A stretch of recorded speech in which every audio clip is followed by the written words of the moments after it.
It's 6 o'clock with your BBC News. I'm Martin Emerson. Tributes have been paid in Parliament to a British soldier who died at the weekend following an incident in Northumberland. Captain Philip Gilbert Muldowney, who was 25, was from Roscommon in Northern Ireland. He was a team commander in the 4th Regiment Royal Artillery and died during a live firing exercise on Otterburn Ranges. Deputy Prime Minister David Lammy expressed his condolences at PMQs. Mr Speaker, I know the thoughts of the whole House will also be with the family and loved ones of Captain Philip Gilbert Muldowney of the 4th Regiment Royal Artillery, who died on Sunday. We will never forget the courage, bravery and sacrifice made for our country by British servicemen and women. Amazon, which employs hundreds of people in the northeast, has told staff it plans to cut around 16,000 jobs worldwide. Miles Ashby has the details. The global retail giant has distribution depots in Billingham, Darlington, Durham and Gateshead.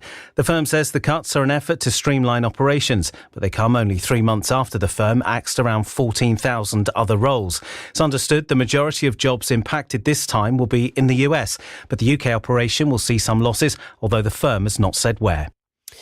Sir Keir Starmer's in China on the first visit by a British Prime Minister there in 8 years. He's travelling with around 60 British businesses and cultural leaders. We are resolute about being outward-looking, about taking opportunities, building relationships, having confidence globally, and always being absolutely focused on our national interest. And it is in our national interest to engage with China. It's the second biggest economy in the world. He'll meet the Chinese president tomorrow. Plans have been submitted for a £15 million retail park in Sunderland. It's claimed the development will create 150 jobs during the building stage and 125 full-time jobs when open. The site in Silksworth Lane would feature an M&S food hall, an Aldi and a Starbucks drive-through.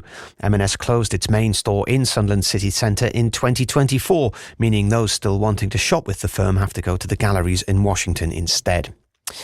And it's hoped a popular pool in County Durham could reopen next year thanks to a 30-year lease. The charity running Stanhope's open-air swimming pool needs to raise hundreds of thousands of pounds, though, to carry out a major revamp. The heated Lido has been closed since a major electrical failure happened 3 years ago. Caroline Ford is one of the trustees. The first stage is really to try and get some funding so that we can get the pool open and then continue to raise funds whilst the pool is open to upgrade it further. It has taken quite a long time to get even to this stage, but this feels like a very big tick in the box.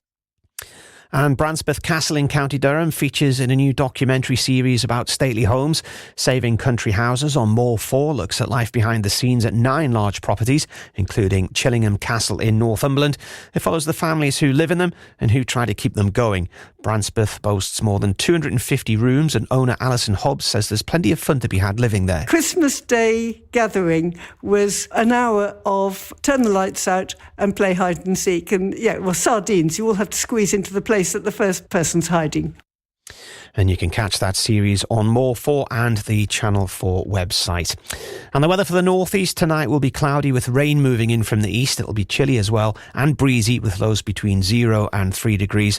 Tomorrow will remain windy with rain at times and wintry showers are possible over higher ground and along the coast. And temperature-wise, it'll be no better than 2 to 5 degrees. That's your BBC Radio Newcastle News. Thank you very much indeed, Martin. Total Sport North East. Call free 0800 234 6565. BBC Radio Newcastle. So to Paris we return tonight then, and like last time Newcastle were there, the stakes are high. A win for the Magpies this evening would send them straight into the last 16 of the Champions League, almost certainly. Any other result will almost certainly lead to a two-legged playoff. The same applies for the hosts, which really makes tonight winner takes all. I wonder whether there'll be anything as controversial as the events we saw last time United were in Paris. Oh, it might have bounced up under the arm of Livramento. Here comes the referee. Newcastle are saying surely it's a deflection. It's a penalty. The penalty is given. The brilliant number 7, Kylian Mbappe against Pope, and he scores. Yes, unfinished business perhaps. We will have build up all the action and reaction tonight. How do you feel about the challenge ahead? We'll chat to Razor, our commentator, who's in Paris in just a moment. We'll hear tonight from Shamsdeen Talby. The Sunderland winger's been talking to Nick Barnes, who will keep us up to date with all things red and white. We are on air until 10:30 tonight, and we'll keep you abreast of everything else happening in the Champions League. You'll have your opportunity to react afterwards as well, and whatever the evening holds, we are here until 10:30. One thing is for sure, you won't miss anything if you stick with Total Sport. Total Sport North East. BBC Radio Newcastle. At least I hope you won't miss anything. 0800 234 6565 is the number to call if we do miss anything and you want to tell us about it, or you want to send us a message. Well, maybe you can send us a WhatsApp on 08000 321 333, or maybe you can send a text on 81333, whichever way you choose. Start your message, please, with the letters BBC. In the studio tonight with me is John Anderson, former Newcastle United fullback. Hello, Ando, how are you doing? I'm good, Pridey, thank you. Danny Collins, ex-Sunderland defender, here as well. Good to have you back, Danny. Good to be back, Simon. And also in the studio, just to round up the studio, is Nick Barnes, our Sunderland commentator. Hello, Barnesy. Good evening. And over the other side of the channel, in Paris, in the stadium, ahead of tonight's game, ahead of his commentary this evening, is Matthew Raisbeck, our Newcastle United commentator. Hello, Raisbeck. Hello, Razor. Good evening, Pride. Hello. Let's get down to business. Firstly, tell us what you did last night. What did I do last night? I spoke to you from the stadium. Yeah, then what did you do? What did I do? I got the metro back to the hotel and did some research on Paris Saint-Germain and went to bed very low key. Unfortunately, nothing exting. But much like what you do here, then basically, you went to work, got on the metro, and then did some went to bed. Well, yeah, just it's the night before a match. You see, you can't be going out late because you've got to prepare properly, haven't you? So, Razor, set the scene for us. What are conditions like in the stadium? It's actually quite a mild night for January, I'd say. It's been a cloudy day, but dry. We had a lot of rain in Paris yesterday. But here at the Parc des Princes on the west side of the city, it's, what have we got? Less than 2 hours until kick-off. Thousands of home fans gathered outside, ready to come through several layers of security to make their way in.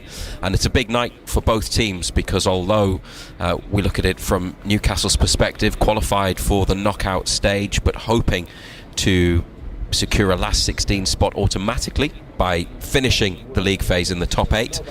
Paris Saint-Germain are in exactly the same position. They had a surprising defeat by Sporting Lisbon last week, and that means that they also need a result, a win tonight, to confirm automatic route to the round of 16. The holders have some jeopardy tonight. They've got something to play for, so do Newcastle, and in many respects, in terms of top 8 and direct passage to the round of 16, it's winner takes all tonight. They are side by side in the table, 6th and 7th, same goal difference. PSG are above Newcastle because they've scored more goals, so very even record, but obviously in the words of Eddie Howard, is the toughest fixture possible for Newcastle. PSG, the holders, away from home. How are you feeling tonight, Ando? Me? Yes, you. I'm grand, boy. In terms of the match, Ando. In terms of the match. I'm glad you're well. How confident are you feeling tonight?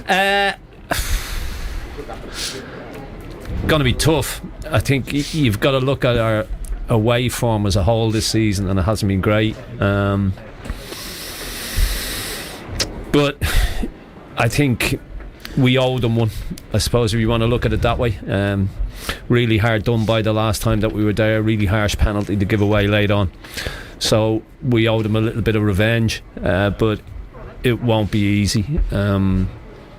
We'll have to be better than we have been away from home, especially in the Premier League. I know that we've won one and drawn one away from home as well in the Champions League, but look, you've got to go and you've got to give it a go, Pridey. We've spoke about this last night and Monday night. It is, as you've said at the top of the programme, it's winner take all. It's no point in just going there and trying to see the game out. You might as well go and get beat trying to win it, because a win then automatically takes you into the last 16. You don't have to worry about a 2-game playoff, which would be a huge bonus for us. It gives us a couple of free weeks. So yeah, go and give it a right go. Razor, Newcastle could finish as high as third in the Champions League table by the end of play tonight. All the matches taking place simultaneously, of course, all the final round of matches. They could finish as low as 18th, which would be very unlikely, take a big goal difference turnaround. However, that just illustrates, doesn't it, how tight it is and how many different permutations there are. Yeah, because if they finish in the top 8, then they get 2 free midweek slots next month, and that is highly desirable because they've not had a break midweek apart from international weeks, and it was slightly different over Christmas, the scheduling, but really since August, since the opening weeks of the season, and that's part of why I think there's quite a bit of fatigue around at the moment, just generally, and I think they really need those 2 midweeks off if they can, because there's other midweek football in the League Cup and in the Premier League next month as well. But if they were to go into the playoff round, which would still represent progress to the knockout stage of the Champions League, then yeah, depending on where they finish, they will play a different opponent. So they are paired up. If they would finish 9th, just below the top 8, obviously, then they would play the team that ends up in 24th, just above the elimination zone. So that's how they are paired, and that could change across the night. So goal difference could come into play as well, and I mentioned earlier that it's 10, same as PSG. In fact, there's only Real Madrid, Bayern Munich and Arsenal, 3rd, 2nd and 1st respectively, that order, who have superior goal difference to Newcastle and PSG. So those big wins in Belgium in October and the 3 at St James's Park have given their goal difference a boost, and that might help them tonight, whether they are top 8 or not, or perhaps giving them an easier tie in the playoff round. PSG are in a similar situation. They've got the same goal difference, same points. They have scored 4 more goals, which means they are higher in the table than Newcastle but yeah, they could also do with a win. I mean, as you've already mentioned, they're the holders. Pressure's probably on them a little bit more than it is Newcastle, but yeah, they'll not want to be involved in that playoff round either, will they? Well, it's interesting that you say that, because obviously they wouldn't, but last season they finished 15th in the league phase, and then they went into the playoff round. They played Brest, and then you remember the game against Liverpool, and the second leg of that, PSG's win at Anfield on penalties, was just a few days before the League Cup final, wasn't it, at Wembley? So I think that was Liverpool's last game before they were beaten by Newcastle in the final. So they went all the way last year after doing it the hard way, or the hardest way possible, having the most football. I don't think the demands on PSG domestically in Ligue 1, I mean, they are the best team by far. They what have they won? Is it 11 of the last 13 French titles? They are top again. They obviously don't have the demands on them domestically that Newcastle United do, so maybe accommodating extra matches wouldn't be the worst thing for them. It certainly wasn't a problem last season, but as holders and as one of the biggest clubs in the competition, one of the biggest and best in Europe, it's probably an element of pride, isn't there, about going into the top 8 and not having to drop into the playoff round.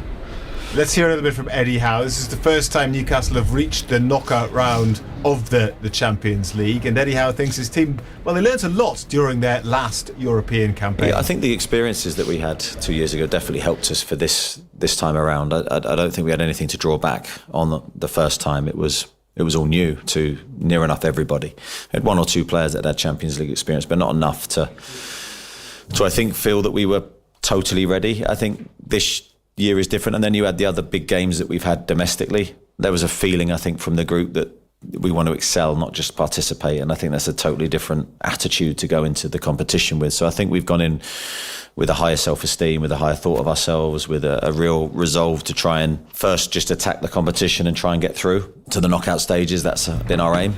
Yeah, there are parallels there, and with the League Cup when they got to the final, lost that final, came back 2 years later with a real steely determination to do better than they had before. I'm not saying they're going to go on and win the Champions League. I was going to say, you're going to say we're going to go on and win it. However, there's obviously what he's saying there. They've experienced it now, and they got knocked out in the initial group stage under the old format, but they want to do better than last time. They want to. It's a different format, progress. isn't it? Yeah, Well, it's a totally different format, but it's look, I think the experience of 2 years ago stands them in good stead, because there's still an awful lot of players from that campaign still here. They will have learned from it. I suppose if you look back at certain games 2 years ago, you would say we showed lack of experience in some games, where AC Milan here, Dortmund here. I think we learned from them. I think we've been good this season. Even though getting beat in Marseille, a mad 5 minutes did us there. Going to Germany, late equaliser there. But yeah, I think we're in a good position. We're definitely in a good position. We've, as I say, I think we've learned from that. I think players have stood out in this competition. I think some players have shown what they're capable of, and have relished the competition. And as I say, the performance levels, especially at home, have been very, very good. Yeah, you've talked about the format changed there, so tonight's match is a one-off. The change to the format mean you face 8 different clubs, of course, in the league phase, so 4 at home and 4 away. But 2 years ago, Newcastle did meet PSG, not once but twice. The first one is well spoken about, really, the home game. I think that is the game that stands out for me in terms of atmosphere at our stadium, the best, I think, that I can recall. It was an atmosphere that really helped us, inspired us, and I just think that lives long in the memory. Of course, then you had the goals and the way we played, and Fabian's goal at the end sort of summed it up unbelievably well. Seeing a centre-half score a goal like that, a really special evening for us. And then this game was very, very different. As I say, I think Paris played very well and chased the game really effectively, but we hung in there and we showed all the resilience and the defensive qualities that was the hallmark of our team at the time to stay 1-0 ahead. A lot of talk among fans, and especially the fans that have travelled, Razor, will be about those 2 games, and in particular probably the one in Paris. I mean, I played the commentary at the beginning of the show there of what happened with that famous VAR decision which cost Newcastle, and there will be an element of righting that wrong, won't there? I think so. Different officiating team tonight, by the way. The Polish referee, the World Cup final referee, Simon Marciniak, who was on the field 2 years ago. It's not him, it's a team from Slovenia, although VAR are German officials. So look, completely different officials in charge of the game tonight, just in case you were wondering. But yeah, it was, I mean, they'd had an interesting approach to that match, because they took the lead and held on to the lead without really creating many chances, especially in the second half. It was like attack versus defence, but they dug in so well. They were very very solid, lots of concentration.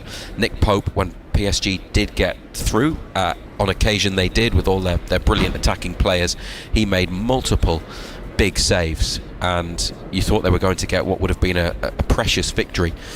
And then the penalty was scored in the 98th minute. The noise that night was deafening in the Parc des Princes, and I think the pressure from the crowd, you could feel it building towards the officials, because they were desperate for something, for anything. And at that time, in that really difficult group, it wasn't certain who was going to go through either the 2 automatic places in the old Champions League format, or who would go into the Europa League. So it was all to play for, with Milan and Dortmund, the other 2 sides. It was a match that really mattered. It had something riding on it, perhaps more so than tonight, because Newcastle and PSG will definitely play knockout Champions League football this season. And it contributed to Newcastle's elimination, because they lost at home to Milan in the following game, their final group game 2 seasons ago, despite being in front at half-time. So it was costly on the night, and it had more fatal consequences for their Champions League campaign that time. But they've taken a step forward this year, because they have progressed in the new format, and yeah, tonight is just about where they finish, where they end up, and do they play extra games next month, or do they go straight to the round of 16? Ando, quiz question for you. You'll be able to manage this one very easily. Which two players have scored more Champions League goals than Anthony Gordon this season? Kylian Mbappe. Yes. And another pretty... Collins, you can step in if you want. I'll be guessing Harry Kane. Harry Kane would be correct as well, yes. Mbappe has 11, Kane has 7, and Anthony Gordon is among 3 players on 6. Victor Osimhen and Erling Haaland, the other 2, by the way. And then Harvey Barnes is one of the players on 5 goals as well, of course. But yes, Gordon scored 6 times in the competition. He's been talking about the differences between European football and the Premier League. I think in the Champions League, teams are much more open. They all try and play. It's less transitional. I think in the Premier League, it's become more physical than I've ever known it to be. It's like a basketball game sometimes. It's so relentless physically. There's not much control. It's a running game, and sometimes it's about duels. Who wins the duels wins the game, or moments. The Champions League is a bit more of an older style of game. It's a bit more football based. Like, teams come and try and play proper football.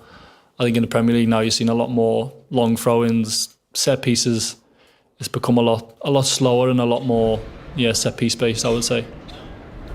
So Anthony Gordon clearly going to be an important player, which brings us on, Razor, to the expected team tonight. I know Ando's already had his say. It's going viral on social media, as it always does. Ando's picks ahead of the match. He'll remind us of what they were in a minute. But any thoughts that you've been out there, you've seen a little bit of training yesterday, and you might have picked up some vibes today. Any thoughts about what the team's going to be?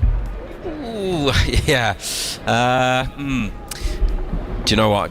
I'm not sure, and I think there are multiple options for him. One thing that I was thinking about on the journey here on the Paris Metro was whether he would go with a back 5 and bring Dan Burn in. I think, Ando, on Total Sport last night, you rejected that idea. There's also, I'm wondering about the front 3 as well. Now, Jacob Murphy trained last night here in the Parc des Princes. I don't know whether he would go straight in. Anthony Elanga is back from a knock and has had an impact as a substitute in the last 2 matches. I just wonder whether would a back 5 and maybe Anthony Gordon moving into centre forward be something he would try. I think about the high press and the pace that they would have, and how it could be an end-to-end match. Paris Saint-Germain will want to go one way. Newcastle, with pace in behind, could exploit it the other, and if they have Nick Voltemade in, they obviously aren't as high up the pitch as they would be with somebody else. I would like to see Johan Wissa start again, and I think the way that they approached the PSV game, and obviously that will be very different to tonight, not as difficult obviously, was really good tactically and physically. So perhaps the same as last week. And what we've noticed recently is slight shift with Sandro Tonali, haven't we, where he's dropping in between the 2 centre-backs, getting on the ball a little bit more. So there's things are moving slightly differently in terms of his role and then the players around him when he's in possession. But yeah, whether they go with a 5 or whether it's the same formation and a more maybe more of a players in their regular positions rather than some going out of position, we'll see. And the question about Bruno, if he's fit enough to start, then he will. But if there's any doubt, any risk with what they have coming up in the League Cup, the Premier League, the FA Cup, and in the Champions League, they cannot risk him. They cannot take a chance. If you are on X, follow BBC Sport Tyne and Weir, and you get lots of updates and video clips, often of Ando. Ando doing his picks ahead of a game, i.e. picking the team. So I think you recorded that yesterday, didn't you, Ando? Yeah, I did it with Dom yesterday. Have you changed your mind at all since then? No, I mean, we spoke about whether he would go with a 5. I don't think he will. And it's interesting what Razor said about Tonali dropping back between the 2 centre-backs and virtually getting it and playing as a third centre-back. If he went with 3 centre-backs, Tonali wouldn't do that or couldn't do that.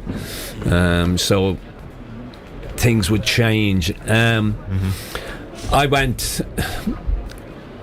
with the usual. I went with his 4-3-3. Yeah. But would it surprise me if he went with 5? Probably not. But it's really difficult to read what Eddie Howe will do. Interesting what Razor said about Wissa as well. I thought he looked a little bit heavy-legged at the weekend. I thought he looked a little bit leggy. Now, whether that would affect him playing tonight or not too sure. But I went with Voltemade. Gordon and Barnes have scored goals in the Champions League. So they play for me, because of the goals that they've scored. He's right about Guimaraes. If Guimaraes is fit, he plays. That's something we said last night. If not, it will be Miley, I would think, or maybe Ramsey, and put Miley at right back and leave Trippier out. But there's plenty of permutations. There's that many permutations. We'll see what people think. And, Razor, you'll be back around about 20 minutes time, won't you, with the team? Yes, 6:45 for the team tonight. Just had to check myself there because we're an hour ahead in France, so local time it'll be 7:45. But an hour and 15 minutes before kick-off, and we'll get the Newcastle United team. And we'll see how many of the 11 Ando got right. It's normally a high number. He normally gets a decent number, at least 9. So thank you, Razor, for now. À plus tard. Matt Bailey at breakfast. This morning we're getting the stories behind your names. Nikki is on the phone this morning. My friend is a school teacher, and each year they get a new intake of pupils, and some of the names do kind of make them chuckle. And one of them was Neymar. So they'd asked the mother where that had originated from because it was an unusual name, and the response was, "I'm having Neymar." I'm having Neymar kids. Yes, I'm having Neymar kids. I'm having Neymar. Matt Bailey at breakfast. Weekdays from 6. Just ask your smart speaker to play BBC Radio Newcastle. So is that how Neymar was named then? I wonder. Who knows? And Steve, don't worry, Razor did mention it. Steve said, please tell me it's not the same ref or VAR as last time we played in Paris. It's not. Razor's already confirmed that, Steve. So don't worry about that. This is Total Sports. Simon Pride, John Anderson and Danny Collins, and Razor's in Paris. Nick Barnes here in the studio to talk about Sunderland. Any transfer news, Barnesy? No. Nothing at all? No, it's very quiet. And, in all honesty, I think it's going to be pretty much that way. But we've got a transfer for the window. Yes, deadline day special on Monday, Barnesy. Yeah, but we need a big deal. It's might see a couple of players out, perhaps might see someone come in, but it is fairly static, and I wouldn't expect to see a lot happening. What are we going to talk about then? Nothing. Should we just sit and gaze into each other's eyes? It's been actually a very, very quiet day. There's been a bit of movement. Oscar Bob looks like he's going to Fulham. Danny wants him at Sunderland. He was on my hit list. He's not coming. Are you sure? Adama Traore signed for West Ham. They could hijack it last minute. No, it's not going to happen. Okay.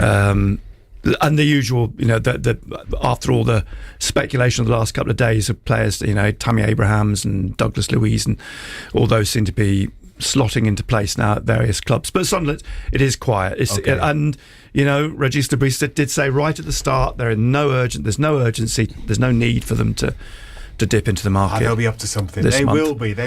We'll see. I won't press you any further on that then. Pridey's praying. I know. Well, you're part of the special on Monday, weren't you? Newcastle equally inactive, so Good luck with that. Yes. Shall we hear from Shamsdeen Talby instead then, Barnesy? Yeah, why not? Because I spoke to him at the weekend. Back from the Africa Cup of Nations, of course, in the final against Senegal. Unfortunately, on the losing side and an unused substitute. Yeah, it was a great experience. My first competition with my country. So I was really proud to be part of this team. And unfortunately it didn't went as we thought. But I think I'm still proud of my country, and I'm happy to be back. How are relationships with you and Habib? Good, I assume. Yeah, Habib. Yeah, he's still my friend here. We came at the same time, so nothing will change between us. So I'm still happy to see him back. Yeah, a bit of controversy on the pitch there, but neither of them were on the pitch at the time. The strong bond, the Sunderland bond between those two. Yes. I mean, yeah, he said, let's not forget, he's 20 years old. He doesn't turn 21 until May. So he's still very young. And actually, for someone of his age, he's had a fair amount of European experience already. He's played in the Champions League. And this, as he said, was a big experience for him to go to AFCON, to go to his home country, Morocco, and be involved, just to be, part of that will be, I wonder something special. How positive he'd feel about it, bearing in mind he was playing regularly for Sunderland and then has this period hardly playing at all because he was sitting on the bench for the vast majority of that tournament. Well, probably frustrated. I mean, I think he would probably like to have had more football than he actually got at the time, and you'll hear from a couple of answers.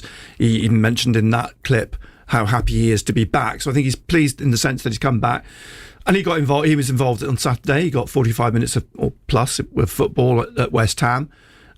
He's clearly, I think, one of the players that Régis Lebris trusts. And we talked about trust last night and the fact that Hume played at the weekend in that position, in Xhaka's position, and so he's part of that group, and increasingly looks like he's an influential substitute, if you like, when he comes on, plays on the left, and has had some moments this season already, notably that goal at Chelsea. But as I say, still young, still learning, and certainly very much a player, I think, that Régis Lebris likes and has got a big future. Which side is he better on, Danny, do you think? Because he's played on both sides, hasn't he? Yeah, I think early in the season he started on the right. Yeah, but I think we all tend to think he's much better on the left. Coming off the left-hand side, and I think at this moment in time, out of himself, obviously Romain Mundle's had an opportunity in the last couple of games since he's been away, hasn't really taken his opportunity, if we're honest, and Adingra as well. Obviously didn't get the call up for AFCON, stayed back here, and again he's been in and out as well. So I think more than likely against Burnley on Monday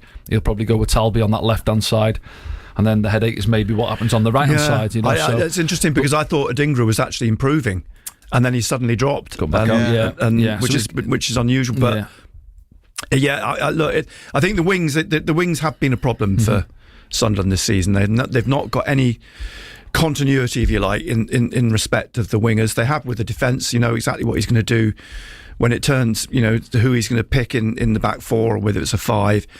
And you've got the feeling now Broby's his favourite up front, and Lefay will always be on that team sheet. But the wingers, it's been a problem from the start of the season, isn't it? Yeah, and Talby offers something different to the other ones, I guess, doesn't he? I mean, his work rate for a start is absolutely phenomenal, isn't it? Yeah, especially as you say, playing in that position. He just likes the wingers, obviously, to drive forward as priority. But when we're out of possession or you turn the ball over, you've got to work hard the other way if you want to stay in the team, and he certainly does that. As I say, they're all young lads, 20, 21-year-old, competing for that shirt on the left-hand side. And Barnsley said there, Traore wasn't in the side, was he? Then he come in and he was gradually getting better. Obviously goes away with that with AFCON.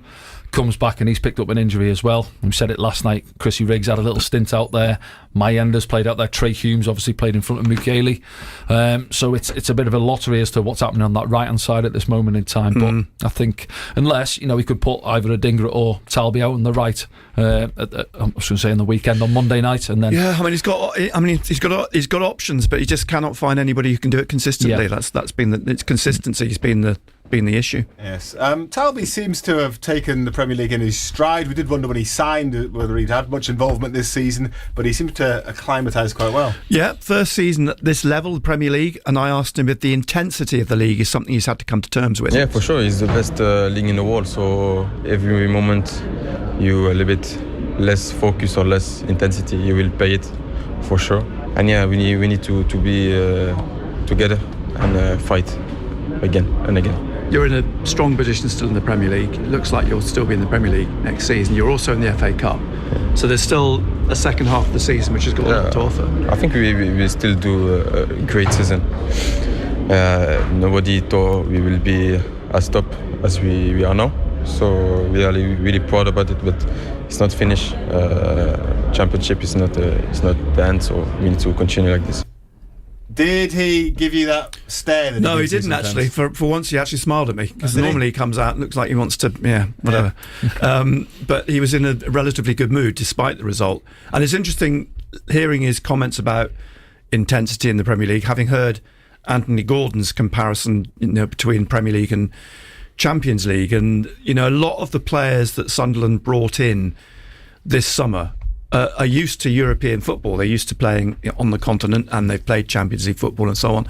So I think that's another. It's a credit to players like Taobi, Siddiqui, and others that they've stepped up in the way that they have to the physicality of the Premier League, because it's something they clearly wouldn't have been used to before. They can be a very physical team, Mukele especially. Yeah. Well, that's something that they would have looked at very carefully in recruitment, Danny. Yeah. Obviously, players that haven't played in the Premier League, they look at attributes which they feel will come good in the Premier League, and it's never guaranteed, of course, but it seems to have worked for most of the players they've brought in. Yeah, and I think what you've got to look at as well, and generally teams that come up have less possession. I think we're third lowest, 42% I think we're averaging this season, so you need running power off the ball. Yes. Siddiqui brings that, Diarra brings that, obviously Granit has covered distance, but he's not one of them that flies around the pitch. He's positional more so. But you need legs in a team, to go and put pressure on the opposition if they're going to have a lot of ball. Yeah. It's hard, I've been in those positions against your Chelseas and these teams who pass you to death. And it's hard work doing the hard yards out of possession, shuffling side to side. Then when you get the ball, you still need some in the tank to drive forward. And we've done that at times. Recently, we've scored some good goals. But as we said, certainly in those wing positions, it's a hard shift. Got to help out with the full-backs as well. And then once you get the ball, carry it 20, 30 yards up the pitch and try and create for us as well. Ironically, that West Ham game was one game where Sunderland had more possession in terms of the percentage, didn't they? But that was one of the worst. And Burnley, go back to Burnley as well, second game of the season. I think that's one of the highest we've had, got beat 2-0. So again, it comes down to what you're doing with the ball when you're in possession. But there was a strange game, wasn't it? Game of two halves. I mean, Taobi could have scored early in that game, and Mayenda as well. And Mayenda should have scored, really. But I mean, had they done so, and I think it's the same. We go back to that game and the way that it panned out at Burnley at Turf Moor. Siddiqui scored in the first few minutes at West Ham. That may have been a completely different game as well. But as it turned out, they both games were games of two halves, because Sunderland vastly improved at West Ham after half time because of the changes that they made with the three substitutions. But Sunderland at Turf Moor, to concede so quickly after the break was that undid them. And again, that was a game of two halves. I didn't think they were that bad in the first half at Turf Moor. It was the second half where it all unwound for them. Anything else to hear from Shims Dean? Yeah, very briefly. A month away then in Morocco. Is he pleased to be back? Yeah, very good. I'm very happy to play again, to get my feeling back. So I'm really, really happy. I'd be worried if he said no. I wish I was still there. Yeah, no, but he does genuinely seem pleased to be back, and I think it's that you touched on it before. The fact he's back, he's playing football again, which he's not had a lot of football over the month because he hadn't been used really by Morocco, but now he's back, and as I say, Regis likes him. He'll get game time. So yeah, I think on that as well, it's a learning experience for him. As you said, he's a young lad, 20, being away, with his country in a competition and getting to the final, albeit, as we said, he hasn't kicked the ball, has he, in the tournament. He's probably recharged his batteries a little bit, because he's come into the Premier League. You say that it's an intense league to play in. Charged his batteries while he's been away, obviously training in the heat, etc. But to come back now, he'll be itching to get the shirt back. And you'll be speaking to Regis not tomorrow because it's a Monday game, so on Friday. Friday lunchtime. So tomorrow you're going to have some transfer news or something, aren't you, for us? Well, I'm not here tomorrow, but I'm going to talk to Mel Ray. Ah, right. Okay. So you can hear from Mel Ray about their game on Saturday. Okay, and you never know, something might happen. Something might happen. You never know. Something might not. Thank you, Barnsey. Total Sport North East. Call free 0800 234 6565. BBC Radio Newcastle. See, the Mackem Cabbie won't leave you alone. He was on last night, wasn't he, Ando? He's messaged you tonight. He says, good luck, Ando, tonight. Will it be ooh la la or ooh ha ha? And then he also has a question for you, Danny. He says, do you think Sunderland should go for Raheem Sterling? Because yes, he's a free agent now, isn't he? I think his wages might still be high. Yeah, possibly. I think possibly not. No, I think he's probably still sharp, isn't he? But no, I think there's other options out there I'd look at ahead of him. Obviously, I mentioned Oscar Bob. I think he'd do a job off that right hand side. 22-year-old. One I'd probably look at as well and test the waters with. I think he's 28 now. Is Matoma down at Brighton off the left? Yes. But then if you bring him in, he might hinder some of the young lads coming through, mightn't he? So, but certainly off that right hand side, I think we need to get someone in. Sterling's left Chelsea by mutual consent, reached an agreement to end his contract early. Now he was getting £325,000 a week, so he wouldn't get that at Sunderland. No, I suspect he wouldn't. I wonder where he'll end up then. Well, I mean, he's not short of a few quid, is he? It depends if he wants to go and, there'll be options for him, of course, but he's going to have to take a severe wage cut, isn't he, at his age as well. But unless he goes to the Saudi League, of course. There's options in terms of that. Yeah. Okay, well, we will see, but not for Sunderland as far as Danny is concerned. What do you think? 0800 234 6565 is the phone number. And let's have a chat to Johnny, who is a Newcastle fan. Let's find out what he thinks ahead of tonight's massive match at the Parc des Princes. Good evening, Johnny. Evening, gents. How you all doing? Johnny, yeah, good. How are you feeling, Johnny? It's easy. That's Champions League. A lot. So it's alright. It's just the European champions tonight. No, I think it'll be the toughest test of the season. Let's be honest. They're the champions of Europe for no reason. They're obviously an excellent team. They've managed to rest a few players. I think they played on Friday night. So they did. Rested 6 on Friday night. It's nice for some. Look, it's going to be a really difficult test. I've seen a little bit of speculation online that it could be 5 at the back with Byrne coming in at centre half. So that would be interesting if he does decide to do that and go on the counter attack a little bit. But look, regardless of how you go into this game, you've just got to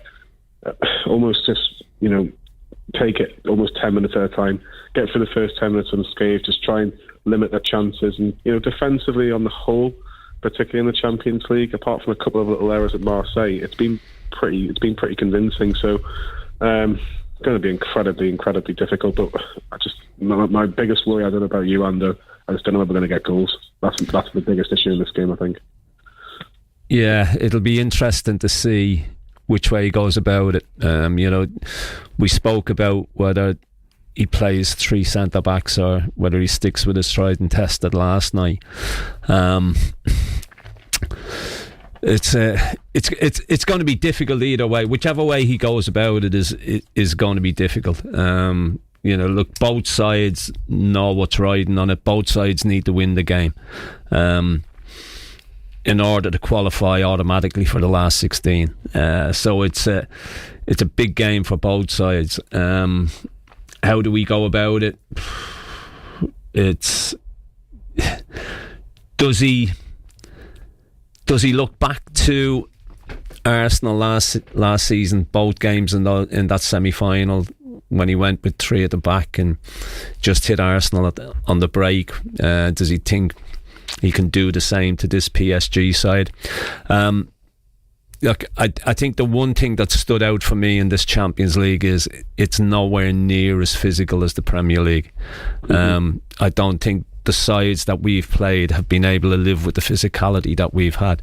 I think this lot might be a little bit different because they've got better quality players and they've been there and done it, and of course they won it last season as well, so they know what's needed. But I think it's a really tough one to call, Johnny. I really do.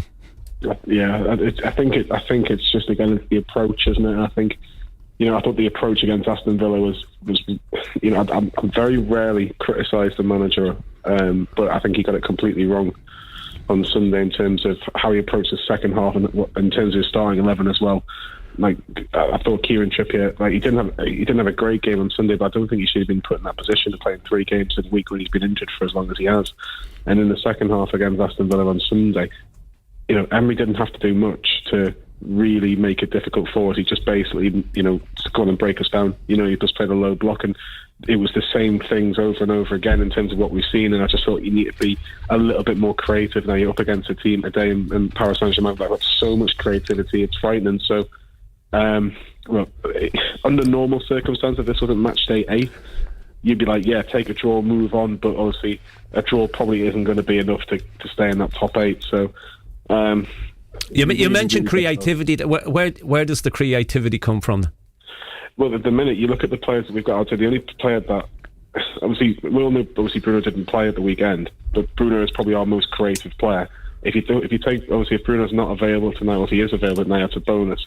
But the only one that really you'd look at it was slightly creative is probably Jacob Ramsey. That hasn't really been given a look in recent weeks. But I don't think Joe Willock's a creative player. I don't think Joe Litton's a creative player. It's just we're crying out for a bit of creativity in that midfield, because we are quite predictable at times. Individually, you look at the main 3, Tonali, Bruno, Joe Linton, they're very, very strong and they can match anybody on their best. But I think if, like I say, we just need something a bit different in certain games, and that's what we were crying out against Aston Villa at the weekend. Yeah. Okay.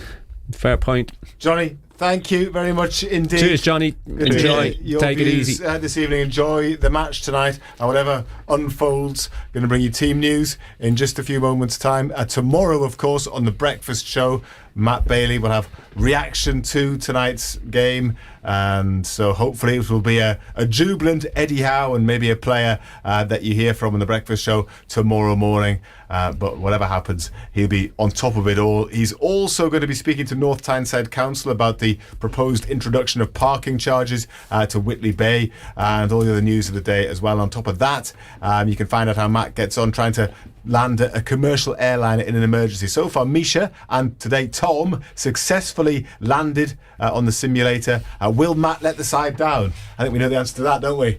Almost certainly.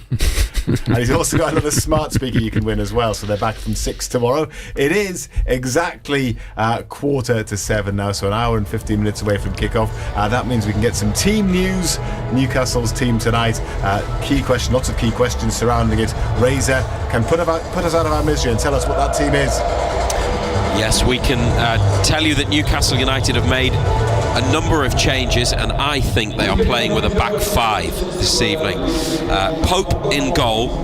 Then if it is a back five, it's Miley, Chow, Botman, Byrne and Hall. Across the middle, Elanga, Tonali, Ramsey and Willock, and Voltemada up front.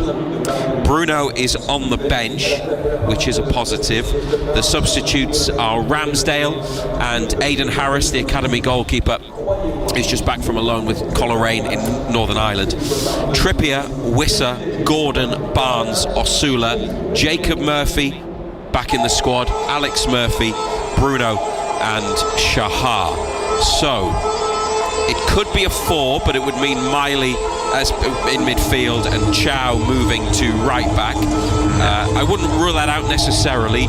Very soon UEFA, European football's governing body, will provide us with a tactical team sheet which is supposed to present the formations that the teams are playing with. They have been wrong with Newcastle this season. I'm not saying they would ever deliberately mislead anybody, but I don't think they would be upset if they got it wrong again. Eddie Howe does like to keep everyone guessing, but I think that's probably going to be a 5. It would be a counter-attacking transitional team, but it's interesting with Voltemada up top rather than Wissa, Gordon or even Barnes through the middle, who obviously are a bit more mobile. But I'll give you that again. Pope, Miley, Chow, Botman, Byrne, Hall, Elanga, Tonali, Ramsey, Willock, Voltemada. And though that is very interesting, it's quite a way away from the team that you predicted, and I think probably the team that a lot of people predicted. Firstly, do you agree with Razor that it probably is going to be 5 at the back then? Yeah, I think so. I think Miley will go to right wing back, Hall at left wing back, because I think you put Chow at right back, you've then got Botman and Bourne, 2 left-sided players. No, I don't see that. And Hall at left back, I think it'll be 5. It's counter-attacking. You know, he's left his 2 leading goal scorers out as well. That's a big surprise. Yeah, I mean, we said I'm surprised only at that. 20 minutes ago that those 2 played, don't we? We were kind of both pretty convinced of that. Yeah, but it's very much a counter-attacking side, isn't it? You know, so big night for Dan Bourne, first game back in a while, but I see it as a 5 when we haven't got the ball, and Miley and Hall will push on when we do have it and get into advanced areas. So I don't think many people would have picked that side, to be quite honest with you, Pridey. I really don't. Razor, I don't know if you've seen the PSG team yet. I know they left a couple of their big guns out in their last league game. I suspect they'll be playing tonight. Yeah, I'm just trying to find it actually, so you might have to give me a second there. Still processing the Newcastle team news. It's certainly very interesting, isn't it? What is it? 5 changes from the team that started against Aston Villa, Byrne, Elanga, Ramsey, Willock, Voltemada, the players all coming into Eddie Howe's 11. Just give me a second and I'll be able to tell you how Paris Saint-Germain line up. Hold on. I'm trying to find waiting for it to load on my screen, and it's not there. The drama, Razor, adds to the drama. We'll find out as soon as we can. But I think it was Dembele and Doué were two of the players that were left out of the starting lineup on Friday night when they last played, and they came on as subs. I would imagine both of them will be starting this evening. We'll bring you a confirmation of that very shortly. Thank you very much indeed for now, Ray. It's very loud at the Parc des Princes, the pre-match music getting cranked up there. But that's the Newcastle team. We'd love to hear your thoughts on it. Is it a team that can do the business there tonight? Is it a team that has the match against Liverpool at the weekend in the Premier League in mind as well? Are you happy with that selection? 0800 234 6565 is the number to call. You can send us a WhatsApp 08000 321 333, and you can send us a text on 81333. Start your messages with the letters BBC. We've got Arthur, Sunderland fan, coming on in just a tick. Welcome to my big show! What a night it's been. Let's go to the dressing room for the latest. Michael, amazing performance tonight. Yeah, we gave it everything out there. I think it's going to be an amazing season. Send to all! Our unexpected star, the Midnight Game Show! Any new signings on the horizon? Yeah, we're always looking for star names who can add quality. KSI, Melanie C, Ryland! Well, it's certainly back of the net for the brand new series of Michael McIntyre's Big Show. Watch on BBC iPlayer. Let's have a chat to Arthur then. Good evening, Arthur. How are you doing? Good evening, my friend. Good evening, Danny. Good evening, John. Are you all right? I'm good, Arthur. Thanks. How are you? I'm not so bad, mate. Not so bad. Right, Danny. I've calmed down a bit now after the West Ham game, and we've learnt a few things from that. The first thing is that Trium is not a midfielder. Never will be, as long as he's got that thing in his behind. Right, okay. Honestly, he was, to me, he just looked an ordinary, and this is no respect to the Sunday morning footballers. Yep. On that game, he looked like just a Sunday morning footballer. Okay. Just go on, I'll let you get your points up. And I couldn't believe he was playing as bad. And another thing, what did Mundell contribute? Nothing. What did Meander contribute? Nothing. Yeah. Then three, you've got to get them out and get people in who'll get us back to the way we want to play. Okay. What do you think about that, mate? Yeah, good points. So just to sort of go against the grain on that one, you know, the week before against Crystal Palace. Yeah. Where did Trey Hume play? Yeah, slightly midfield, but no, he wasn't as bad as that. Exactly, same position. He couldn't pass water. No, listen, he had a bad game. Of course he did. Everyone. What about Ronaldo at left back as well? How do you think he done? Oh, he was poor. Exactly, but you're not writing him off, are you? Oh no. I'm not writing Trey Hume off as a in his position. Yes. But as an out midfielder. Yeah. I will write him off. Yeah. I know what you're saying. I will write him off. Yeah. Definitely. Yeah. But the other ones, as I said last night as well, you can get away with one or two having an off night, but we had too many at the weekend. As you say, Mayanda came in. He was the only change, wasn't he, coming in for Granit Xhaka? Yeah. So, obviously, Enzo dropped a little bit deeper in the middle of the park with Siddiqui. He couldn't get into the game, Mayanda. Remain on the other side, as you say, he's had a couple of opportunities. He didn't look like he wanted to go past Wan-Bissaka. Kept coming back and keeping it easy or turn possession over too cheap. So, you know, obviously we talked about Talby earlier on. He's back now. He more than likely comes in against Burnley, you would think. Ronaldo, yeah, tough one up against, you know, Jared Bowen. He's a good player. He's guessing he's going to go inside on his favoured left foot, and he shows him too much down the line. I've been in that position at full-back. When you've got a lefty on your side, you almost overcompensate. But, you know, Bowen's got a good turn of pace on him, and a couple of times he got the better of him, didn't he, and stood some decent balls up into the box. I mean, go on. Danny, you can read Mundell like a book. You can read him like a book. He goes to the outside, he says what you say, then you say it yourself. Oh, yeah. Go on. You're going to take him on the outside. Yeah. Don't with Pierce. And then he stops and he comes to inside all the time. Yeah, no, he does. I probably similar to Jack Grealish from over the last year or two, almost like turns it down, doesn't want to show the fullback. You want to go on the outside, you've got to do it at times, put doubt in their mind, and then you almost earn that yard of space coming inside then. But listen, Wan-Bissaka's a good one-on-one defender, one of the best at it in the Premier League, whether that was on his mind. But as you say there, for me, if he wants to play on the left-hand side, yes, you're right-footed, but you've got to go on the outside at times and show the fullback you're willing to go both ways.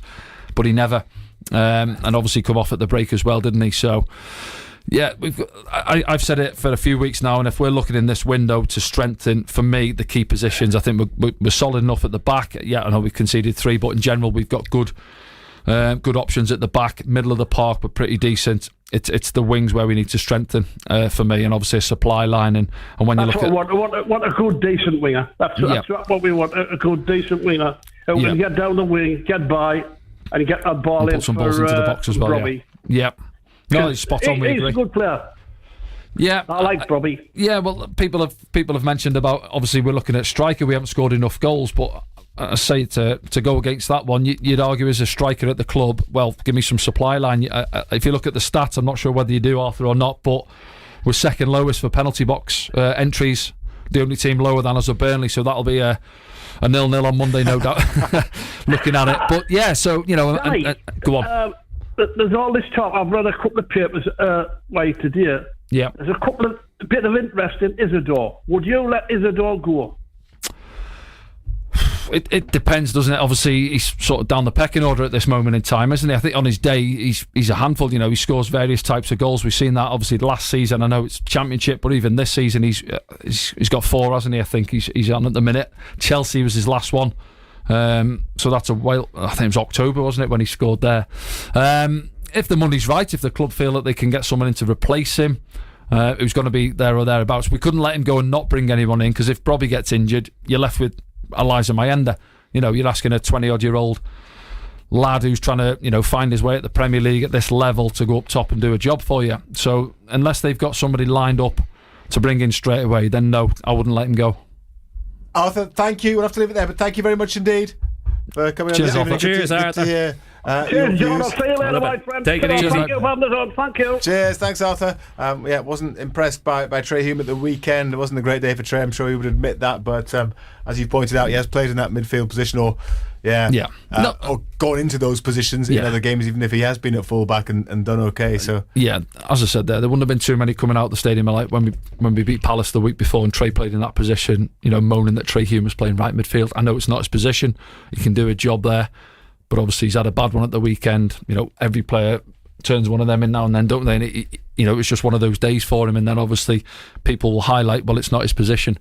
And I would agree, and that sort of typifies where we're at now in terms of the transfer market, where we need to strengthen, with Traore being out, who would play out there on the right-hand side. Now he's asking Trey to go out there because he's maybe looking at the other lads and doesn't feel that they could go out there and do a job at this moment in time. Biker Dave's been on Ando. He's heard the Newcastle team. He says that team's either a masterstroke or a disaster. I fear the latter, says Biker Dave. It's a really interesting team. I don't think there's many people would have got that team. Is he prioritising Liverpool at the weekend? Don't know. But Willock's just appeared from nowhere. Ramsey hasn't played much game time. Big opportunity for Ramsey. I thought when he said on here a few times he needs a run of games. He needs a string of games, because I think he's got something about him, but he needs to play more regular, so it's a big night for him. Big night for Alanga as well, who in the last couple of games has come on and showed little bits. So he gets a start tonight, but yeah. John Steele thinks it might be a 3-4-3 he's gone for in the message that he's sent in. So he thinks that it might be Chow, Botman and Byrne as a 3, with sort of Miley and Hall as the wide players in the midfield, 4, Tonali and Willock inside them, and then Alanga and Ramsey either side of Voltemada. He says, just a thought, but great options from the bench for once, adds John as well.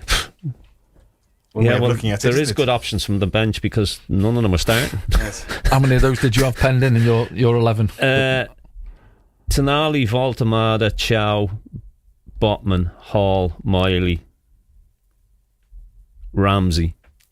If Bruno didn't play, but look, when we've got the ball, the two wing backs, Miley and Hall, will get forward and make a four. Tonali and Ramsey. So there's will not much difference really in a 5 in the back or a 3-4-3. It's kind of and Alanga and Willock will do what they do. They'll get back and they'll help out and they'll sit and we'll look to counter attack.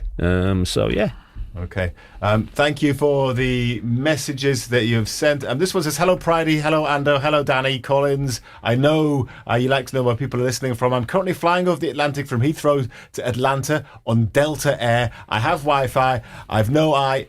And then it stops. Oh. He's gone in some clouds or something. The Wi-Fi's gone. The Wi-Fi's gone, yeah, possibly. So I'd like to hear the remainder of that message. If you are still listening to us in the air, safe flight if you are. Keep the messages coming in. 08000 321 333 on WhatsApp, 81333 on text. Start with the letters BBC. On the BBC Sounds app, on your smart speaker, Play BBC Radio Newcastle. and on your radio. The sound of the North East is BBC Radio Newcastle. At 7 o'clock with the BBC News, I'm Vicky Carter. President Trump has threatened Iran with rapid violent action if it fails to strike a deal over its nuclear ambitions. He's warned that any potential new attack on the regime would be far worse than the strikes on Iran's nuclear facilities last June. The threats follow the killings of thousands of anti-government protesters by the Iranian regime. Bahman Karbasi from BBC Persian has been assessing how people in Iran are reacting. The expectation is if there is a military action, it's likely going to be a limited, symbolic, or focused on Iran's military installations or whatever is left of the nuclear facility, and will not do much to bring the regime down. It's been a historic day for the Church of England today, with the confirmation of the first female Archbishop of Canterbury. A service at St Paul's Cathedral confirmed Dame Sarah Mullally in the new role. The Bishop of Bath and Wells, Michael Beasley, was there for the service and spoke to BBC Radio Bristol about the ceremony. It's an extraordinary service because it's half church service, half court proceeding. Some of the services presided over by a judge to establish that Sarah is who she says she is and to establish her bona fides. Sir Keir Starmer is on a trip to China, which he says will bring benefits back to the UK. The Prime Minister is travelling with around 60 British business and cultural leaders, and he'll meet the Chinese President Xi Jinping tomorrow. The Conservative leader Kemi Badenoch has criticised the trip, saying there is no clear agenda. But Sir Keir says it's in Britain's interest to engage with China. A coroner's written to the Department for Work and Pensions after an inquest found a 28-year-old woman had taken her own life after being mistakenly told her benefits were to be cut. Tamara Logan from Tameside in Manchester died in hospital in May 2025. The coroner said the letter sent by the DWP had a very significant impact on Tamara and has urged DWP to revise how it checks and issues benefits letters. They've now launched the TIMS review, which is expected to be published in autumn. Weather warnings remain in place across the UK following Storm Chandra as more rain is forecast later this week. Somerset Council declared a major incident yesterday with many houses underwater, roads and rail lines closed. The leader of Somerset Council is Bill Ravens. We are worried that further properties will be impacted by this, and we want to make sure that first of all we can prevent that where possible, but also that we've got the support in place to be able to reassure and if possible support those residents that are impacted and may have to evacuate. And in the Champions League tonight is the final round of fixtures in the league phase, which kicks off at 8 o'clock. A top 8 finish means automatic qualification for the last 16. You're up to date. It's 3 minutes past 7. Thank you. We knew that. Total Sport North East. Call free 0800 234 6565. BBC Radio Newcastle. It is a massive night of Champions League football tonight. We are building up to an 8 o'clock kickoff at the Parc de France. They're all 8 o'clock kickoffs tonight. Newcastle United are taking on Paris Saint-Germain. The winner will pretty much guarantee themselves a place in the last 16 of the Champions League. Here's the team news from Razor. Bruno is on the bench and there are 5 changes to the starting 11, and we think it will be a back 5. Pope in goal, Miley, Chow, Botman, Byrne, Hall. Elanga, Tonali, Ramsey, Willock, Voltemada up front. Thank you very much indeed, Razor. James in Abergavenny says, this is a bold lineup. Let's hope for a bold performance. And we close them out a bit in the first half, then bring on some angry left out boys in the second half to bang them in, and it will be 4-3 to us, says James. Thank you, James. Brian says, even the most optimistic Toon fan can't see a win. Anything less than 4-0 will be a result. 4-0 defeat. So there are two contrasting predictions from Brian and James. Look, I think it's a real interesting side. Okay. You know, I think it's in a moment. It's a bold move. Still doing the intro bit. Sorry. Yeah, I mean, you can add a bit more to that if you want. No. But, you know, still got the music going. I've got some clips to play in. Well, carry on. And then I'll finish, and then you can give some more in-depth analysis. You know how it works, don't you? Have you? Okay. We have had Johnny on the show tonight, Newcastle fan. He wants a big improvement after the Aston Villa game at the weekend. It was the same things over and over again in terms of what we've seen, and I just thought you need to be a little bit more creative. Now you're up against a team today in Paris Saint-Germain that have so much creativity, it's frightening. So under normal circumstances, you'd be like, yeah, take a draw, move on, but obviously a draw probably isn't going to be enough to stay in that top 8. We will also talk a bit more about PSG. We'll speak to a PSG fan who lives here in the northeast, and Sunderland fan Arthur has also been on the show tonight, and he told us, well, Romain Mundle frustrated him against West Ham. Honestly, you can read him like a book. He goes to the outside, he says up, then you say it yourself, go on, you're going to take him on the outside, don't look for Pierce. And then he stops and he comes to inside all the time.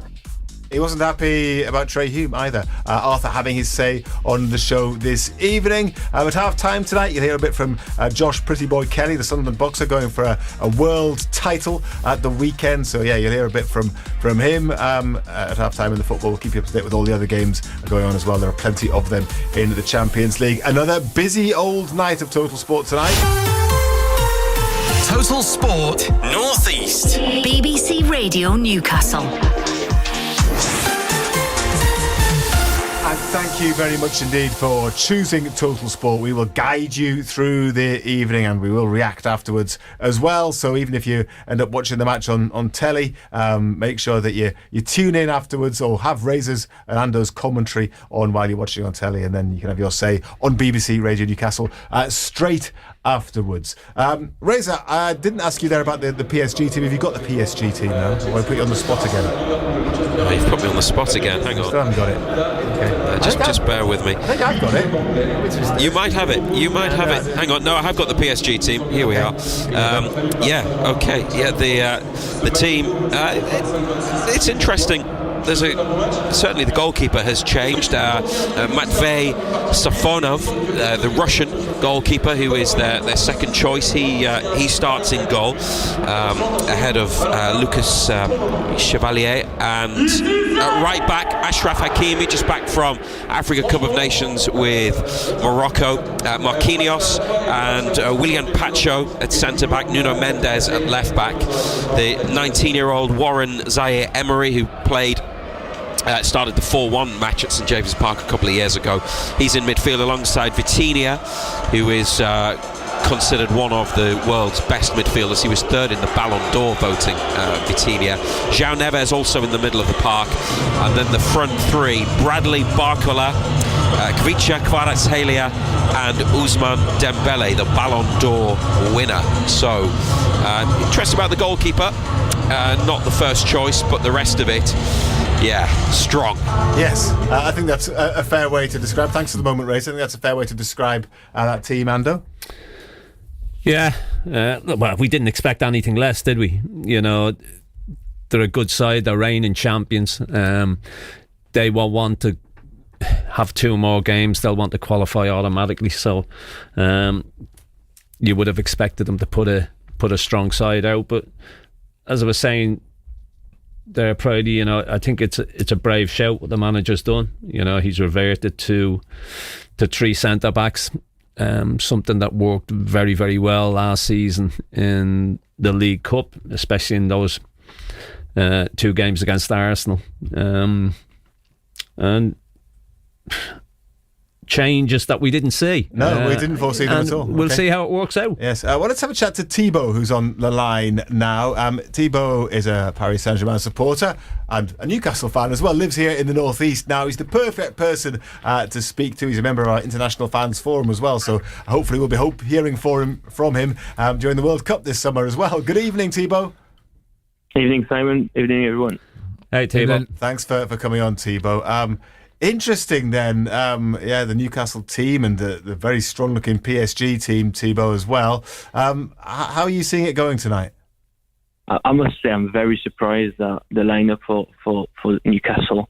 I don't know if Eddie Howe chose to rest some players potentially for the games coming up, but quite surprised. As for PSG, I would call Safonov the new number one because Chevalier's been terrible, honestly. And I was going to say PSG cannot win the Champions League again with a keeper like Chevalier, but good to see Safonov straight back in after an injury. Hakimi back in the lineup. I think it's a very strong lineup in there with Joe Neves coming back from injury as well. Be an interesting game. I think last time I came on, I said that I couldn't see PSG losing. They got battered 4-1. So yeah, that was a couple of seasons ago. So I remember that. I think we got you on afterwards as well. I do recall that. I mean, they did lose to Sporting Lisbon, didn't they, in the last Champions League match, perhaps a little bit surprisingly, which does rather change the complexion of tonight's match because they would have expected to have been almost safely through to the last 16 by now. You'd think so. I think I've read a bit about what Luis Enrique said in the press yesterday. I think he's got to prove something tonight and put on a good performance. But last week he played Sporting, and I think PSG struggles to beat a team that's just have a low block. So if Eddie Howe potentially is going to do it with a back five, I don't know. But yeah, PSG has struggled against teams that just put a low block. I think PSG played Auxerre last Friday, and it was very similar. Scored a goal in the last 15 minutes, but not the greatest football being played by PSG. Interesting. So, look, you're saying that PSG at this moment in time aren't on the best of form. They're getting results, but they're not playing well? Well, they haven't been playing as good as they were last year, and to be fair, they only started clicking about this time last year. Yeah. And obviously won the Champions League, but recently they haven't been playing great and really struggling against a team with a low block. And I think everyone does that against PSG because they're so frightened by the pace up front.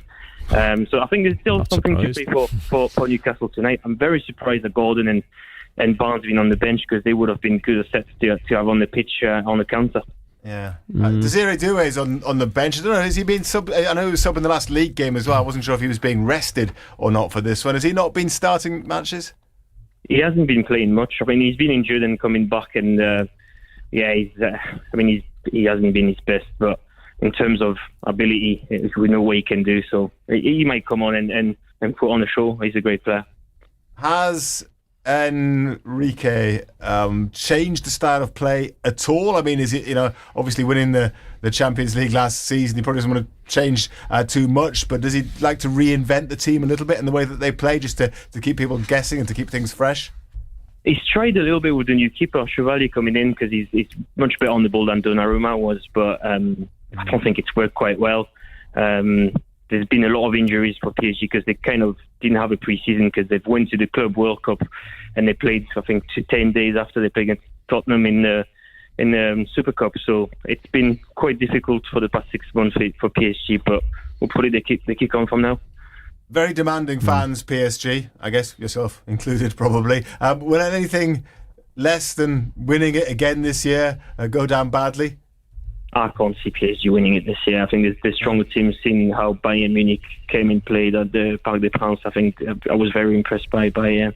I think with the goalkeeper situation at the minute, it will be difficult for PSG to win it again this year. Okay. Well, enjoy the game tonight. Where are you going to watch it tonight? Just at home, or are you going to as always, games like that at home unless I'm at the stadium, but yeah, okay. Just at home. Well, we might well get you on to get your thoughts afterwards as well, if you don't mind, Thibaut. That's fine, yeah. Good Cheers, stuff. Thibaut. Enjoy. And also, looking ahead to the World Cup, are you willing to be our French International Fans Forum member? Yeah, of course. I think I've been quite successful so far. Every time I've done it, we win at least the semi-final or winning it. Yes. So, yeah, you've had a good ride so far, haven't you? So, okay, we'll look forward to getting you on again then when the summer comes. That's our first recruit. We're going to be struggling with a couple of countries, I think.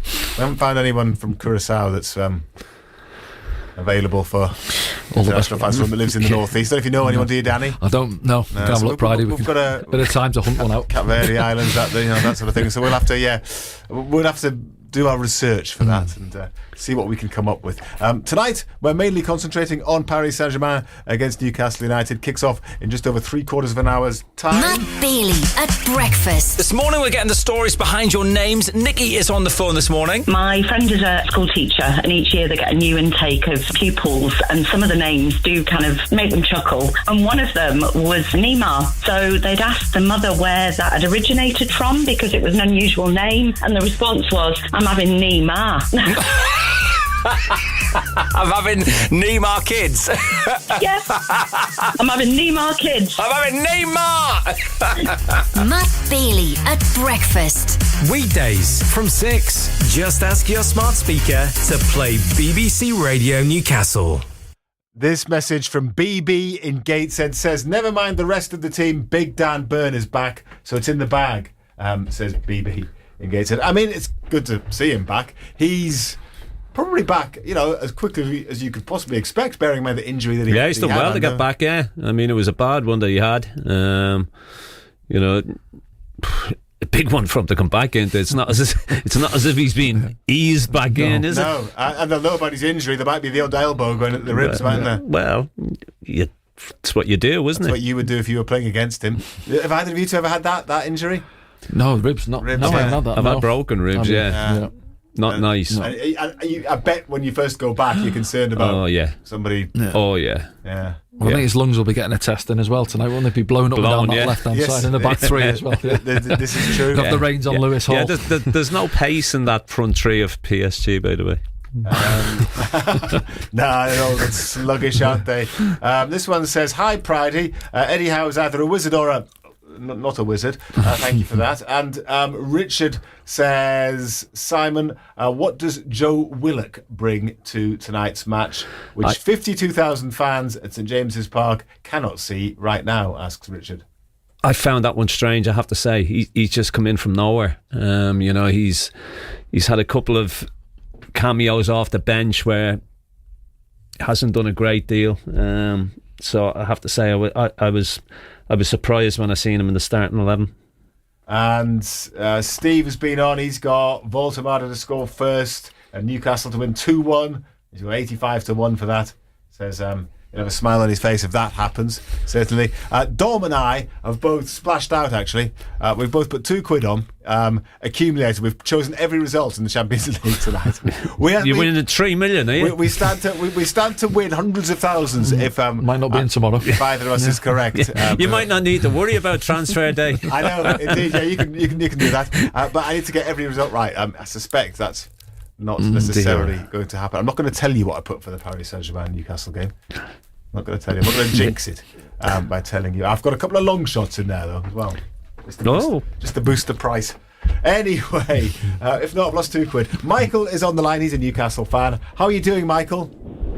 I'm good, thank you, guys. It's a bold lineup, isn't it? It most definitely is that. Yeah, it's. I think it's one that's caught everybody by surprise, Michael. To be quite honest. Yeah, I think so. But I do wonder whether the lineup's quite as we expect.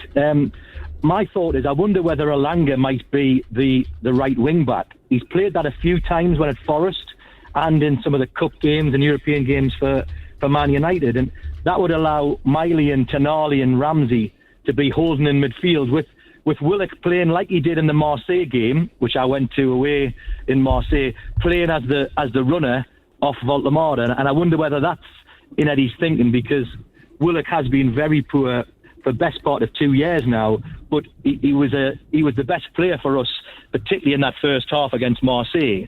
And maybe that's in Eddie's thinking tonight, that Willock's the legs running off Voltemada, with maybe Elanga as the right wing back and Miley playing more centrally. I think that'll be a real bold shout. I do, but look, I think trying to second guess what Eddie Howe will do is, we spoke beforehand. It's really difficult to second guess the manager and what he does. I mean, I personally, I think Miley will play at right wing back. I think Tonali and Ramsey will hold, and Alanga and Willock will play off Valdemar. I think they'll use the pace of Willock on that left side to get forward, and they'll use the pace of Alanga to break on PSG. I might be mistaken. I might have got it wrong, but yeah, you may well be right. I just wonder if Miley's got that pace to get up and down. He's been magnificent this season in terms of his composure and his versatility, but that raw pace against some of those forward players for PSG, I wonder whether Alanga's going to get a particular job, going forward and going backwards tonight. Look, I think they will. I think both them. I think both Alanga and Willock will be expected to get up and down when we haven't got the ball. To sit in front of, you would think, Miley and Hall, give them a bit of protection. We spoke about a low block, not giving PSG room to play in, not giving them space in behind. But it's interesting to see how it's going to work. I think especially on that far side, Hakimi loves to bomb on, doesn't he? So for me, looking at it, most Newcastle fans would have said either Barnes or Gordon as your natural winger, for that bit of space on that far side. But but Willock will drop in a little bit more. Yeah. And set pieces, we've got the 3 centre halves, all over 6'4", and then with Miley and Valdemar, let's hope that the deliveries from perhaps Hall tonight, maybe Ramsey, into those 5 big players will allow us to snatch something tonight. I think that's a huge point. I think set pieces could be absolutely massive for us when you look at the height that's in that side tonight. With Miley's 6 foot odd now. He's a big boy. He's grown into himself. Chow, Botman, and obviously Dan Bourne coming back in, and Valdemar, all big lads, all 6 foot plus. And Ramsey's no, he's no shrinking violet either. So there's plenty of height in there. So I think we've got to look to utilise those set pieces as much as we possibly can. Michael, what's your prediction tonight then? I'm going to go for a 2-1 win to Newcastle, because I'm an optimist.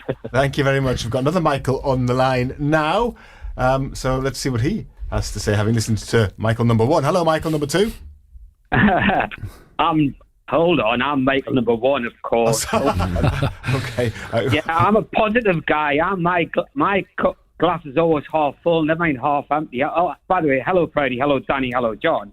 Hi, Michael. Okay. I'm a positive person. Yes, I had predicted 5 at the back, but I've done a little mental top up here, and I reckon we've got 300 million pounds worth of talent in that team tonight. I'd just like to remind people, Eddie Howe asked for the supporters to get behind the Lang, and they started cheering them. The lad had a massive uplift. Likewise, Willock, the poor lad, he got abuse online a few weeks ago, and again, they give a positive. We need to get behind the team. We need to be positive. None of this negative. We're gonna be positive tonight. I'm quite hopeful about the game tonight. Yes, I might have had Anthony Gordon on because he's been in top form in the Champions League this year. But I'm positive. Luis Enrique, yes, he's a top manager, but Woodward's fighting for Eddie, not a chance. I quite like the thought Bruno's on the bench. He normally has an impact when he does come on. And he get rid of that rubbish when Newcastle can't win without him in the team. But I'm up for the game. I'm predicting a 1-0 win. I think an awful lot of people would take that. You take it. Everyone would take that. Yeah, every single Newcastle fan would take a 1-0 win. Yeah, sure. Yeah, just think of Alanga a few weeks ago. He was getting a bit of flack. Eddie Howe said, "Get behind him." The crowd give it here, and there was a notable upsurge. Positive thoughts get positive performance. However, man, let's get behind the lad. A big night for him. Michael, what about Joe Willock? Because I'm looking at the messages that we're receiving, and a lot of people are questioning his inclusion. So this one, just to pick one as an example, it says Willock is a puzzle. I don't see what he offers. We should definitely offload him in the summer. Well, let me tell you, I'll tell you what, by Eddie Howe picking the lad, it's a massive, massive positive. It's a vote of confidence. I remember Joe Willock curling the ball, passing round for Isaac to run on and slam them home. Curling against Spurs, fantastic. Remember when he was on loan from Arsenal and he scored 7 goals in a row, that guy. Just confidence. It's all about confidence. Just back the lads. None of this negative thoughts. Come on, let's go for it. Big night for Joe Willock as well, Andrew. You're smiling, yeah, because he's very optimistic, Michael.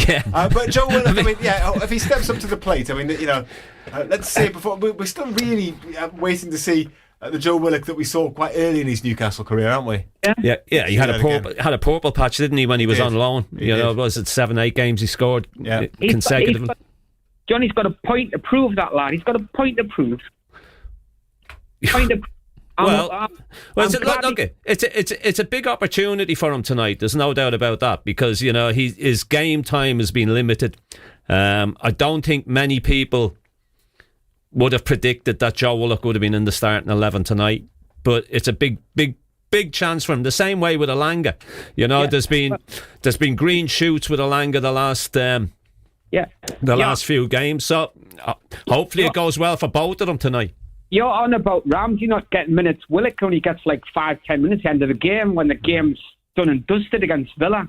Big chance for him tonight, though. Big chance for him tonight. Thank you very much, Michael. Cheers, Michael. Enjoy. Michael, number one. I'll enjoy it. I'm up for it. Bye. Okay, I can tell you're up for it, Michael. I can tell. We'd love to get you back on again. Positive, either after the game tonight or on tomorrow's show, and find out if you're still as positive afterwards. Hopefully, you will be. Sorry, been a bit of a quieter night for you, Danny, obviously, with the match tonight. Most of the people getting in touch, Newcastle fans. I'm going to slip off and watch the game shortly. What do you think, from a neutral point of view, is going to happen? I think it'll be a good open game of football. I wouldn't like to call the scoreline. Obviously, sat in here and listening to positive Michael's on the phone there. No, listen, obviously they can go and play with a bit of freedom, Newcastle, but on the flip side, you've got to be careful against a side like these. You're not too open, and I can see why Eddie's looked at his squad and gone with that. What will be a back five, I think, and look to hit them on the counter-attack. It is possible that by close of play tonight, 6 of the top 8 clubs could be English clubs. Yeah, that's possible. It's probably unlikely, but City are down in 11th, but still level on points with Newcastle, and Chelsea on 13 points as well. And then you've got Spurs and Liverpool both above them, as well as Arsenal, who are obviously 100% record and going through. I think, as the caller said there, if you can keep it solid early on, and then set pieces could be key. Say Burn back in there, Voltemada. Yeah, the one thing you don't want to do is concede early. You concede early, chase the game after that against these. Your game plan changes a little bit, because it'll be all about keeping it tight, won't it, Dan, for 15-20 minutes. Get the crowd on their back. Frustrate them a little bit, and then look to hit them on the break. But also, if PSG do score early, not panicking and just continuing with the same game plan, knowing that your chance will eventually come. Well, yes. Yeah, but then somewhere along the line, if your chance doesn't come, you've got to throw caution to the wind. You don't do it straight away. No. Getting into the last 10 minutes, you're 1-0 down. You're still, obviously, as you say, within a shot. You then unload your bench, off the bench. Yes, and then have a proper go. Anas is on the line, Newcastle fan. Hello, Anas. How are you feeling about it? Good evening. I'm feeling mildly optimistic, but cautious as well, because it's no other team that we're playing. It is the European champions after all. So they're going to come at us, I think. And I think that lineup is very, very telling. I think Eddie Howe probably feels the same way.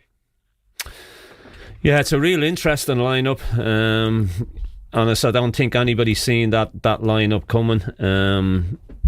I don't know whether he's named that with having one eye on Saturday night going to Liverpool as well. But I think it's one to try and frustrate PSG.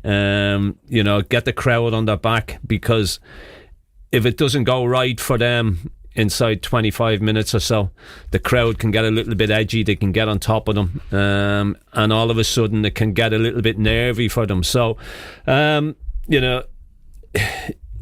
somebody texted earlier, it'll go one or two ways. It's either tactically absolutely brilliant, or you get shot in the foot. Yeah, I think we just have to be calm in the face of the the inevitable frustration that might come from the home crowds if we're lucky enough not to, and obviously we're obviously robust enough not to concede early on. I think that's absolutely important. I do think we just have to be calm and cool and collective and just control the ball really, really well, and not get too ahead of ourselves. And if a counter attack is upon us, then really just make the most of it. I mean, I remember the Milan game a couple of seasons ago, and it kind of felt a little bit similar to what might happen tonight, and yet I remember Sean Longstaff nearly grabbed the winner for us. So I mean, I kind of envisage and hope that that's what will happen. I don't think we will have too many chances, but if we can really get on the nerves of PSG and then hit them where it hurts, perhaps within the last 15 minutes and get a 1-0, then that will be absolutely not the prettiest way to win, but certainly that will be one fantastic win and guarantee us a top 8 finish, which will be absolutely superb in what's been probably, I wouldn't say a disastrous season, but a bit of a frustrating season. So I think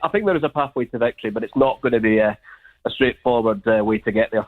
Anas, enjoy the game. Thank you for talking to us. Thanks, gentlemen. Cheers, mate. All the best. So, Ando, Opta, who do all the stats and do predictions as well, in terms of percentages of things likely to happen, what percentage chance do you think they have of Newcastle making it to the last 16, whether it is straight through tonight or via the playoffs? What percentage chance? Well, what percentage chance would you give them? What, the last 16? To get into the last 16, yes. 55%. See, they've gone 81%. I was going to say 75. I was going to go 81. Yeah, well, you tell you what, then you can both have a crack at the next one. What percentage chance of them getting to the quarterfinals? I'll go 55% again. Right, now you've gone more optimistic. Lower, 45. You're good at this, Danny. Yes, 40% to get to the quarterfinals. What about to get to the semi-finals, Ando? 85%. Wait till you ask me if they're going to win it here. It's going up every time. Which, Anyway, what would you say, it's Dan? You're be taking it seriously. No, about 28. Yeah, lower than that, actually. 19% chance. To get to the final, Ando? Oh, nailed on. Okay, 100% there. Danny? 14. 7.4. And to actually win the thing, Newcastle have a what percent chance? Anders already said 150%. Yes, okay. 2%. Yeah, 3%. 3%. So you were pretty close all the way through that. Yes, the most likely team to win. I mean, they just basically go on what's happened so far. So they have Arsenal first and and Bayern Munich second. Man City though, third most likely winners according to Opta. So there you go. I know you love those stats, don't you, Ando? Oh, I love them. Yeah. Yes. Danny, I seen the expected goals. Aston Villa at the weekend was 1 point something. Didn't understand it because they scored 2. Yeah. Yes, but that indicates that they scored when they might not have been expected. The chance. They weren't expected.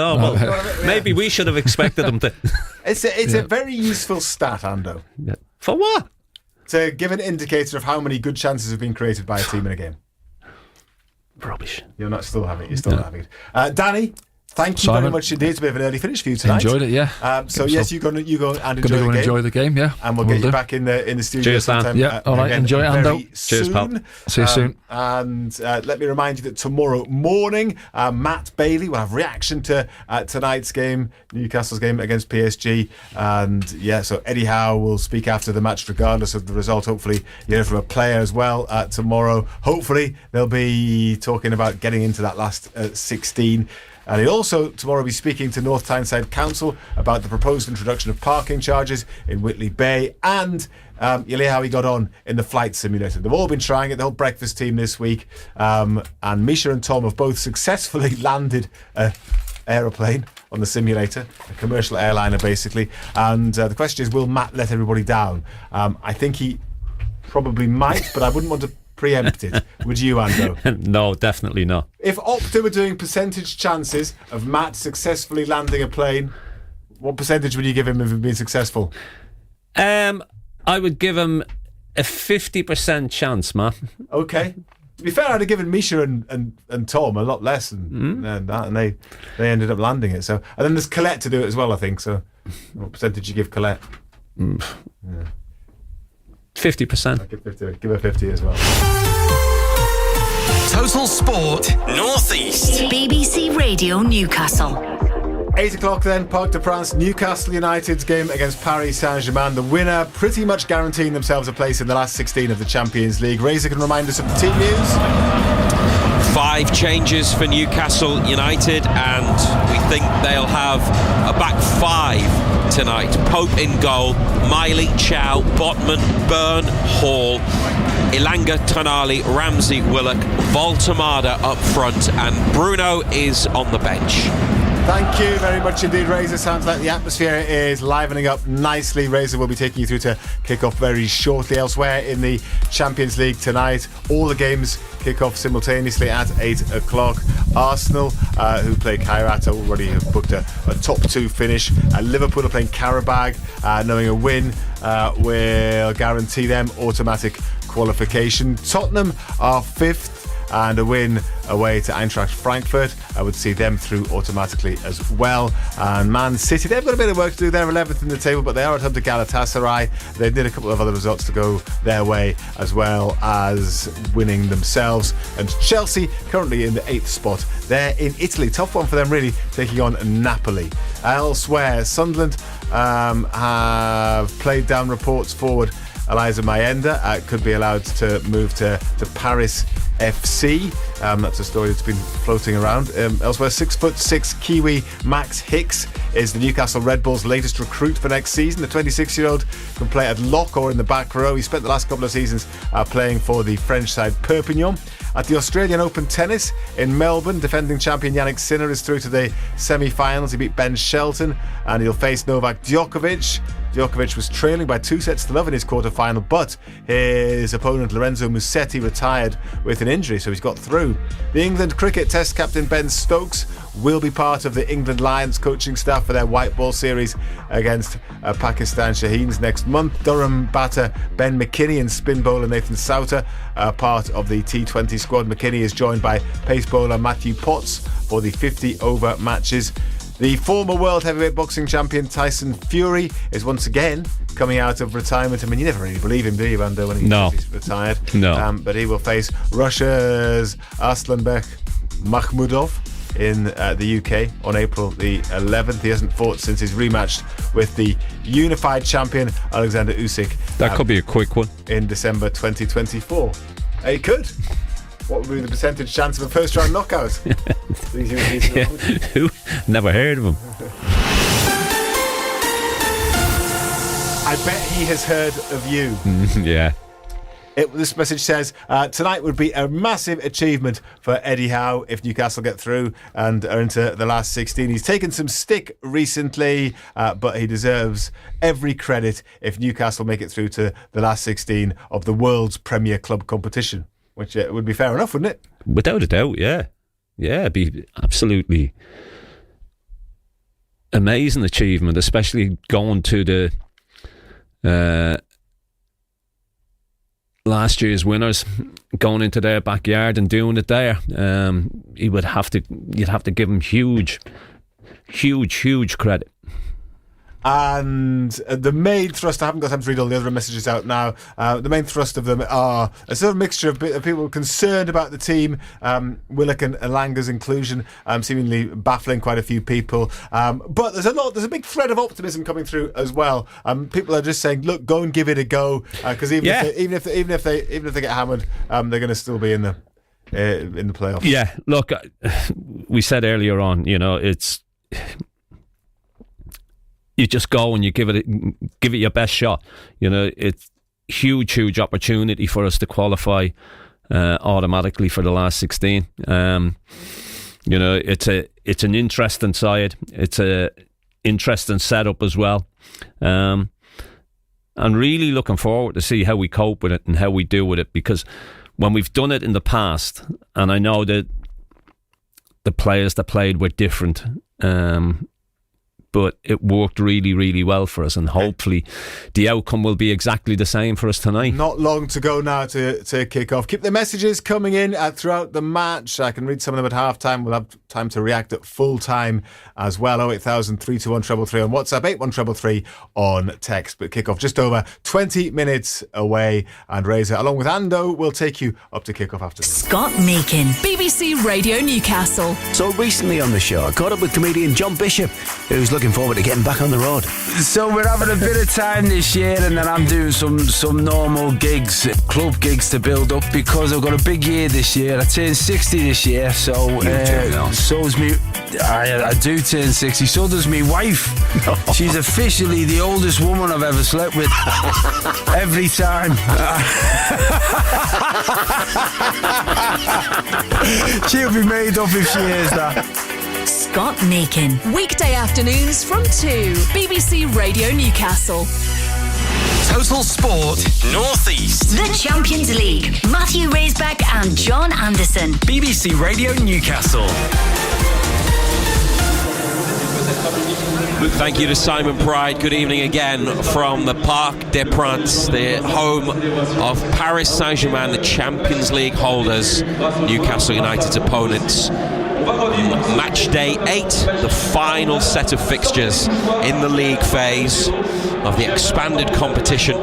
There will be knockout European football regardless of the result tonight. That's for both teams, but as I'm sure you know by now, the winners will, because of their superior goal difference to the teams below them, at many level on points, 13 points, they will go into the top 8, which means automatic passage to the last 16, 9th or lower, and it's a two-legged playoff tie next month for a place in the last 16. Already a big noise in a ground that is not as large as St James's Park. It holds just over 48,000. It is 2 tiers all the way around. It's a bowl shape, the Parc des Princes. The ultras are behind the goal to the left, but the racket is coming from the goal to the right, where supporters are jumping up and down in formation and in unison in the top tier. The navy, red and white PSG flags are being flown by the supporters at that end of the ground. That's where the PSG players are warming up. Newcastle United finishing off with some shooting practice at the goal to the left. And before we hear from Eddie Howe, let's recap on the team news and bring John Anderson back in a moment. We think it'll be a back 5, but there is a possibility with who's out there that they could have a 4 and then 3 in midfield and a front 3. Pope, Miley, Chow, Botman, Byrne, Hall if it's a 5, Elanga, Tonali, Ramsey, Willock, Voltemada up front. So it's 5 changes from Villa, and the bench is Ramsdale, Harris, they are the 2 goalkeepers, Trippier, Wissa, Gordon, Barnes, Osula, Jacob Murphy and Alex Murphy, Bruno in the squad, not fit enough to start, but he is a sub, and Shahar, no Joelinton as expected. The options there, Ando, with the 5, he could change it to a 4, but he also has a lot of big names on the bench that he can turn to throughout the evening. Yeah, no doubt about that, Razor. I mean, I think you'll go with a 5. I think Chow, Botman and Bourne will be the 3 centre-backs, Hall and Miley wing-backs, with Tonali and Ramsey, Willock left side, Elanga right side, looking to play off Voltemada. I think it's a brave shout on his part. I don't think anybody would have predicted that side. As I said to Pridey earlier on, it's something that he did last season in the semi-final of the League Cup that worked so well and was so successful. And hopefully it'll have the same outcome tonight. I think it's all about trying to frustrate PSG and then looking to use the pace of Willock, the pace of Elanga to cause them problems. Mind you, just observing part of the warm-up, they were doing it with Chow on the right of a 4. But that could just be to confuse Paris Saint-Germain as well, and it wouldn't be the first time Newcastle United have done something like that in a warm-up, because there will be Parisian observers keeping a close eye on what they do. So we'll know for certain when the team lines up, and then we'll obviously keep you informed with any tactical changes that they go through across the match. And it will need to be a performance that is tactically perfect and physically spot on as well, as they take on the team that won this competition last season with a record score in the final against Inter Milan, 5-0 in a Champions League or European Cup final, and among the favourites to win it again, but not assured of their last 16 place just yet. It could be playoffs for PSG, and it probably will be if Newcastle United pull off a shock and win here. Their team, the starting 11, the goalkeeper is Matvey Safonov, who is Russian and has been not a first choice keeper here. Lucas Chevalier was brought in from Lille in the summer, effectively replacing Gianluigi Donnarumma, who's now at Manchester City. But Safonov starts tonight in goal for Paris Saint-Germain. The rest of the team I'm sure you'll be very familiar with. Achraf Hakimi comes back into the side at right back. Marquinhos at centre back with William Pacho and Nuno Mendes the left back. Warren Zaire-Emery, Vitinha and João Neves the three-man midfield. Vicha Kvaratskhelia and Bradley Barcola either side of the Ballon d'Or winner Ousmane Dembele in attack. I mean, they are just superstars, aren't they, Ando, most of those players in pretty much every outfield position. Yeah, they've got good players, haven't they? There's no doubt about it.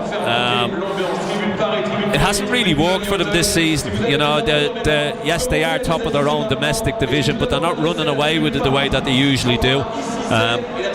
Surprising defeat last week in the Champions League at Sport. I don't think anybody's seen that, and anybody would have predicted that. That's why they're in the position that they're in, where they've got to go and they've got to win tonight. You know, so I don't think everything's been rosy in the garden for them this season, and hopefully we'll be able to take advantage of that tonight. BBC Radio Newcastle and BBC Sounds live from Paris ahead of a match that is effectively winner takes all because of their position in the table, going into a final round that sees every game kick off at the same time, and all 18 matches get underway at 8 at 9 o'clock local time here in Paris, and Newcastle and PSG 6th and 7th respectively, with the French side above United on goals scored. They have the same goal difference, and they make the distinction next. They separate the teams on goals scored. After that they could climb the table and even get as high as 3rd if everything goes well, but they would have to leapfrog Real Madrid, Liverpool and Spurs. Now we're going to keep across all of the other fixtures, every other game, and let you know how it affects Newcastle, because goals elsewhere will affect things. They could go up, they could go down, they may even stay where they are, but where they finish and where they are at any given time, particularly if they are in the playoff section from position 9th downwards, then that will give us a clue, and then at full time we'll know who they'll face if they are in the playoff round. So we'll be across all of the permutations, the possibilities for what comes next for Newcastle United. Do you know, Ando?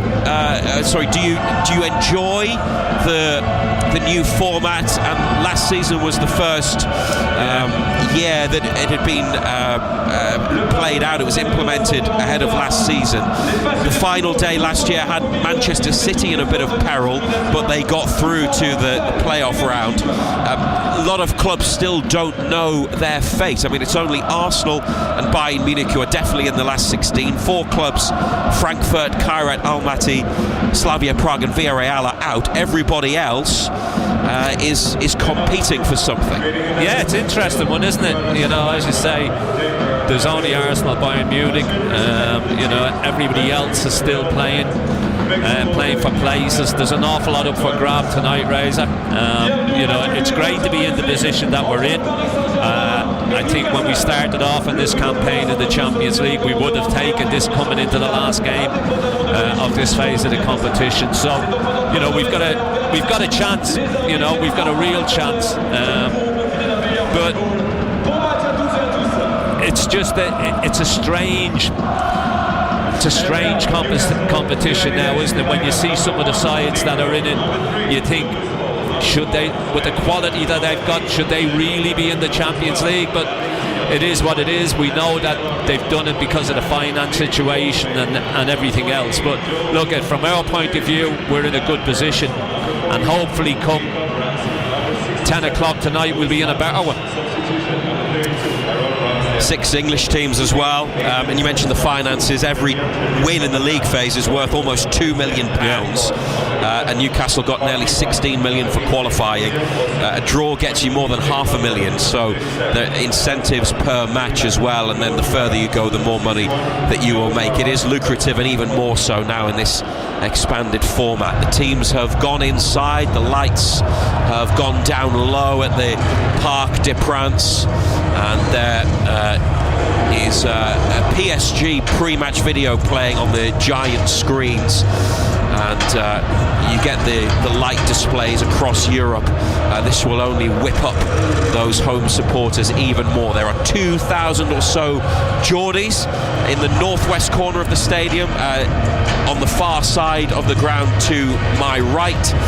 They have the upper and lower section. They are separated from home fans by netting, and it's quite a small allocation. They'll be doing their best, I'm sure, to make themselves heard this evening. We'll bring you commentary on BBC Radio Newcastle and BBC Sounds from 8 o'clock. Cause an upset tonight then, and they will skip the playoff round, a 2-legged tie next month, and go straight into the last 16. We want to express ourselves in the right way. We want to try and win the game. We want to try and progress without the extra games, as you say. All those things are rewards for us, but just looking at it solely as a football match, we're pitting ourselves against the very best. What a great opportunity for us to show everybody and ourselves that we can play in any environment, home or away, and we can be effective. So I think we've got football questions to answer, and I think that's the focus. Well, they were, I suppose, asked some football questions when they were last here, weren't they? Quite a few of them, and they had answers. Nick Pope with a number of important saves in November 2023. Newcastle very close to what would have been a crucial and precious 3 points, but they were denied by that controversial penalty deep in added on time. But on that occasion, they still came away from Paris with a point. That was, I think, a really good night for us, because I think it was a really great test for us at that stage of our development to go up against such a great team, and I thought we put on a really good display. I think there was moments, big moments in the game where we were backs to the wall, and I think we were reliant on Nick to make some great saves, but we hung in there and protected our lead for so long. Of course, the incident at the end is well known about. I think we felt really hard done by in that moment, but I was very proud of the performance overall. Eddie Howe reflecting on the match they played here 2 seasons ago. An injury affected Newcastle United, a team that he could name, but with not a lot in reserve. They had 3 academy players, 2 goalkeepers, defensive cover from Paul Dummett, and a fit again Lewis Hall, who just returned on the bench. So he didn't make a substitution that night, Eddie Howe, but they almost got there. A lot of pain because of the penalty decision, one that wouldn't have been given in the Premier League because it came off the body and onto the arm of Tino Livramento, but a lot of pride too, understandably, their performance that night.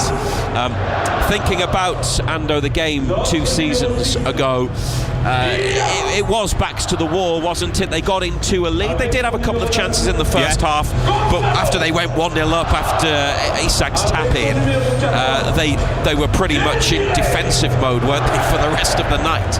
Yeah, they defended great as well. You know, so disciplined, everything that they did, and they were so unlucky at the end. And as you rightly say, Razor, you know, if that had happened in the Premier League, it wouldn't have been given.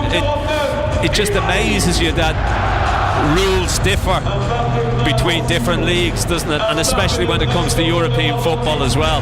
You would think that it would be the same all over the world, but unfortunately it's not. A second trip to Paris Saint-Germain within their 2 Champions League campaigns. I'm sure many of the fans who are here would have been around for that 1-1 draw. A chance to come to the beautiful French capital, take in some of the many world-famous landmarks. We are out of the city centre on the west side in the Auteuil district, about 3 miles from the Eiffel Tower and a good hour away from Charles de Gaulle Airport, which you can fly directly to from Newcastle, as many will have done yesterday in bad weather. The team flight was delayed yesterday. They were stuck on the tarmac for a while because of the high winds. They still got here though and were still able to train. It shouldn't have affected them too much, should it, Ando, the slight delay? No. They had that in Milan 2 seasons ago because of a storm. They couldn't take their flight and they got there quite late, but they ended up getting a point in a 0-0 draw that night, so it shouldn't matter, should it? No. I mean, look, it's not a long flight either, Razor. You know, I mean, it's just a hop across the sea, isn't it? You know, it's not that far, doesn't take that long. I don't think it would have disrupted too much. They obviously got there, they trained, they did a press conference, got to the hotel, all had a good night's sleep and ready to go tonight. Well, the lights are flashing, the LED boards illuminated around the perimeter of the pitch, and at the top of the lower tier or the bottom of the upper tier, however you want to describe it, and now a fire spitting machine display all around the pitch here at the Parc des Princes. It really is impressive stuff. It's got the feel of a big Champions League night. Not all of their games this season in Europe have necessarily have that. Perhaps Union Saint-Gilloise in Belgium and maybe a couple of the home games haven't felt as big as some of the top Champions League ones, but Ando, this is very much as good and as big as it gets, isn't it? Playing the holders away from home with something riding on the outcome. Yeah, you just hit the nail on the head there at the end there, Razor. You know, there's just so much riding on it. You know, obviously you win here tonight and you get that really important fortnight's rest, don't you, where you don't have to play 2 midweek games, you know, and that would be such a huge help to us, because it seems like we've been playing forever, doesn't it? You know, it always seems to be weekend, midweek, weekend. It would be great to get a couple of free weekends or free midweeks, and of course we can only do that if we go out and we win tonight. Newcastle United and Paris Saint-Germain are on their way. Quite a long walk from the tunnel at the bottom of the stand down to my left onto the pitch, led out by the Slovenian referee Slavko Vincic.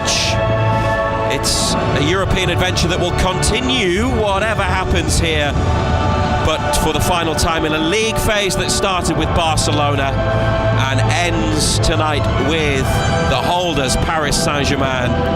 Live on BBC Radio Newcastle and BBC Sounds, take in the fact that Newcastle United are competing at the very top. Hugely impressive. I think they're a team that we really admire, with how they play, the manager's style, how he's coached the team, how he's evolved the team, how he's made some really smart signings to make them better. I think there's a lot to admire, especially their style, because I think they're quite unique with how they play. They don't tend to copy anybody. They're solely themselves. Very, very good football team. They've got athletic players in every position. They're technically very good. They're tactically interesting. So the ultimate test for me in Europe, this will be, I think, the hardest game that we could have played. But we've got to go in with the attitude that we relish that, and we've got to rise to that occasion individually, collectively. We've got to be at our very, very best. Well, anyhow, rates Paris Saint-Germain as the top side in Europe, and still the top team, having won it last year. We heard from a French footballer based in the northeast, Ando, earlier, who thinks that maybe they are not favourites to win it this year, but having worked so hard to lift the Champions League for the first time last season, and they've been close on occasion, and they're a wealthy club who've spent fortunes over the years. It's not a title that they would want to give up anytime soon. There'll be a high level of determination to retain the Champions League, because that's what the very best do. Yeah, look, it's a little bit like us. We want to retain that League Cup, don't we? But to retain the Champions League, it's a real difficult thing to do. You've got to be exceptional. And as I said to you earlier, Reza, things haven't gone swimmingly for them this season. Yes, they're still on top of their own domestic league, but they've had one or two little setbacks. You wouldn't say that they're in the greatest form at this moment in time, but you look through the side that they've got, the names that they've got quality players, they've got players that can hurt you, and the front three, there's plenty of pace in that front three, so you've got to be on your mettle. But it's set up nicely because there's so much riding on it for both sides, to be quite honest. Paris Saint-Germain, Safonov in goal, Hakimi, Marquinhos, Pacho, Nuno Mendes, midfield of Zaire Emery, Vitinha, João Neves, the front three, Kvaratskhelia, Barcola and Dembele. Newcastle United, we'll find out the exact lineup in just a second. Dan Burn is the captain tonight. He's missed a lot of games, 11, with the injury he sustained in the derby. They are just changing ends. Newcastle are going to shoot to the left in the first half, just as they did here 2 seasons ago. Nick Pope in purple sprints from one end of the pitch to the other. It's black and white stripes, white shorts and white socks, and PSG in their navy kits with a bit of red and white trim. Goalkeeper Safonov in green. Let's see exactly how they line up. Will it be a 4 or will it be a 5 at the back? Pope in goal, Miley, Chow, Botman, Byrne, Hall, Ramsey, Tonali in the middle, Willock on the left, Elanga on the right, and Voltemada up front. Bruno is among the substitutes after injury. It's looking very much like it's a 5 as Paris Saint-Germain play us underway. More live Champions League action on BBC Radio Newcastle. We brought you all of United's league phase games. This is the final one, already assured of knockout football in Europe's premier competition, trying to go directly into the last 16 and skip the playoff round next month. PSG have kept the ball, they've gone back to the goalkeeper, into the United half, onto the chest of Kvaratskhelia, holding off Hall, back to his own half of the pitch, drops it off for midfielder Zaire Emery. And PSG up the far side looking to play it in behind, which they've done so already. Botman comes across and makes a block, and then Dan Burn has to stick it out for a throw. But 4 PSG players go running to the referee, and they are alleging that there was a handball in there. Barcola got inside Miley, and it came up and hit Barcola, and then went off Miley's hand in the penalty area. Well, they finished the last match here with a VAR check for a penalty that was given for handball, and now we start in Paris tonight with a VAR check for a possible PSG penalty for a Newcastle handball. You couldn't make it up. We are waiting for VAR to instruct the referee. Unbelievable. The end of one game, penalty drama involving VAR, and we've barely got started in the Parc des Princes, and PSG could get one for handball again. It's hit Miley on the hand, hasn't it, off Barcola? Yeah, it has hit him, but I think it's hit the PSG player first, handball. I think it's going to the screen. It's going to go to the pitch side monitor for the referee to review it. Christian Dingert from Germany is on VAR. Slavko Vincic, who was Champions League final referee 2 seasons ago, one of UEFA's top officials, has been told to take another look. Botman came across, blocked Barcola's ball into the middle towards Dembele, and then it hit the French forward. Miley had his arm out, it hit him on the hand. It's a penalty. Deja vu in Paris. Dan Burn leads the Newcastle protests, but it will not have any bearing on the decision. Eddie Howe and Jason Tindall have made the long walk from the bench to the pitch side area to talk to the fourth official. This is at the opposite end of the ground to where PSG got their penalty 2 seasons ago. We're only into the 4th minute on the clock, so we barely had any action. The first attack, it was played inside Miley to release Barcola, and now a penalty for Dembele to take against Nick Pope. I thought it came off Barcola's hand, you know, Razor. I thought it came off his arm first before it hit Miley. But strange referee decisions. The spot kick. We will discuss and debate whether it's the right decision, but let's see what happens from 12 yards. Nick Pope stands tall, his hands almost touching the crossbar. Here's the penalty from Dembele. He saved it! Nick Pope dives to his left and pushes the ball behind for a PSG corner. Even more drama in the Parc des Princes involving PSG and Newcastle United. The penalty after VAR check for handball by Miley has been saved by Nick Pope. You simply couldn't write it when Newcastle play PSG. The corner cleared and now there's an offside against the hosts. Unbelievable. Great save. I think justice is done there as well, you know, because as I say, I think that should have been handball against Barcola, but he's guessed right. He's got a strong hand to it. Great save.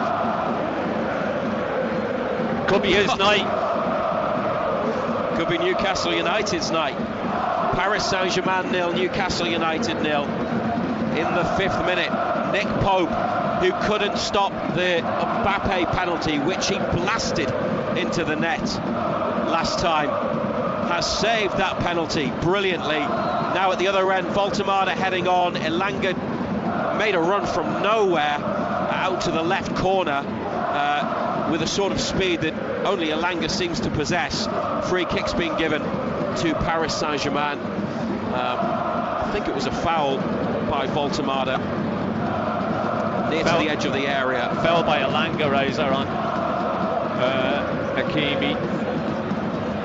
Thank you, Ando. It's a bit like I'm the referee and you're the VAR, because I don't have clear access to television screens to watch it, so I see it once and then you tell me a bit more about what's happened.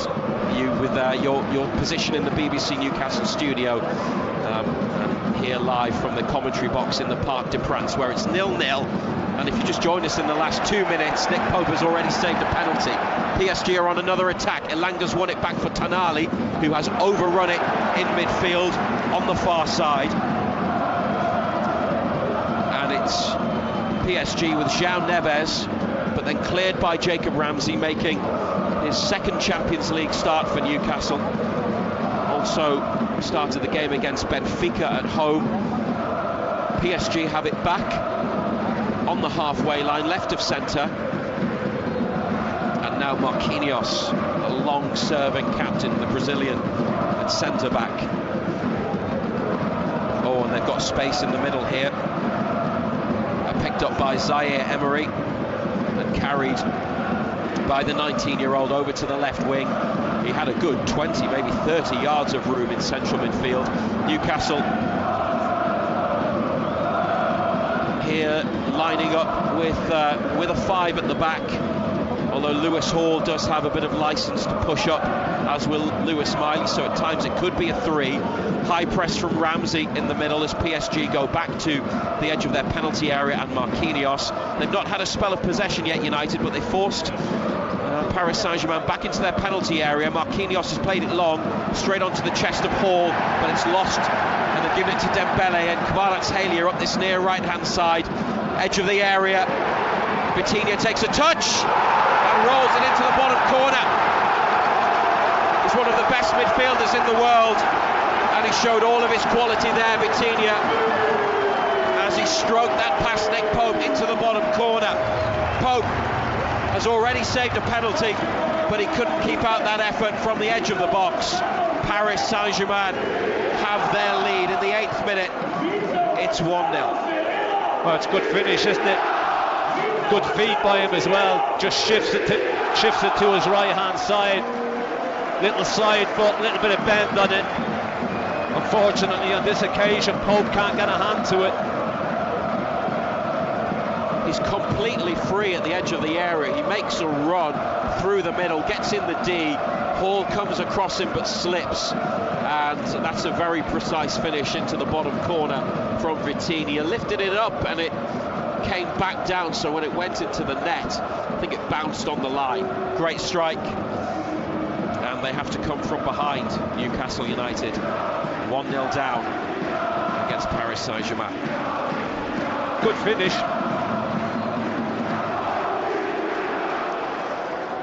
So we will be across how that and anything else that happens affects the standings. Here's Tonali in behind for Elanga to chase Safonov out of his penalty box. If the ball from Tonali had just had a little less power behind it, Elanga would have gone one-on-one with the keeper. It was overhit though, but it was a good run from Elanga. Now Burns won it for Tonali, 30 yards out. Voltemada with a heavy touch straight to defender Pacho, then PSG lose it to Tonali.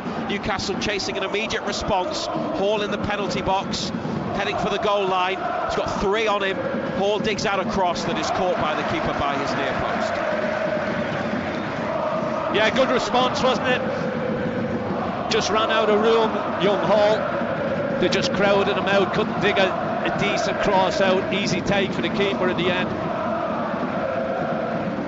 PSG playing it short, out from the back, over to the left. Miley slipped on halfway. Barcola takes it into the centre circle and then pushes it up to Kvaratskhelia, edge of the area on the right. Couple of step overs, shot with his left, deflects across the area, and Chow sticks it behind. Last ditch defending from Newcastle. Quick break from Paris Saint-Germain. Yeah, they look at threat going forward, don't they, when they break? Spoke about those 3 forward players, the pace that they've got. Down to 11th in the current standings, out of the top 8, having conceded that Vitinha goal. It's been a chaotic start. Paris Saint-Germain lead 1-0. Chow heads away the cross after a short corner. Hakimi to goal scorer Vitinha. Marquinhos, centre-back, finds himself right wing, plays it back to Hakimi. His first appearance since the Africa Cup of Nations. Vitinha near to the halfway line, plays it from right to left, and Zaire Emery now to Dembele. Barcola makes the run in behind up the left, just away from the penalty area. Miley sticks with him. Kvaratskhelia out there as well. PSG moving it around. Referee gets out of the way, lets Dembele take it on into the box, gets it back. Dembele, big save from Pope by his right hand, just off his near post. Tonali runs it out to the left wing, looks for a ball up the line for the run from Joe Willock. Nearly found him. PSG stick it out. Nick Pope, that's another big moment, and Pope to Newcastle's rescue once more. Yeah, good save, wasn't it? Work it well again, gets in behind, strong hand, pushes it away, gets good distance on it as well, Nick Pope. Burn to Botman, who didn't play here a couple of years ago. He was injured at that time. Dan Burn missed the match as well. Forwards for United, the centre halves 2 seasons ago, as PSG give it back to the keeper, were Lascelles and Cher. Neither available tonight for Newcastle United. 1-0 to Paris Saint-Germain. BBC Radio Newcastle and BBC Sounds. If you've got a smart speaker, ask it to play BBC Radio Newcastle. A reunion between these two clubs, 2 seasons on. PSG keeping it at the back. Safonov, that's a bit of a waste up the pitch to halfway. Botman to Byrne. Pope in the D, takes it away to his right, then looks long. There's a claim for offside against Elanga, who heads it on to Voltemade, tries to play it back to Elanga, chasing a back pass now, Anthony Elanga. They are frightened of his pace, because as soon as Elanga goes after something, they have to rush Paris Saint-Germain. Safonov, high ball towards halfway. PSG win the knockdown, and this is another quick move, and it's Barcola in line with the 6-yard box, just outside the area, shifts it away from Miley, checks back on himself in the area, back to Vitinha, edge of the box, beats a couple of challengers. Kvaratskhelia with the shot, teed up by Vitinha, straight at Nick Pope. He's been busy so far, Nick Pope. Oh, he's been a busy man, hasn't he? That was a comfortable one for him though. Just hit it straight at him, didn't get a great deal of pace on it. Comfortable save in the end. Voltemade, a header on. Willock tries to get there to his left. Hakimi back to William Pacho, the Ecuadorian international. The left-sided of the 2 central defenders. Goalkeeper Safonov away. And the Russian finds the Georgian Kvaratskhelia. He heads on. Botman's got it. Lewis Hall in between PSG midfield and defence. Elanga's available, short, gets it, beats a challenge, plays it to Willock. It's been a lively start from Elanga. Willock inside to Tonali, on the ball for United in the PSG half. Square to Ramsey, and now Chow. This is the first time they've really had it on the floor for any sustained period. Chow on the ball again next to the centre circle. Here's Dan Byrne. Elanga wide left. Comes to get it from Byrne, who instead goes inside to Tonali. It's up to Hall. Now Elanga runs in behind. Hall delays the pass, then gives it to Elanga, who's got Willock for an option. And an underlapping run from Willock, who chips it towards the far post, pushed away by the keeper. Miley following up off his left. Awkward angle, slightly off balance, has sliced it wide from inside the penalty area. Newcastle's first attempt, good run by Willock on the inside of Elanga. Safonov wasn't sure where it was dropping. He palmed it away to Miley, who couldn't really do what he wanted with the effort. Yeah, keeper looked all over the place, didn't he? Just palmed it away, palmed it into a bad area. Young Miley just lashes at it with his left foot. Wasn't easy, to be fair. But evidence that they can play, Newcastle. But we've had plenty of evidence that this lot can play, and PSG are in again. Kvaratskhelia to the attacking fullback Hakimi, who passes it straight to Chow on the 18-yard line. Out to Hall, closed down by Kvaratskhelia. Hall does well to turn away, outside then inside. Byrne here up to big Voltemade, and he's held it up but then lost possession. Willock's got it back. Now Hall, but one back by Vitinha. And Barcola, 30 yards from United's goal, to Dembele. Support, wide left. Dembele gets it back. He's got a couple of players in the middle. Sven Botman heads the cross behind. They look dangerous, don't they? Every time they come forward, they look dangerous. They move it so quickly as well, Razor.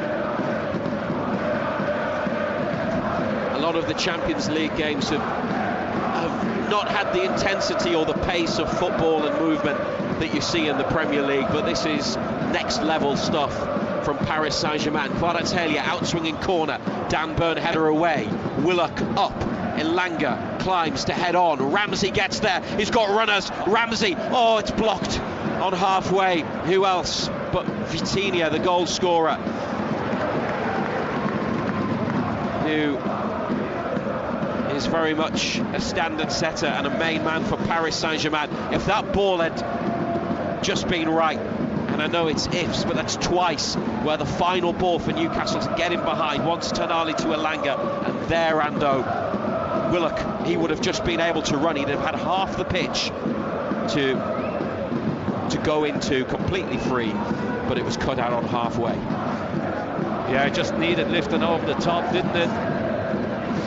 That seems to be the game plan. Drag Paris onto them. and then just look to break, as we said beforehand, use the pace of Willock and Elanga. 17 minutes played. Newcastle applauded by Eddie Howe. They are pressing high. Baltimore edge of the area. There's a block, and they've won it back. Newcastle. It's good work by Ramsey, who gets a return ball from Baltimore, corner of the penalty area, back to Elanga, who drags it back and gives it to Miley. PSG get their outfield players all behind the ball. Tanali now to Botman. Newcastle in their own half. Dan Burn here from Botman's pass out to Hall, who has to come inside with it. Looks for a black and white shirt. Hall carried it into the centre circle, still going, but he's overrun it. But then Ramsey's got it back, wins a 50-50, and now Elanga to try and run onto it. Pacho comes across and makes a vital challenge and plays it to his left to another navy shirt. It's another final ball that just wasn't quite right. I think only Elanga could have got there. That was pretty much last ditch. It wasn't quite in front of goal, but any touch from Elanga and he gets in.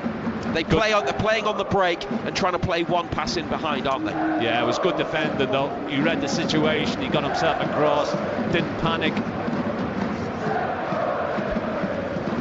1-0 to Paris Saint-Germain. Nick Pope saved a penalty, but then Vitinha put the Champions League holders into the lead. Here on BBC Radio Newcastle and BBC Sounds. As it stands, Newcastle United will drop out of the top 8 and enter next month's knockout stage playoff round, a two-legged tie where they would be away first and home second, but that's for later. Getting back into the game is for now. They look for Barcola up the left wing. It's gone out. Probably about in line with the 18-yard box at the Newcastle end. Miley's going to take the throw. Yeah, they're looking to get him in down that left side, aren't they? He's quick.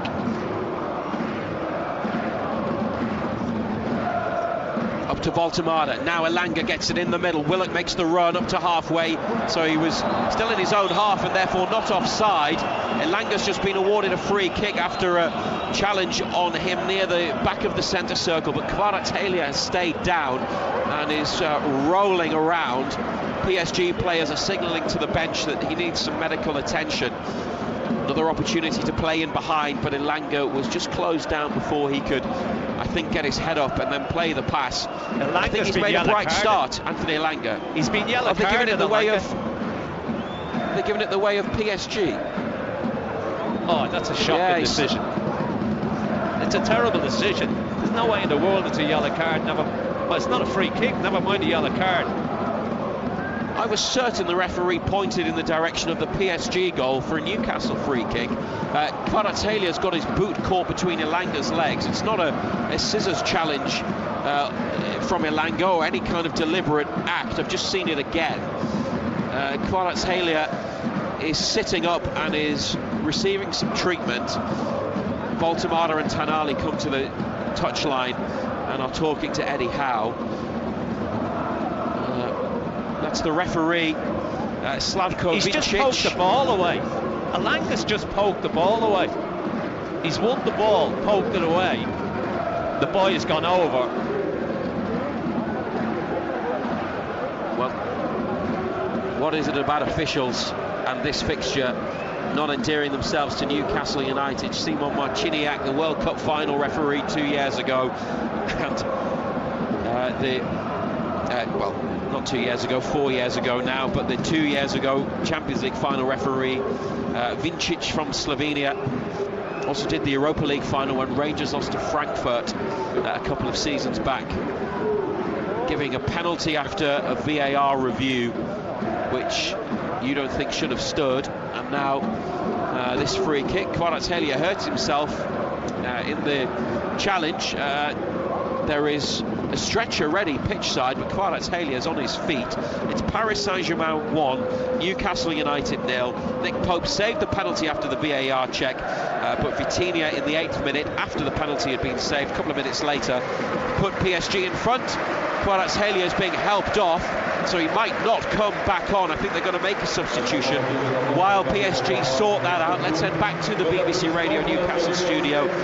Every other match has kicked off at the same time at 8 o'clock. Simon Pride has some other scores, and and some permutations and the current standings. Yes, it's an ever-changing table, Razor. Newcastle down to 12th as it stands, having conceded that goal. Manchester City have moved in to the top 8 because they lead against Galatasaray, and Atletico Madrid, the other team to rise up the table. They are leading against Bodo Glimt. Sporting went behind, but they've equalised, so they've jumped back up above Newcastle. And perhaps the most surprising scoreline so far, Barcelona trailing at home to Copenhagen, so they remain below Newcastle in the table. Newcastle in 12th place, and Man City and Atletico Madrid have moved into the top 8. Pope's free kick, it was a Newcastle free kick after all of that. Kvaratskhelia off, and Desiree Doué on.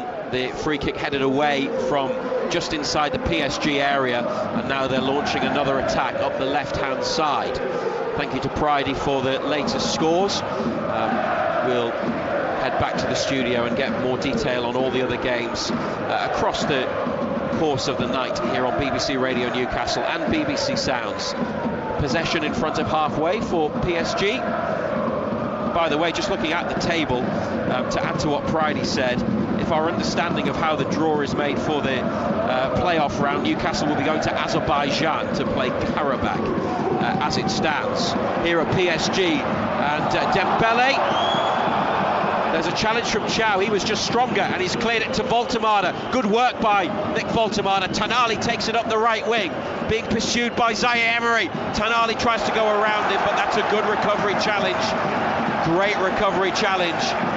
Extra pace from the young French midfielder as Tonali tried to go up a gear or two, but he couldn't get past Zaire-Emery. PSG have it back. Good defending again, wasn't it? Good strong run from Tonali, but the defending was decent. So Kvaratskhelia helped off, didn't need the stretcher. Blow for Paris Saint-Germain, and it was a Newcastle free kick for a challenge before he got injured. Some curious officiating so far. Weird. I mean, he gives the free kick to us, but Books Elanga he did get a yellow card. We've had that confirmed. Yeah. 25th minute in the Parc des Princes. The navy, blue and white PSG flags being flown still at each end of the ground behind the goals. There is a large area of tarmac behind the advertising boards, just behind the goal to the away end. So if you get one of those seats, you are a long way from the action, especially if you are low down. But it's not as bad as, say, the London Stadium at West Ham, where the distance from the pitch is even greater. Here are United looking at lifting it to halfway, looking for Willock, who's well held, and William Pacho back to goalkeeper Safonov. Hall and then Byrne make challenges, and they've got it with Tonali, but there is a free kick, and I suspect it might be for a high foot by Dan Byrne. Yeah, high foot Dan Byrne. Get away with it in the Premier League, not in Europe though. There are plenty of rules that apply, laws of the game in the Premier League, that are not necessarily consistently there in UEFA competitions. Barcola lifts it away from Miley and uses his pace to get away. Cuts inside. Miley comes back on the inside and wins the ball, but he's passed to Tonali, deflects back to PSG.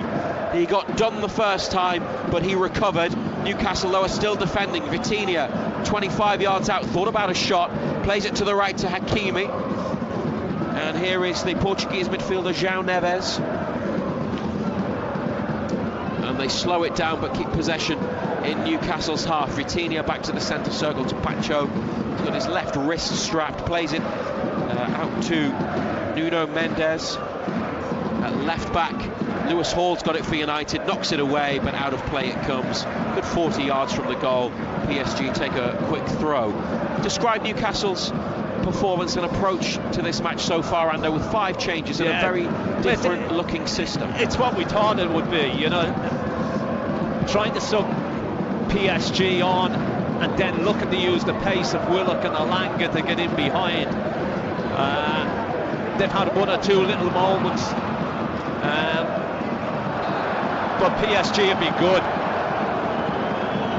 Barcola broke into the box, was trying to take on Newcastle defenders, lost the ball, and then Jacob Ramsey, a few yards ahead of the penalty area, has been fouled. So United have a free kick. Malik Chow, who's played in all 8 league phase games, came on against Barcelona, started all the others. On the diagonal to Hall, just behind halfway, takes it down with his left boot, looks for an option, comes inside, trying to hold off Hakimi. Hall has come away with it and played it towards Voltemada, but just behind the German, and it goes out. Sometimes it's been a little frustrating that, again, it's all a little rushed as well, isn't it? It's a little bit rushed as well, Razor.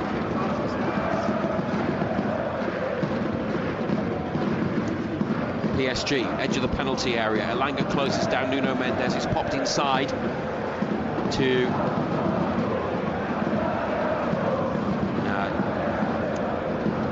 the substitute, Desiree Doué, carrying it forwards. The Champions League Young Player of the Season last year and the Ligue 1 Young Player of the Season.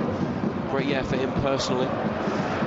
Here's Zaire Emery, another PSG young talent, edge of the area now, looking for Doué, who tried to take it forward. It's deflected into the hands of Nick Pope, and no danger there. Newcastle doing the necessary defending, trailing 1-0 in the Parc des Princes. Pope puts the ball on the floor, and the kick's gone straight to Hakimi in acres of space in the United half. Up to Dembele, flicks it off his studs into the box, but the run from João Neves was delayed. He wasn't up with play, and Nick Pope has it again, and hopefully this time the distribution will be a bit more accurate. He looks long for Voltemada.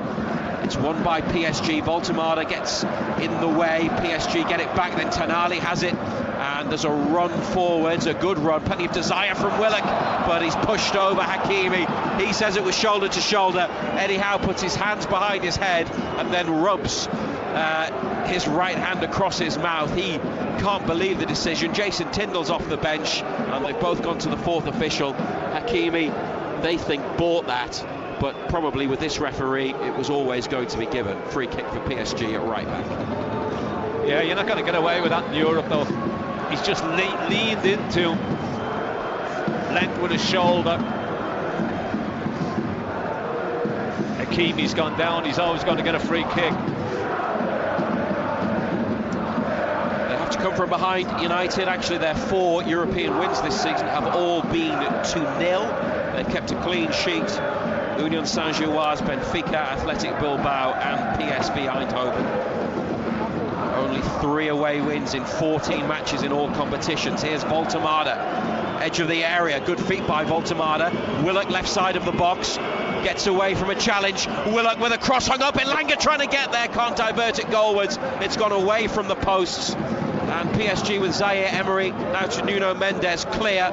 Newcastle trying to keep PSG boxed in. It's a back heel by Barcola, and a sliding Miley sticks it out. Went into the challenge on Zaire Emery just ahead of the halfway line. Elanga there at the back post after Willock and Voltemada did well. Yeah, another ball hung up. He's always stretching, isn't he? Back post Elanga, not really in control of it. I think what you would have liked is a towering Voltemada header back post, but he was involved in the play, in the build-up, showed good feet, took the ball towards the box, found Willock, and there's been a couple of crosses that Matvei Safonov has not looked totally comfortable with, both towards the back post. No, he hasn't looked comfortable at all, the goalkeeper. He's flapped at a couple, hasn't he? Rushing in between the posts for PSG tonight with Chevalier on the bench, who had been their first choice this season. French side lead 1-0. Newcastle, Pope, Miley, Chow, Botman, Byrne, Hall, a back 5. Elanga, Ramsey, Tonali, Willock across the middle, Voltemada up front. 5-4-1. Bruno back from injury on the bench. Hall in the corner here, back to Botman. Finds Hall again, they're passing their way out of trouble. And Ramsey's got it in the box. Oh, he's done really well on the turn near the goal line. And Chow, cut out on halfway. Elanga probably needed it into space beyond. Here's a PSG shot from Nuno Mendes, who saw glory, took it up to the edge of the penalty area from halfway and fired the effort left-footed mid-height straight at Nick Pope. They went for the feet of Elanga. They need to get it in behind for him to run onto, don't they? Yeah, it's not his game, is it? He need to get it over the top. Let him open. Let him use his pace and get on the end of it.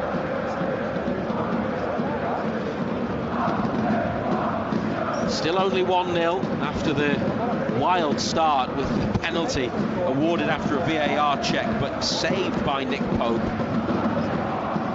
after 4 minutes, and then the goal from Vitinha on 8 for Paris Saint-Germain. Newcastle 11th as it stands, and would still be paired up with Garabag from Azerbaijan in the playoff round. Desiree Doué on the right wing to Vitinha. They're in a central position now, 30 yards out. Dembele to fullback Nuno Mendes, and inside they come, and Vitinha getting on the ball. He had a spell on loan at Wolves a couple of seasons ago when he was at Porto, which is a move that I think got forgotten about, but he did play in English football. He's gone on to become one of the very best, and he wants the ball all the time. Here he is, the little Portuguese international, playing it back to Nuno Mendes, his compatriot. Elanga has forced the ball out for a throw in the PSG half. BBC Radio Newcastle. We're also on the BBC Sounds app tonight, so if you're going out, you can continue listening to us on BBC Sounds, get the black and white perspective and what this and what all the other games mean for Newcastle United. PSG up the line, the left wing, the far side of the pitch. Here's Hakimi. He's giving it away to Baltamada, surrounded by blue shirts. He's just carrying it and manages to touch it out to the left wing to Willock, who's got there. He's under pressure. Back it goes to Byrne. Tonali inside, has a look over his shoulder, tries to find some space, comes wide left again to Willock. Hall is on the inside. Elanga's running in behind, but they can't find a gap to play that pass. Byrne's got it, and the diagonal ball floated out to Miley on the far touchline, brought under control by the 19-year-old. Here's Ramsey, tries to twist and turn and come away across midfield. He's managed to keep possession. He's turned back on the outside away from Zaire Emery, 10 yards from halfway. Jacob Ramsey did well there. It's not the first time tonight he's done well under pressure on the ball. Tonali to Chow, looking to play it up to Elanga, but it's played forwards by PSG from the centre circle, and Newcastle lose it. But again, looking for the feet of Elanga, who made the run short, but not the sort of ball you want to give to him. Joe Willock's won it back and done well. Back it goes to Chow, and Ramsey on to Chow once more. Now up to Willock, who's got space. They can go forwards here, Newcastle United, over halfway. Willock couldn't find Elanga wide right. PSG put it out for a throw, and it's João Neves with the challenge, sticking to the task of not letting Willock get away. Yeah, you need to do that a bit better, don't we? Just keep the ball, just try and take the sting out of it a little bit. Just wait for the moments. Everything's just a little bit rushed. That's exactly what's happened there, Ando. Dan Byrne up the line to Baltamada, who heads inside and gives the ball away. John Anderson in the BBC Radio Newcastle studio. You've got a slight delay on the pictures that you're seeing, Ando, only about 4 or 5 seconds from the live action here in the Parc des Princes, but at least you know what's coming, so you can get ready to analyse thanks goals, or I'm just giving you a heads up, you see, on what you're about to see. That is our setup here for the Champions League, as PSG keep possession. This is not over, and this is not beyond them by any means. A second goal, well, that would make it incredibly difficult, but 1-0, they've shown attacking qualities that suggest that they can get it back into this. And when you look at the likes of who is on the bench. Wissa, Gordon, Barnes, Jacob Murphy's there, Osula. They've got Trippier with all of his Champions League experience. Bruno is a substitute. Quite how fit he is, we don't know. Maybe they will use those players later on. Miley, good defending, slides in, puts it out for a corner, appealed for a goal kick after the challenge on Barcola. And I think they probably got that right, the officials. Paris Saint-Germain, far left side. They're going to take the corner kick. In the 38th minute, they go short. There's only 4 players, actually now just 2 in the box as they go back to Nuno Mendes. Jacob Ramsey gets a good challenge in, boot on the ball. Elanga then tries to go into a 50-50. He's being caught. PSG play on and cross it into the middle, and it's fired over the top by William Pacho. Well, Newcastle will be pleased that landed at the left boot of a centre half and not a forward player, because Elanga and Ramsey did their best to win it on the far side. PSG managed to get into a crossing position, and Doué with the outside of his right boot towards the penalty spot, but blasted over the bar by Pacho. Huge chance, isn't it? You can see he's a centre back as well, can't you? Leaning back, need to get over it, keep it down, smashes it high over the top.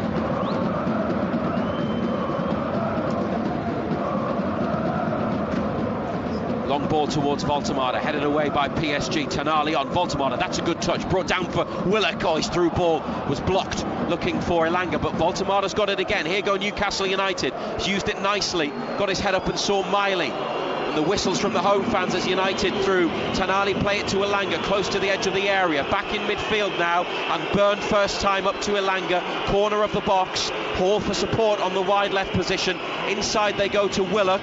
Tonali to Elanga, back to the Italian. Byrne dispossessed. There's a slip by PSG. Tonali wins possession for Newcastle United, takes it into his own half.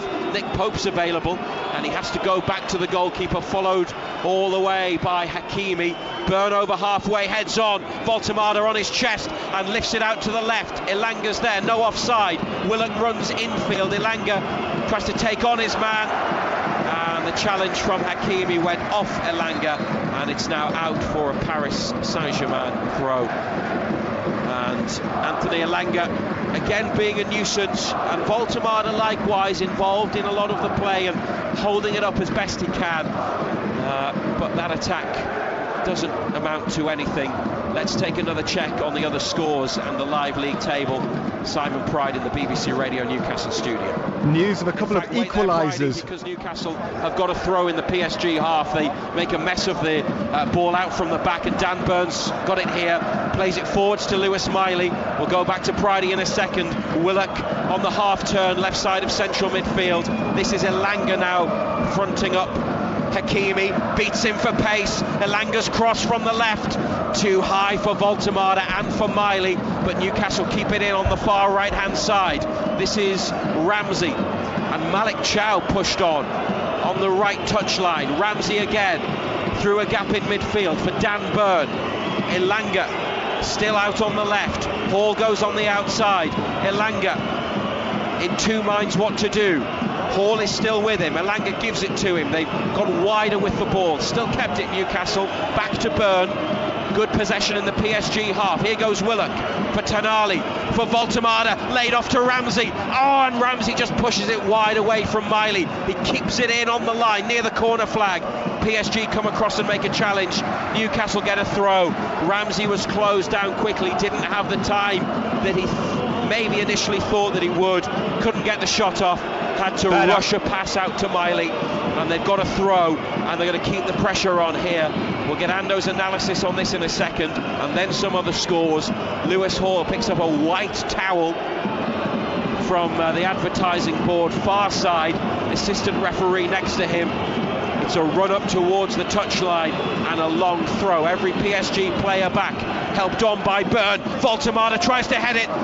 Newcastle appeal for something. PSG clear into midfield. Tonali forwards or straight to a blue shirt. Tonali gets there again, stops the counter attack, sticks it out for a throw on the far side.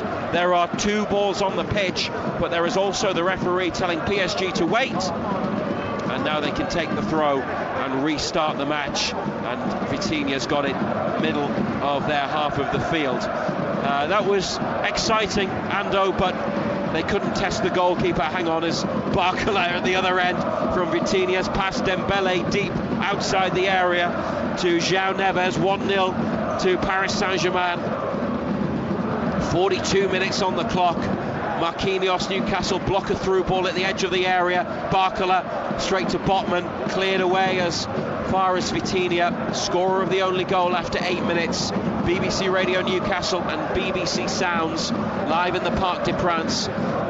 Paris Saint-Germain back towards halfway. Yeah, there was a good spell of pressure, John Anderson, a couple of minutes ago. Yeah, kept the ball well, moved it well, asked one or two questions at PSG. Need to do a bit more of it. Will that come to Simon Pride in a second, just when we're sure that there's not going to be a quick PSG break, or that they're not going to get in. They've got the ball in the final third here, chipping it towards Barcola, headed on there for the run of midfielder João Neves, who twists one way, then turns the other, goes back down the line. Vitinha inside to Dembele, long sleeves and gloves for the forward, who had his penalty kick saved early by Nick Pope. Joe Willock makes a challenge, it goes out off a player in Navy. Let's try and get some other scores now and have a look at the live table from Simon Pride with the details. Yeah, news of a couple of significant goals, Rays. Firstly, an equaliser for Bodo Glimt against Atletico Madrid, and also an equaliser for Napoli against Chelsea. Now, that hasn't altered Newcastle's position. They're still 11th as it stands, but it does mean that an equaliser now for Newcastle would put them back into the top 8. They were getting a little bit of drift, but those two equalisers have helped. But as it stands, well, they're still off to Azerbaijan. Thank you very much, Pridey. That would be quite something, wouldn't it? Not quite as far east as Kairat Almaty from Kazakhstan, but they are out, so they won't be going there. We'll find out if they finish in the playoff spots where they will be going when the table is complete. But as Pridey says, an equaliser would be absolutely massive. Back heel on halfway by Vitinha. What a player he is. And now Dembele couldn't take it with him.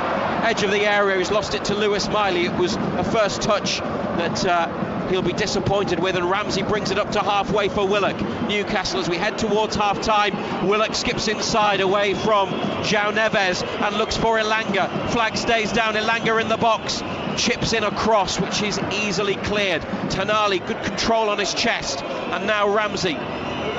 He brings it down, beats a couple of challenges. It's great play by Ramsey. It's gone on into the penalty area, and PSG have to scoop it up and out for a throw near the corner flag.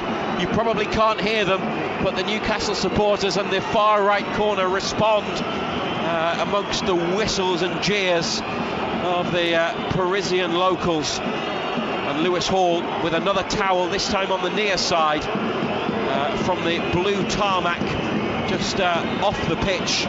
Now is about to take another long throw. We are into the first of 3 minutes of added on time. Headed across the box by Botman. Elanga back into the middle. PSG clear. Miley goes after it. Right corner of the penalty area. He's got Barcola on his shoulder. Inside it comes to Ramsey. Closed down quickly. Back through for the run of Miley. Barcola intercepts. PSG clear. And Newcastle have got to go back the other way. They look for Dembele. Oh, he didn't have his head up.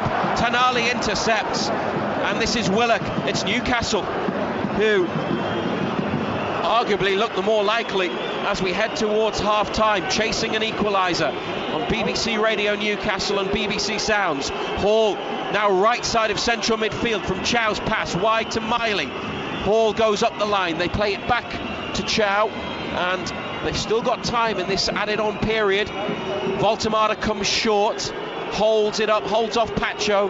Here's Jacob Ramsey, closed down quickly and nudged to the floor. Free kick on halfway for Newcastle United. It's a good period for us. It's been a good response since going behind. Some of the football we played in the last 10 minutes or so has been excellent. Kept the ball well, asking questions of PSG, Razor.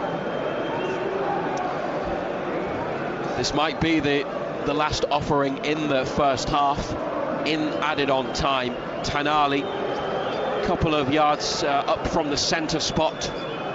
with his hands on his hips, and the free kick. Byrne is forwards for it. Chow and Botman there as well. Headed on, Dan Byrne back into the middle. They've equalised.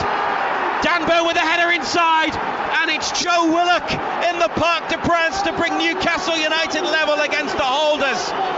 They've been threatening to score, and they have scored in first half added on time.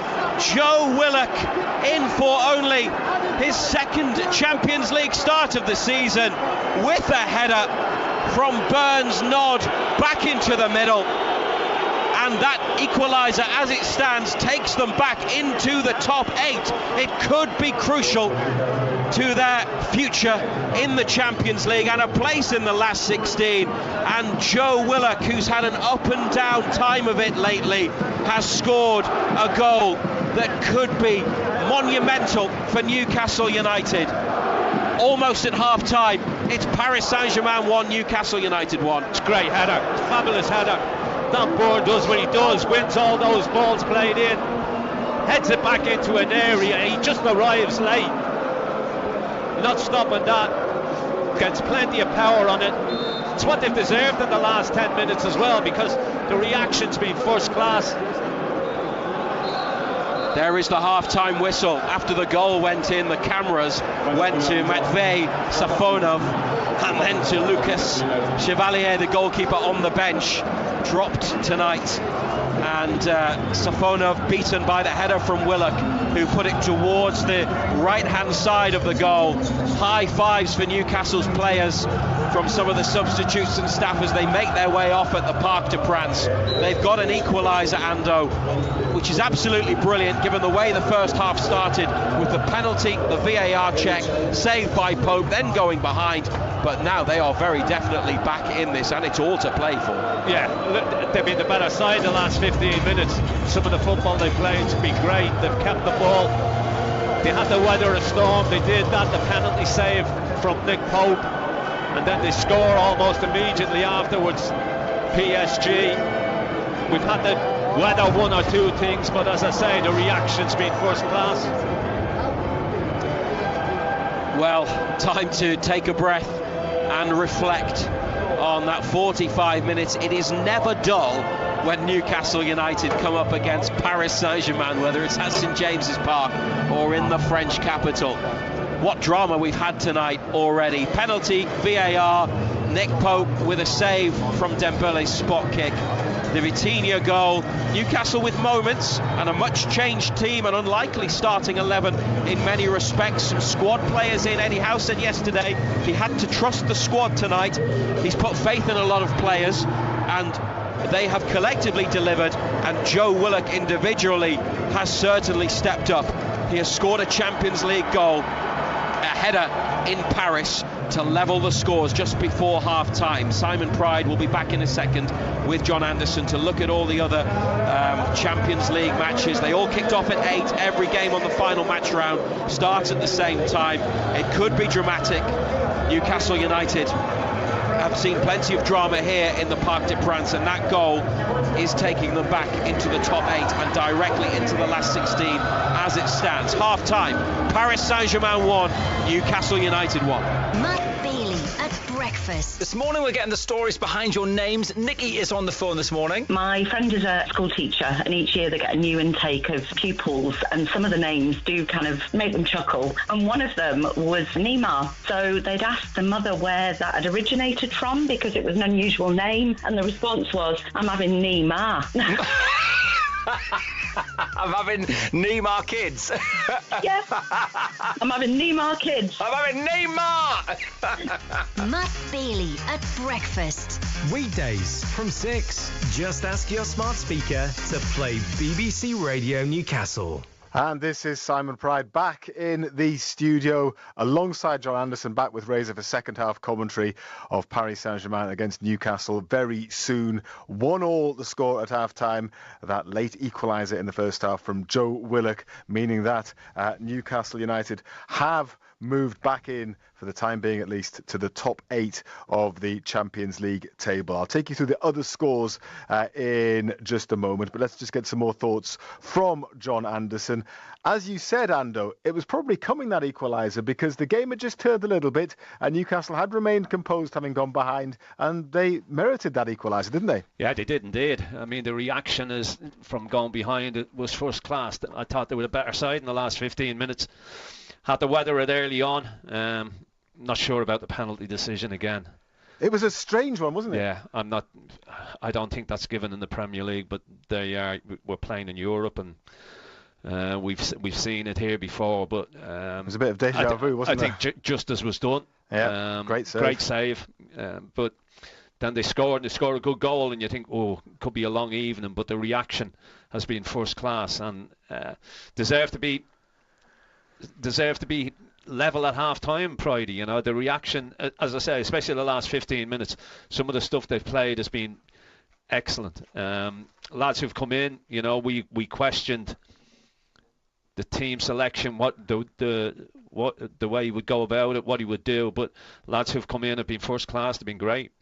And so now going into the second half, I don't know whether they will be looking at those other results. I guess they'll have to, won't they? Because that does dictate the way that they play in the second half. Obviously, if things stay like this, both Paris Saint-Germain and Newcastle would be in the top 8. So they'll both be aware of what's going on elsewhere. But it just takes one goal to change things. Yeah. So what do they do in the second half? How do they approach it tactically? They keep doing what they're doing, especially what they've done in the last 15 minutes. So don't go gung-ho yet, or don't go gung-ho at all? No, they haven't been going gung-ho. You know, Paris Saint-Germain came out of the blocks quick. They scored, and as I say, you thought it's going to be a long evening for us, but the reaction's been excellent.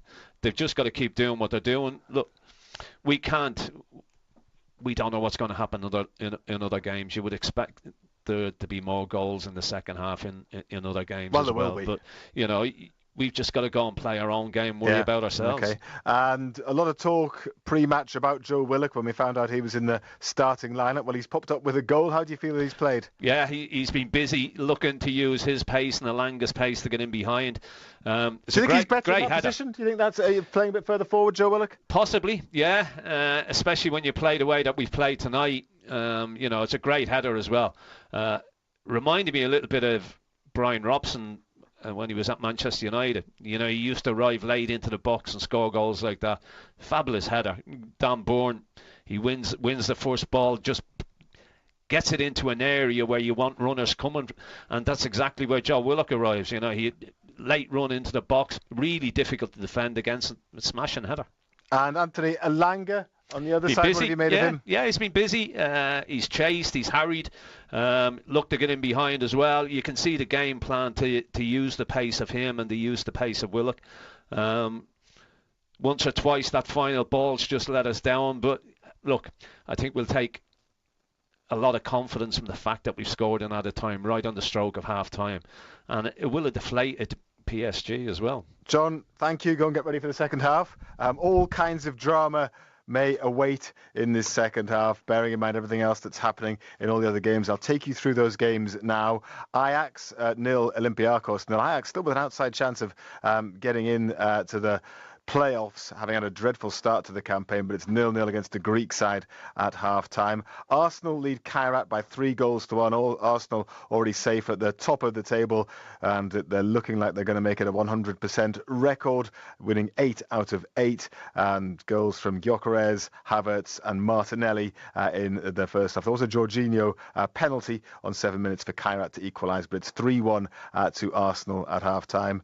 Athletic Bilbao are leading Sporting Lisbon by 2-1.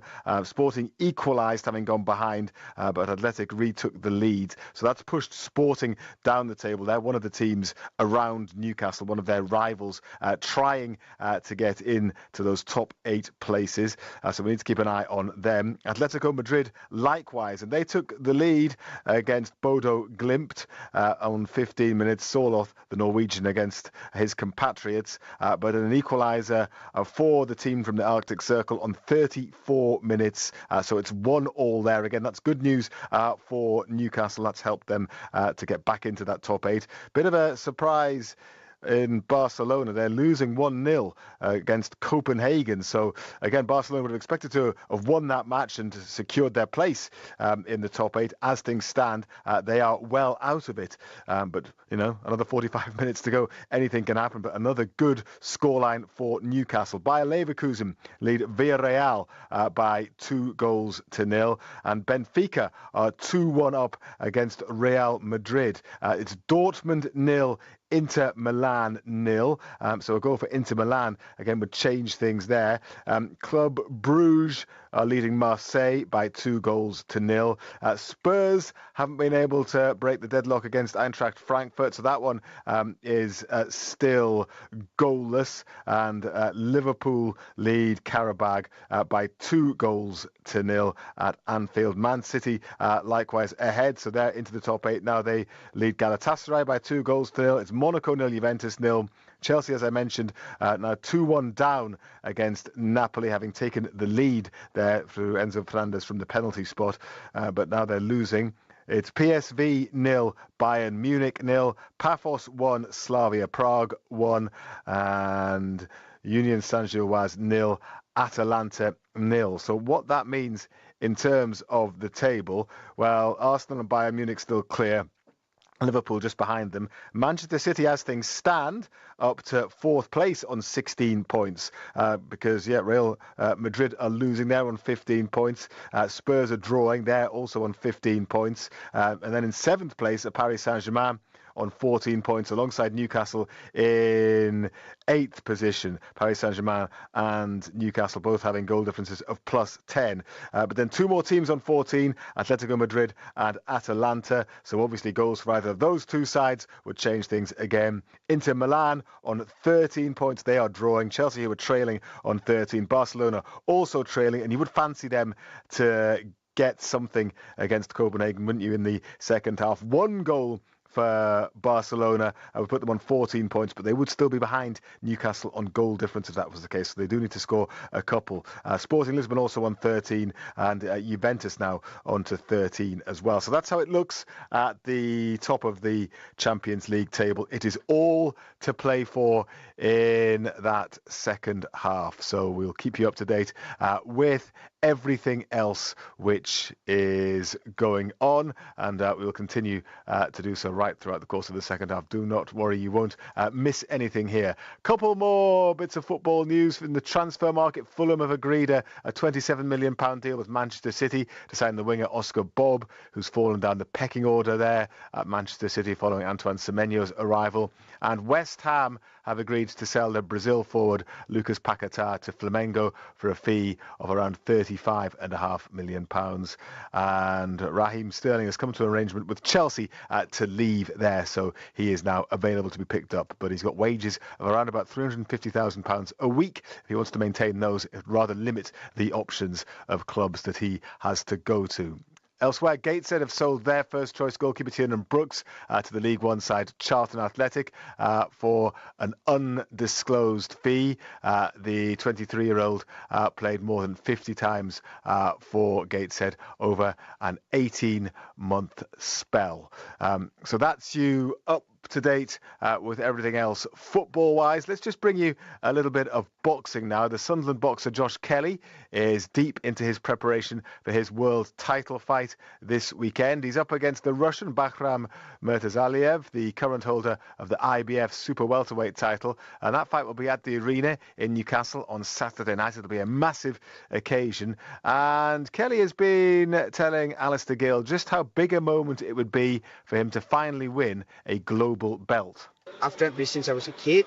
I've seen it so many times in my mind, but it's everything to a certain degree. Obviously, I'm grateful for everything I've got already, but just adds a little cherry on the top, this does. What have those years since that Avanesian loss, it's been a few years now, what have those years been like for you waiting for this opportunity? Yeah, perfect. It's give us time to grow, give us time to go into the new weight division. I was never a 147 by the time I was at that stage. I was outgrowing the weight. I was a late maturer, so didn't get hairs on my arms until about 17, I think. So now I'm 31, I'm feeling like a real man, and I feel like I can accomplish everything I want to accomplish, and I will accomplish everything. Your opponent's a bit of a knockout specialist, isn't he? What does that mean for you and how you approach this fight? I've never been worried ever about power. It's not what I've been worried about ever. I'm more bothered about people's angles and how the boxing stuff. Power just comes with the game and it comes with the territory of putting in small gloves on. So the big question will be asked about him when I hunt with my power and my speed. A lot of people don't think punch as hard as I do. Watch carefully. There'll be a shift when he lands on the floor. It could be an early night, but I'm prepared for 12 hard rounds. What's it like to be doing this in the Northeast as well? To be having a world title fight in the Northeast of England? Perfect, mate. I mean, we've got the rivalry in the football club between those guys, Sunderland and Newcastle, and as soon as war itself, but it doesn't come into boxing. Boxing, everything from the Northeast gets together and backs each other, but you want to see the Northeast go over. Big fight to come this weekend. Big contest to come in Paris. Second half is going to get underway shortly. Where will Newcastle be at the end of the evening? At the moment, they're still in that top 8. It could all change. It's going to be a dramatic 45 minutes coming right up. Half-time highlights. Total Sport Northeast. BBC Radio Newcastle. This near right-hand side, edge of the area. Vitinha takes a touch and rolls it into the bottom corner. He's one of the best midfielders in the world, and he showed all of his quality there, Vitinha, as he stroked that past Nick Pope into the bottom corner. Pope has already saved a penalty, but he couldn't keep out that effort from the edge of the box. Paris Saint-Germain have their lead in the 8th minute. It's 1-0. Chow and Botman there as well. Headed on, Dan Burn back into the middle. They've equalised. Dan Burn with the header inside, and it's Joe Willock in the Parc des Princes to bring Newcastle United level against the hold. Total Sport Northeast. The Champions League. Matthew Raisbeck and John Anderson. BBC Radio Newcastle. The second half about to be started by Newcastle United. There's the whistle from the referee. Sandro Tonali plays it back to Malik Chow. No changes. When we get a second, we'll go through the 2-11s again. United shooting towards the right in black and white stripes, white shorts and socks. PSG in their navy home kits, and they've got the ball back from United, and Nuno Mendes from left back towards the edge of the penalty area. 2 challenges that home supporters think were fouls. Referee gives nothing. Sandro Tonali there maybe caught in midfield as he brought it away. Newcastle have Tonali down and Elanga down. PSG with Nuno Mendes on the floor as Jacob Ramsey slides in and puts the ball out for a throw on the left. A bit like a couple of years ago, the crowd are going to get involved and start putting pressure on, I think, with it not going entirely PSG's way.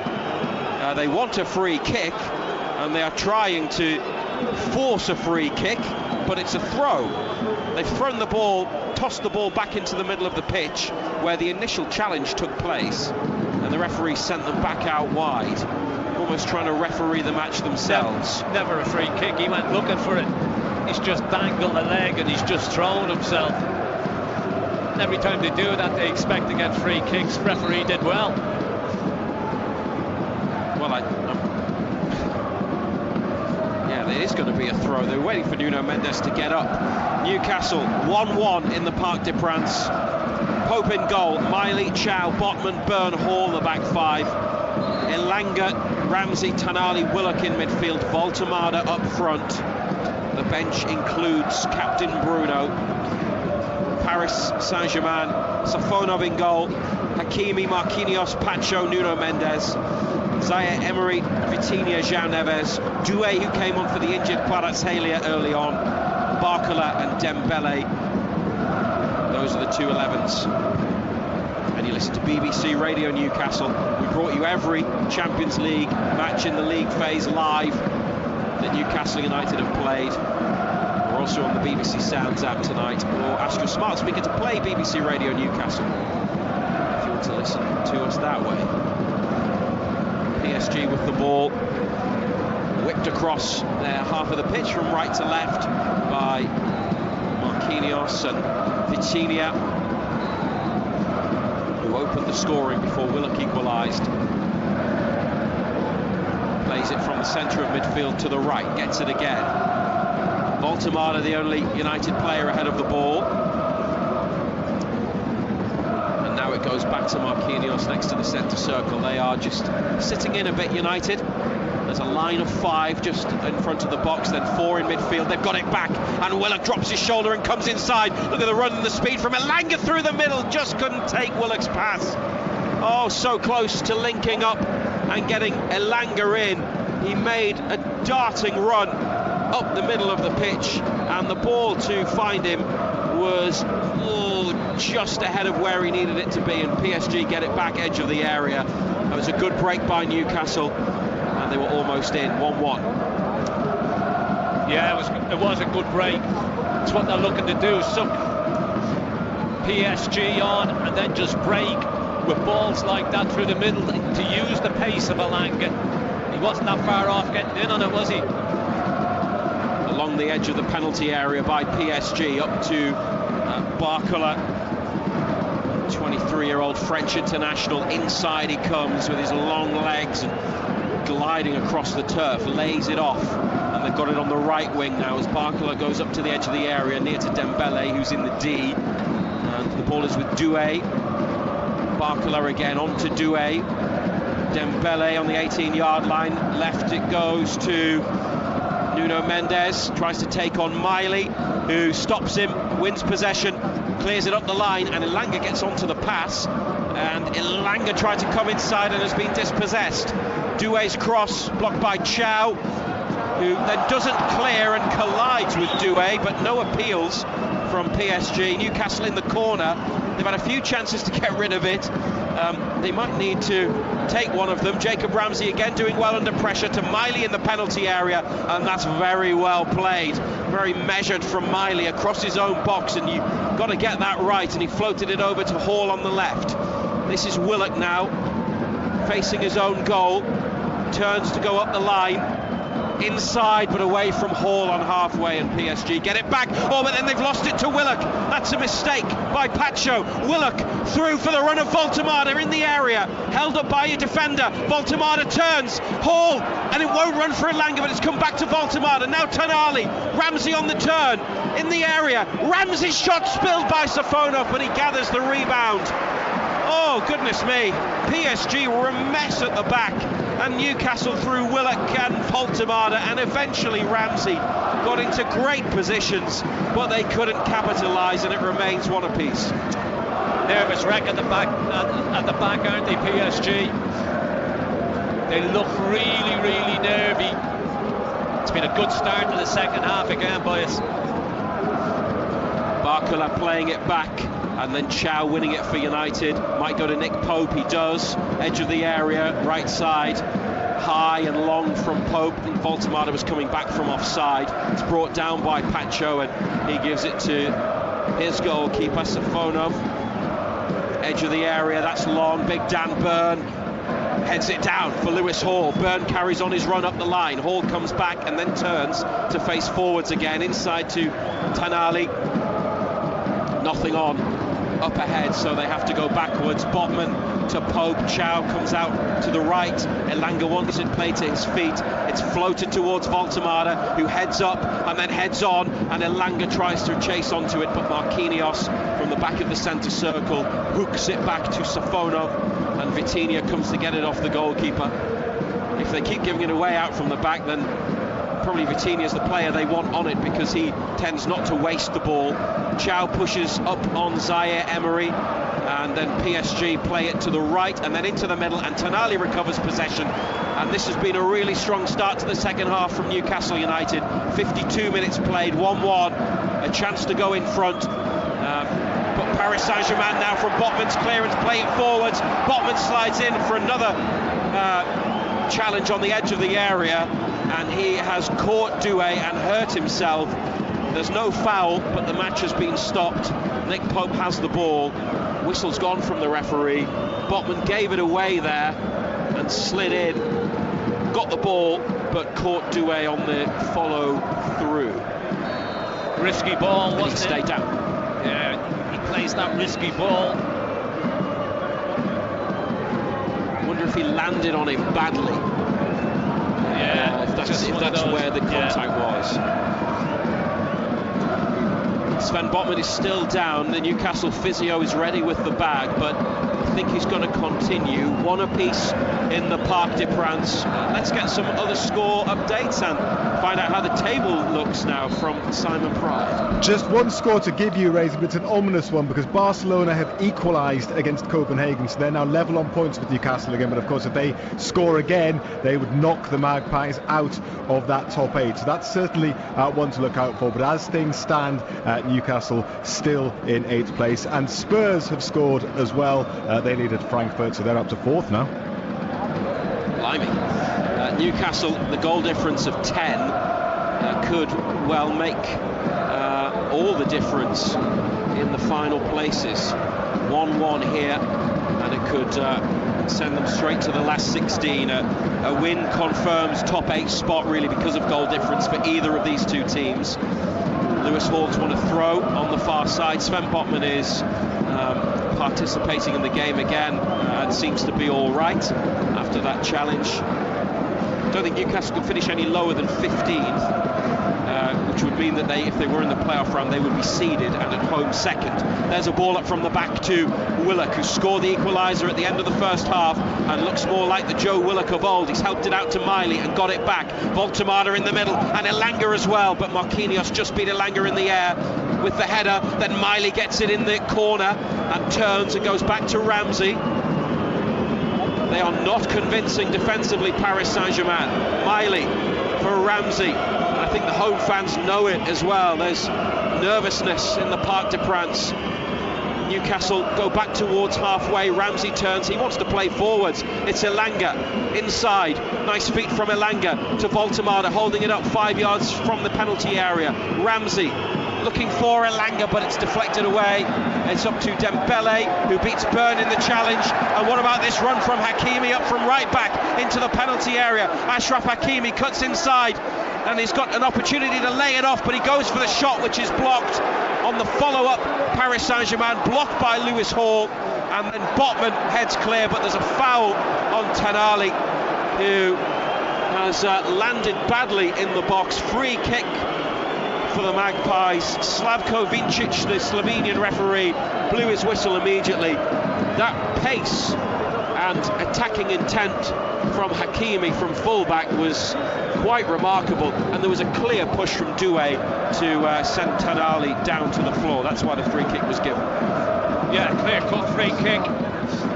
Got to be careful, though. We don't want to commit too many bodies forward, because we can see with the pace that they've got, similar to ourselves, they can ask one or two questions.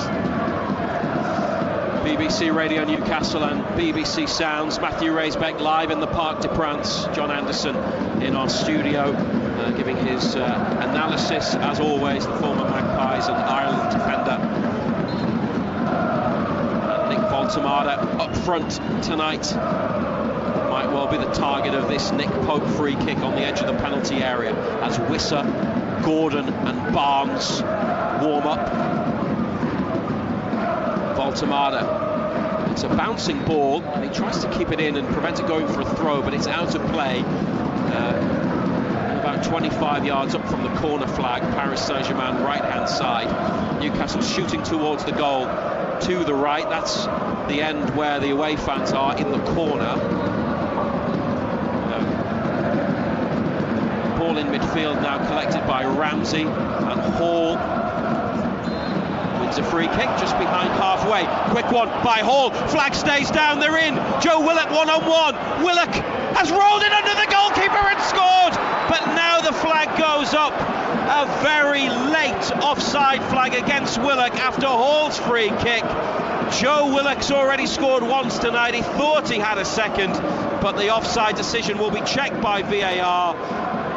He has been denied, Willock, by the assistant referee's flag. It was offside. The goal doesn't stand. Willock's finish counts for nothing, and it's still Paris Saint-Germain 1, Newcastle United. Got them rocked, got them rattled, there's no doubt about it. Defensively, They're all over the place, PSG. Willock's run, which I've not seen back, must have started beyond the last defender. He's got the pace to start deeper, of course, and go onside and get onto it, especially against this Paris Saint-Germain defence. And if maybe later in the game we see Gordon in particular, Barnes, possibly even Osula, who's a sub, Newcastle will have plenty of speed out there. Here's a Paris Saint-Germain cross which flashes across the front of goal, and they've just kept it in on the near touchline. Nuno Mendes into the area. Miley tries to tackle, can't block the cross. It's away and sliced wide by Warren Zaire-Emery off the outside of his right boot from 15 yards. Goal kick, 1-1. Half a chance, wasn't it? Just snatches at it outside of his right boot, always going away from goal. Good game now, Razor. Very good game. Great game, and brilliant to be bringing it live to you on BBC Radio Newcastle, where you'll hear every Newcastle United match exclusively live.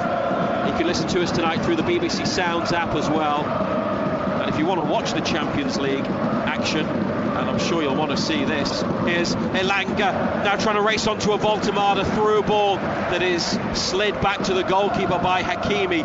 It's been a lot of last-ditch defending from Paris Saint-Germain. Newcastle's final ball not always perfect, but I would be very surprised if this stayed 1-1. The highlights will be on BBC One and iPlayer tonight from 10:40, or you can watch on the BBC Sport website and app after 10 o'clock highlights of Paris Saint-Germain against Newcastle United, which never disappoints. Safonov, what's he doing? He took an eternity over that pass. He was outside the box, and Voltemada almost took it off his toes, and the keeper's kick's gone straight up the other end. Newcastle have it back.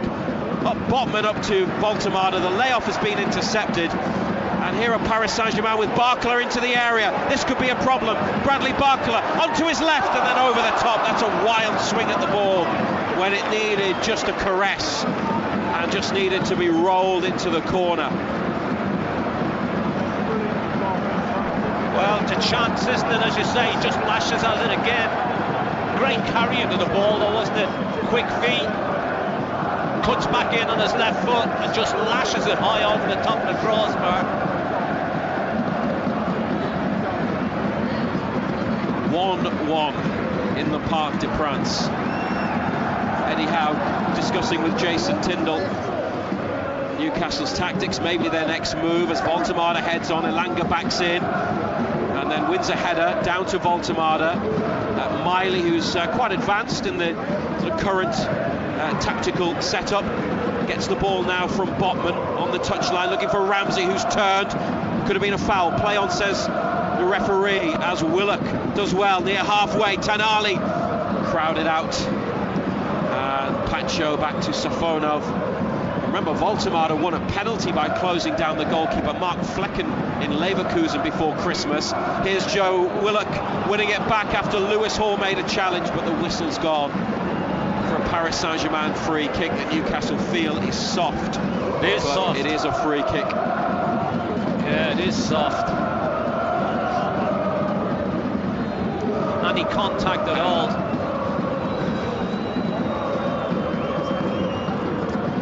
Those are the decisions as Jacob Murphy warms up as well for Newcastle United. 1-1 after 62 minutes. They've won it back again. Botman up to Willock. That's a great first touch. Takes him out wide left. Joe Willock tackled by Hakimi, and he's got it back. Willock in the penalty area after it ran for him again on the goal line. Out wide to Big Dan Burn, who hangs up across. Elanga climbs, can't connect with it. And Vitinha for Paris Saint-Germain to bring it clear. And Barcola up the line. And that's Zaire-Emery playing it back to the edge of the penalty area.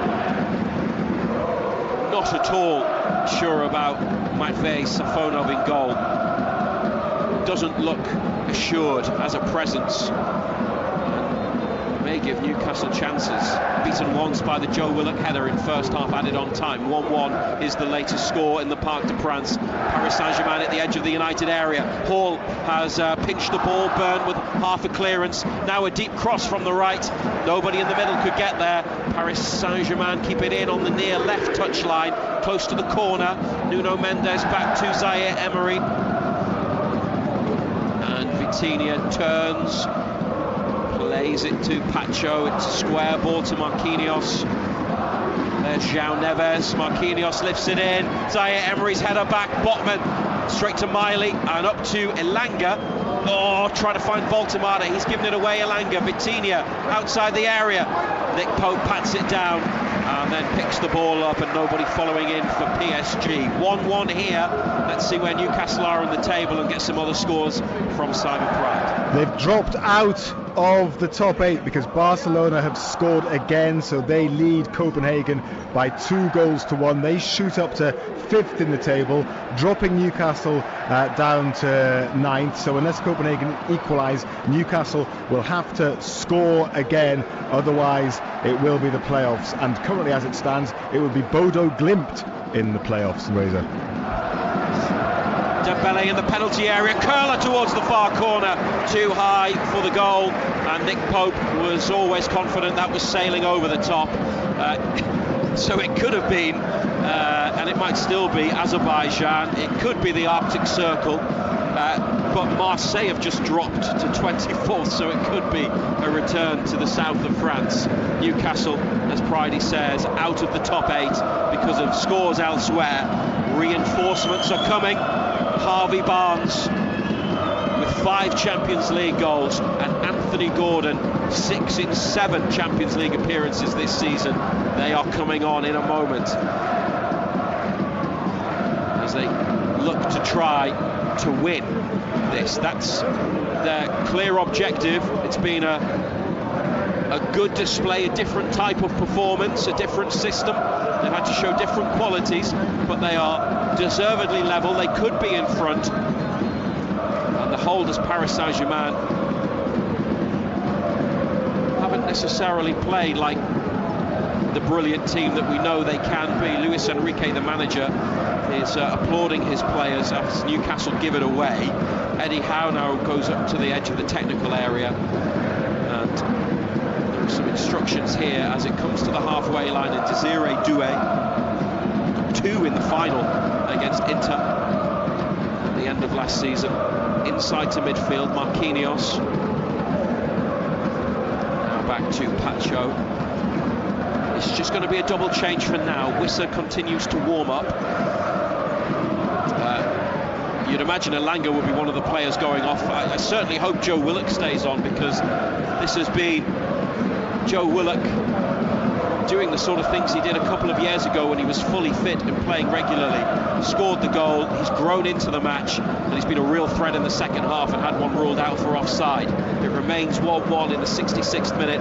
PSG possession in their half of the field, and after Newcastle with a period of pressure, the home side now controlling the ball. Hakimi takes it forwards, carries on his run into the box as he plays it wide right. Dembele drops in, gets it, and receives it back from Zaire Emery. Willock blocks the ball to the right wing. Marquinhos has it, scoops it up.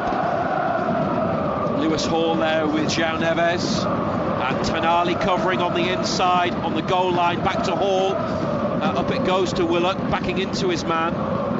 Looks for a pass inside to Ramsey, but it's intercepted. PSG then come back. They're 35 yards out now with Vitinha. And Nuno Mendes into the box. Oh, Dembele first time, just ahead of the near post wide.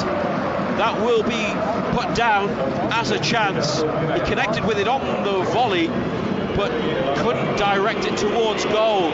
Didn't get the bend on the effort. And the changes are Elanga off for Gordon, and Willock's coming off, replaced by Barnes. And I'm surprised, Ando, to see Joe Willock leave the pitch, because he's put in his best performance for a long time, and I think he deserves to stay on. Yeah, you just wonder about his fitness though, Razor. You know, he hasn't played a great deal of football, as you say. He's put his shift in, he's run around. maybe it was always the thought process to give him and Alanga 70 minutes. Give us everything that you've got, we'll freshen it up for the last 20. But as you say, both of them have played well tonight.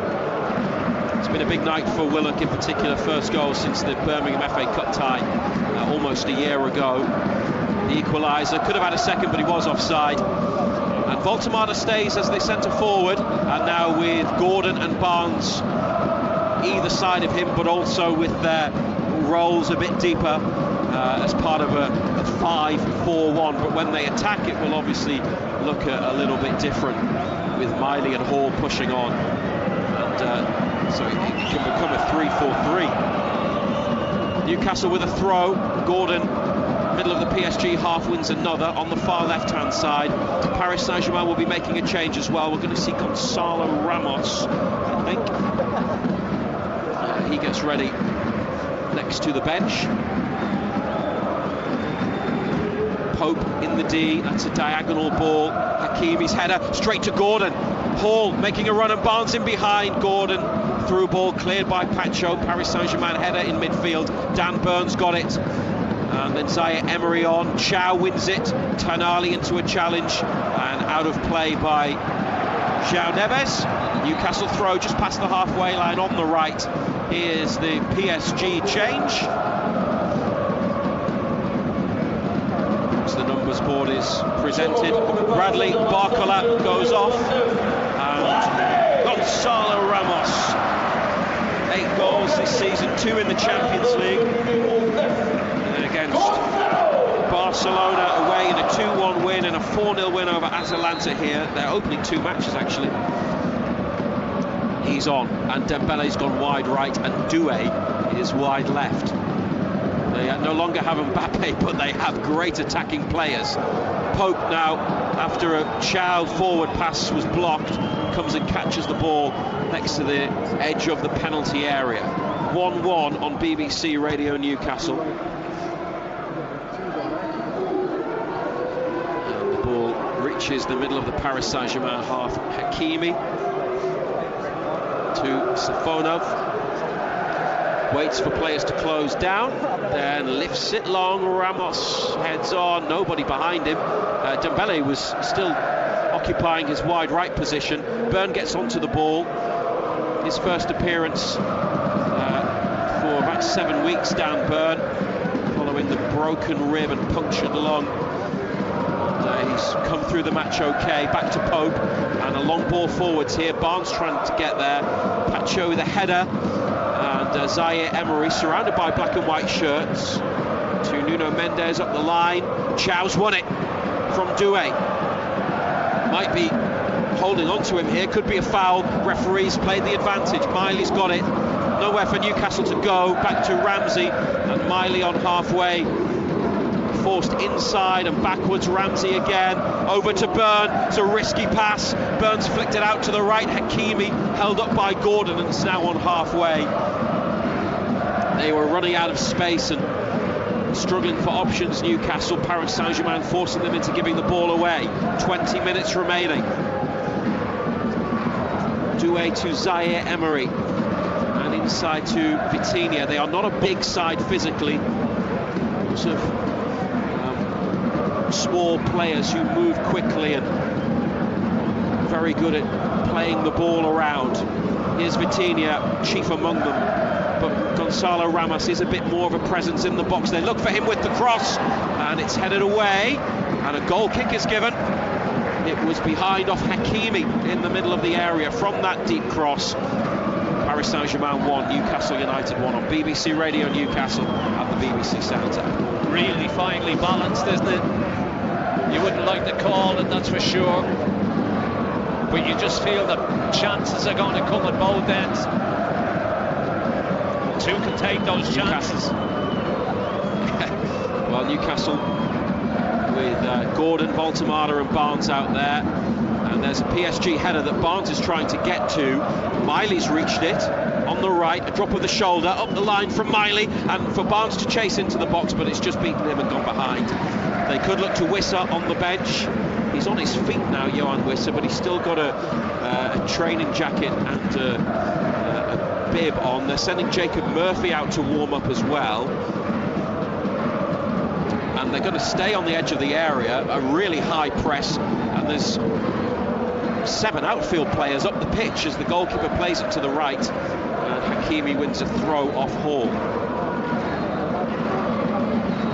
João Gomez back to Hakimi, Newcastle win it, the high press has worked, Gordon just outside the area, goes for goal, pushed away by Safonov, and brought forwards by Nuno Mendes away from Barnes.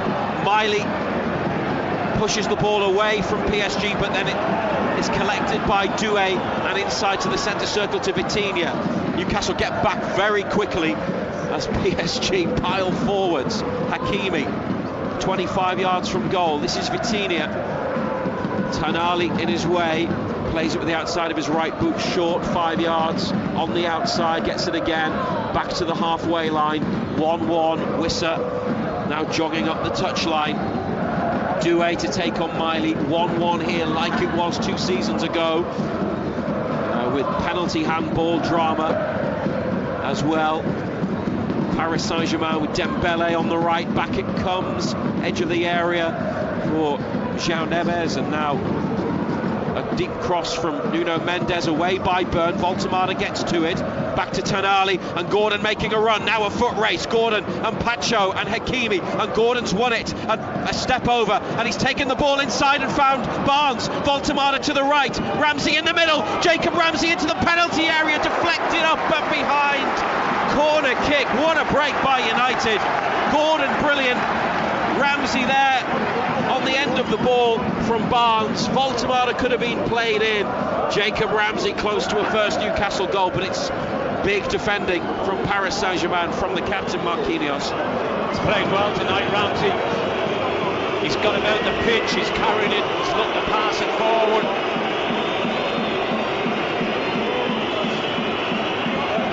Another change is coming. Yohan Wissa will be introduced shortly. Let's see if the players out there can get Newcastle into the lead in Paris. An in-swinging right-footed corner. The goalkeeper claws it away. Tonali on the follow-up over the top, and he didn't catch it well at all. He's got underneath it and sliced it. Safonov again, not necessarily the commanding goalkeeping that you would expect to see. He's got space, he comes and just flaps at it a little bit. He does get the ball clear, but straight to Tonali, and he'll be disappointed with that attempt. Yeah, it's not great goalkeeping. It's a difficult one to hit, to be fair. You've got to get everything over it. Comes off the outside of his right boot. Skies over the top.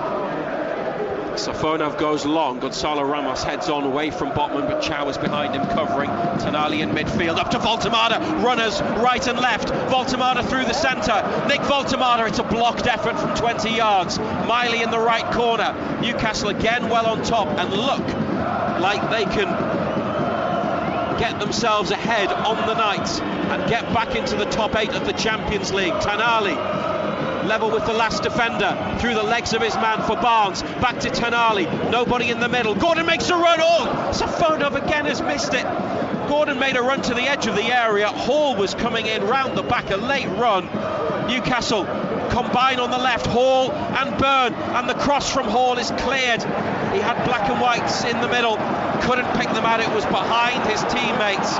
Paris Saint-Germain up the pitch and straight to Nick Pope, out to Chow, Miley up the line, gets it from Chow, inside to Voltemada, a first touch that takes him back out wide, and he's got it again from Miley, and Voltemada lifts it in behind, and Miley makes the run, the ball stayed in play, Barnes is in the middle, Miley checks, comes back with it, wants support, he's got Ramsey, and it's Tonali here looking for Barnes, but won back by Paris Saint-Germain, Nuno Mendes.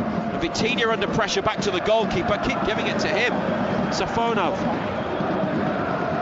wide to the right, Hakimi up to Dembele, 10 yards from halfway, inside he comes, gets turned, goes back outside, then back inside, away from the attentions of Dan Byrne, and a floated pass drifted out to Doué. This is where the danger is, but Lewis Miley makes a good block on the cross. Yohan Wissa still waiting to come on, 78th minute, one apiece.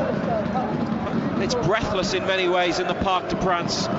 We'll get some other scores shortly. We'll get more from Ando in a second. Doué on the outside. The cross finds Dembele. And he lays it off, but outside the area. And João Neves decided not to shoot. Played it square to Vitinha. Through for Dembele. Cuts inside. Hall makes a challenge. Dembele's got it again. Edge of the area. Vitinha lining up a shot. Newcastle blocking. Vitinha again on his left.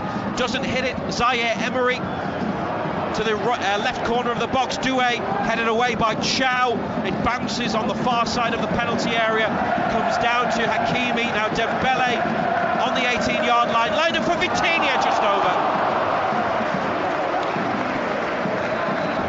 Yeah, a little bit of pressure, wasn't it? Little bit of pressure laid back into his path. Always just that fraction too high. Coming on, and Voltemada is leaving the pitch. Newcastle are going to be playing Marseille as it stands. I'm sure they probably wouldn't want to go back there. We'll get some other scores from Simon Pride shortly in the BBC Radio Newcastle studio as Nick Pope prepares to take a goal kick. Simon Pride can bring us up to date with everything else that's happening in the Champions League. Yeah, it's dramatic. Barcelona have scored again. They're going to beat Copenhagen by the looks of things. They lead by 3-1, so there's not much now that can happen to help Newcastle, really. They're going to have to do it themselves if they are to get into the top 8. They're going to have to score in Paris. Chelsea have equalised against Napoli, so they're level on points with Newcastle, but behind them on goal difference. Newcastle 9th. The way it's going to work, though, Ray, is there'll be a draw on Friday. Teams are paired. Newcastle will be paired as it stands with Chelsea, and then there'll be a draw. They'd play either Marseille or Benfica, and Chelsea would play the other one. A bit complex, I know, but it's not quite clear-cut as to who they would play in the playoffs. The pairings, obviously, and also the fact that you can come up against other English teams when the draw is open in the knockout stage. And there are 6 English teams, and they're all going to be going through. Newcastle want to be in the top 8. They're on the break. Oh, it's brilliant from Hall and Tonali, and the charge up the pitch from Tonali. Wissa in the middle. Tonali's pass deflects away from black and white shirts. Wissa wins it back at the edge of the area, but then PSG get it in midfield, and it's just the final ball sometimes tonight. It hasn't been right. Tonali having to get back as Paris Saint-Germain. Nuno Mendes now to Dembele, and the cross is blocked, but they've kept players up the pitch, partly because Tonali couldn't get back. He was absolutely whacked, and Gordon had stayed up high as well, and they work it to halfway. That was a brilliant break, Ando, but Tonali's ball, he maybe could have gone earlier with it as well. It just wasn't quite what Newcastle needed. Ramsey with it in midfield here, out to Burn on the left. Yeah, it's worked so well at times tonight, hasn't it, that break? PSG. Oh, they've done it again. Hall drags it back and plays in Dan Burn. And it's Dan Burn leading the attack up the left wing. Cuts it back to Gordon, edge of the area. Anthony Gordon goes between challenges, goes down. And he's not getting a penalty for that. Safonov's got it. Gordon holds his ankle, stays down. The match resumes 1-1. Never a penalty. Needs to get up, Gordon needs to get back in, because Newcastle are a player down. Wissa's had to drop in because Gordon, who's jogging back to halfway, is out of the game at the moment. Now here are PSG with João Neves. It's goals scored that has Paris Saint-Germain above Newcastle and 8th in the table, although that could also change. I think it has just changed. We'll get more from Pridey shortly. 1-1 on BBC Radio Newcastle. Vitinha.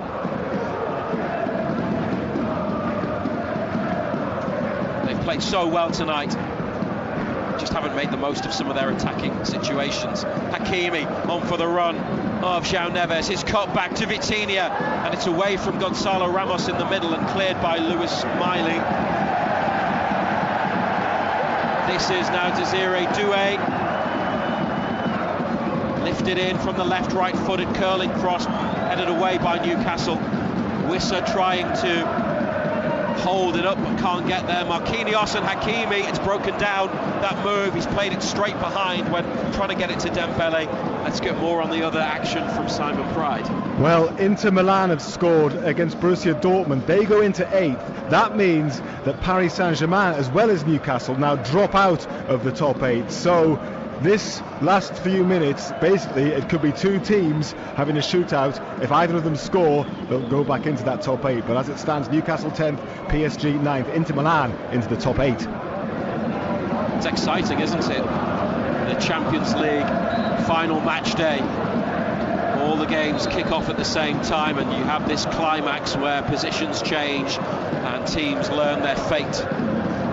Not many already knew where they would be for definite. 4 were out. Arsenal and Bayern Munich, the only 2 directly into the last 16. 1-1 here.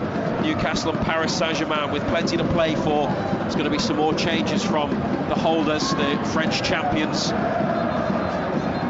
As they go on the attack though, Hakimi's chipped cross, Gonzalo Ramos header, Dan Burn sticks his left boot up, lifts it up into the night sky, and Nick Pope comes and claims it's not a back pass. It is caught by the goalkeeper though, and William Osula among the Newcastle substitutes warming up. The front players have changed in the second half. The score hasn't changed though since Willock's equaliser in first half added on time, 1-1. But they have threatened United, and Willock did have the ball in the net, but he was offside when played through by a quick free kick. Hakimi on the far touchline. 6 minutes to play of normal time. What you'll also have is, although the matches all started at the same time because of additional time, some will be finished, some will be playing, so there will still be a bit of jeopardy and a bit of doubt over exactly who finishes where. Newcastle will be in the knockout stages of the Champions League proper for the first time. Vitinha whips it across to the wide right position. Hakimi to Dembele. Moves around. It's always on the move, Dembele, whether he's in the middle or on the right. This is Zaire Emery. And João Neves to Vitinha. Newcastle quite narrow at the moment, within the width of the 18-yard box, just outside the area. There is space if PSG go wide, but not a lot through the middle. They just shuffle right to left as the ball is worked across the pitch. Listen to BBC Radio Newcastle and the BBC Sounds app. Zaire Emery inside to Doué, closed down by Ramsey. Marquinhos edge of the area. Now Dembele in the box on the right. The cutback just ahead of his teammate. I think it was João Neves. And now a turn from Gordon with support from Hall on the left. Gordon keeps running. Hall's ball to find him, and Gordon's got the pace to get there. Whistler in the middle. Barnes edge of the box. Gordon cuts inside. A back heel to Barnes. Harvey Barnes saved by Safonov by the near side of his goal.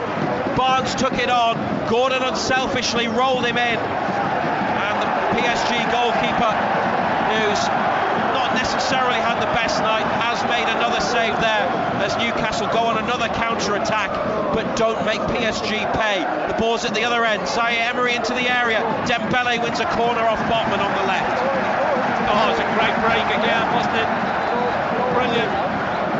Got the game plan so well executed tonight. All that's lacking has just been the finishing, isn't it? 1-1. It's such an exciting match. It's a fixture that simply does not disappoint. João Neves and Warren Zaire Emery are the two players leaving, two midfielders. They have been substituted by Paris Saint-Germain, and they have brought on Ibrahim Mbaye, a 17-year-old forward, and Seni Mayulu, who's 19, an attacker, scored the 5th goal in last season's final. 2 attacking changes. Short corner back to the left corner of the penalty area. Vitinha lining up a shot. They let him go for it, and it was a disappointing effort that was easily saved by Nick Pope. May have deflected off Lewis Hall, and that could have taken the power from the shot. 1-1 still. Yeah, there's another run by Gordon. He's in behind Marquinhos again. Gordon trying to break into the area. Gordon comes inside. Still Anthony Gordon. Deflected. Harvey Barnes has put it wide. Harvey Barnes has put it wide. Oh, it dropped for Barnes inside the 6-yard box, back post. And with the form that he has been in, you had just expected Newcastle United to hit the back of the net. Gordon inside away from Marquinhos, and it deflected to Barnes, bounced once, he's hit the outside of the angle, he was off balance, it came off the outside of his right boot, it was awkward, maybe just his footing and his positioning you could say is why he didn't finish, but so close to goal, you expect him to score. In the 88th minute, it remains 1-1. Shinned it. Huge chance, wasn't it? As you say, he was just got caught off balance and he just shinned it. But they've had all the chances in this second half. Jacob Ramsey with an interception, he did well, but then the pass was not good, it's straight to Vitinha.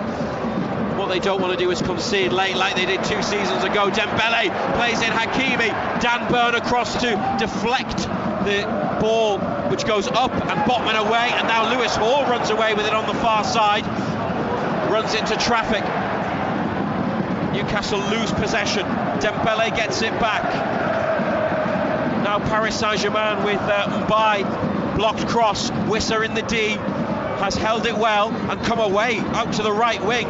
Yohan Wissa has done very well, wins a free kick, and you have to applaud Yohan Wissa there. He's got his team up the pitch, he's bought them some time, and they've got a free kick on the right. Sven Botman is down and the referee goes to check on him. Their counter-attacking play tonight has been so good, and Gordon is the ball because Marquinhos, I mean he's only 31, but he cannot keep pace with Gordon. But every time they've cut inside or they've got into the box, it's been the final act that hasn't been there. It's 1-1. Let's get some more scores from Simon Pride. Chelsea have scored, so they lead Napoli, so they're back in to the top 8. So 5 of the 6 English clubs in the top 8 now. Chelsea up to 6, Paris Saint-Germain dropped down to 10th now behind Inter Milan, Newcastle in 11th, which means that Karabag come back into the equation. Karabag or Monaco as it stands in the playoffs. So Chelsea might be sending you to Azerbaijan, Reza. I've always wanted to go. Monaco would be a throwback to 96-97 UEFA Cup as well, where they played. Here's a free kick from Tonali, following the challenge on Wissa. A couple of headers edge of the box, and away towards halfway. Dembele's got it. Tonali lifts it back up, out to the far side. Hakimi lets it bounce. 10 seconds of the 90 minutes remaining. Botman's okay after just that check from the referee. Paris Saint-Germain 1, Newcastle United 1. The numbers board said 4. Hakimi up the right wing towards the corner. Lewis Hall with him. Paris Saint-Germain in possession. Newcastle, everybody behind the ball. I mean, they're going through to the knockout round, whatever, but they don't want to lose as much in terms of what it means. Yes, on the scoreboard for reputation. Also, there's a financial incentive. They'll get about £600,000 for a draw. They'll get 1.8 million for a win if they can nick it late and do to PSG what they did to them in November 2023. One break, one ball in behind is maybe all it would take. That's what they've threatened to do in the second half. PSG possession though, and the ball at the feet of Nuno Mendes. They've doubled up on him, Barnes and Miley, back to the edge of the area, laid off, Vitinha, he rolls it to the right, and now it's on for Dembele over the top near side. Didn't really have the angle or the room wide of the 6-yard box, approaching the goal line to shoot, but he took it on and couldn't get it on target. Angle was always tight, wasn't it? They've done that so well, ushered them so wide into wide areas, haven't really given them clear goal scoring opportunities. BBC Radio Newcastle and BBC Sounds will be with you till 10:30 tonight to go through the match and go through the league table. Paris Saint-Germain looking to nick it here though. Dembele, left-footed shot from inside the area, blocked, and then a clearance from Miley. Wissa trying to bring it under control. Hall's got it and then has it taken off him by Mbaye. Gonzalo Ramos waits for a cross in the middle. Vitinha outside the penalty area to Hakimi. still haven't put it in. Hall then blocks Hakimi's attempted delivery, and we are into the third of the 4 minutes. It's now a Newcastle United throw. PSG have got that wrong, and not a lot of time left in this match in the Parc des Princes. They started, Newcastle, in the automatic top 8 places for the last 16. They have dropped into the playoff round positions, but they still have just about a minute to win it, and they've got a free kick, but it's in their own half. It's on the left. Jacob Ramsey, who has been superb tonight, and he's not the only one, has won the foul. And Dan Burn's gone up, so has Malik Chow, and off goes Sven Botman. Jeopardy, yes, but not in terms of staying in Europe or not, so they might as well go for it and try to win, and try and get 2 free midweek slots next month and have a bit of a break and not go into the playoffs. Final minute of added on time. BBC Radio Newcastle 1-1. Tonali long, Chow's free at the back if they can find him. Burns header, Botman, foul by Newcastle United. PSG get the decision. Safonov plays it short to his left to Marquinhos, and maybe it's one final attack. Don't think there was anything in that, but there's been a pattern tonight, some soft free kicks. Hall's won it back. Can they go? No, Gordon can't get on the end of his pass, and it's Hakimi into the centre circle. Pacho, Newcastle just defending as the game draws to a close. It's been an epic performance, a different way of drawing 1-1 against Paris Saint-Germain than 2 years ago. It was almost a continuation of that 2023 match, with a late penalty then and then an early penalty tonight with VAR intervening. Another handball, but Nick Pope saved from Ousmane Dembele. Vitinha put PSG ahead on 8 minutes, but Joe Willock got Newcastle United a draw, a leveller in the second minute of first half added on time. It's finished 1-1 in the Parc des Princes. It's been an epic performance from a much changed team with a back 5 using the squad. They probably should have won it, and in many respects, depending on which metrics you want to use, you might say they were the better side, particularly in the second half. A goal ruled out correctly for offside, but big moments, particularly on the break against a shaky Paris Saint-Germain defence. The holders will have anxieties and concerns about whether they can retain their trophy. They, John Anderson, probably because of other scores, are not going to go into the top 8, but this has been a very strong and impressive night for Newcastle United on the biggest stage against the Champions League holders. Yeah, there was a lot of eyebrows raised, wasn't there, when they seen the side, but tactically you would say that Eddie Howe got it spot on tonight, you know, invite PSG on, using the pace of Elanga and Willock for 70 minutes, and then bringing on fresh legs and fresh pace in Barnes and Gordon, and it cost PSG all sorts of problems. It was just that final ball that let us down, and we've said that quite a few times this season. You know, the performance itself was outstanding. You know, everything from a tactical point of view, they got everything spot on. Had the chances to win it, unfortunately couldn't take them, but you can't take absolutely nothing away from the performance. It was absolutely magnificent. Newcastle's players go to a couple of thousand of away fans there who have seen their team play Paris Saint-Germain 3 times in the Champions League and are unbeaten, and they're unbeaten here in the Parc des Princes. There's lots of love, quite rightly, for the players. It's been a big night for some individuals like Joe Willock with the goal and a really good individual display. Jacob Ramsey was magnificent. You could name others as well. Go through the team. Nick Pope in the first half when he was called upon. Voltemada did well holding it up. Elanga was a nuisance and had another good game. That's certainly my impression of it. And then Gordon in particular was a menace for PSG when he came on. Quite right that the players who've had criticism, and so has the manager Ando this season, get a lot of praise tonight. They haven't won, they probably should have won, but they were terrific. Yeah, they were brilliant. I mean, the the team and the manager. You know, he got everything spot on, got his tactics spot on. As I say, eyebrows were raised. When you see the side, you wondered what was going to happen. But players that came in were absolutely magnificent. Ramsey was brilliant. Ramsey was all over the place tonight. You know, he's come in for criticism. People want to know what he does, what he brings to you. I think he showed tonight. Alanga flashes yet again with his pace. Willock with his pace. He got everything spot on, and then he made the substitutions, which he gets criticised for, and we've mentioned it as well. You know, he makes the same substitutions at the same time every game. He got them spot on again tonight, you know, because the two boys that he brought off and ran the socks off, you know, they had nothing left. He brought on the fresh legs, and they caused PSG all sorts of problems.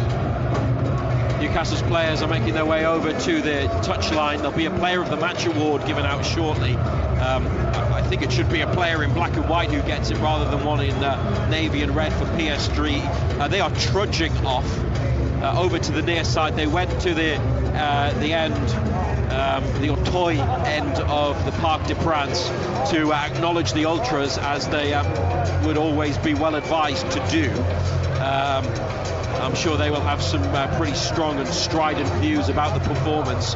Just going to see who's going to get the Player of the Match award. Johan Wissa got it last time. Could be Vitinha, who is a special player. I would probably pick Jacob Ramsey or Joe Willock. It's going to go to Big Dan Burn, who has history against PSG, but Dan Burn is the UEFA Champions League man of the match in the Parc des Princes. So that's nice for him. He did get an assist for the Joe Willock goal, I suppose, but it could have been one of many Newcastle players. Great to have Dan Burn back, Ando, isn't it?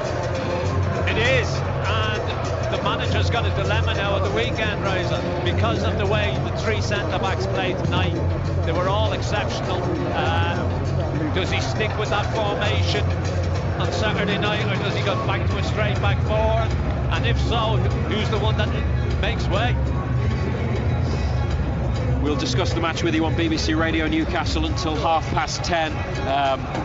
It will be Simon Pride with John Anderson in the studio. You can text us on 81333. Remember to start your message with the letters BBC. Or if you want to WhatsApp us, 08000 321 333. That's 08000 321 333.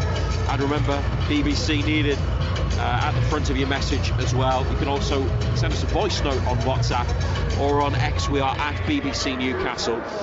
Simon Pride will confirm the standings and all the other scores, but Paris Saint-Germain have dropped out of the top 8 as well because of tonight's 1-1 draw. Newcastle, unless this table hasn't updated, 12th, and I think that's going to be Monaco or Garabag in the next round. Pridey will confirm the Principality or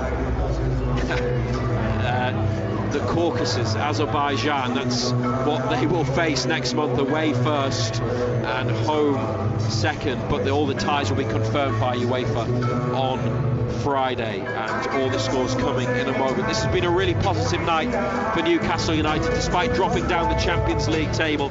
They finished with 4 wins, 2 draws and 2 defeats, and they finished above some big clubs, some Champions League regulars as well. That's what they want to become this season.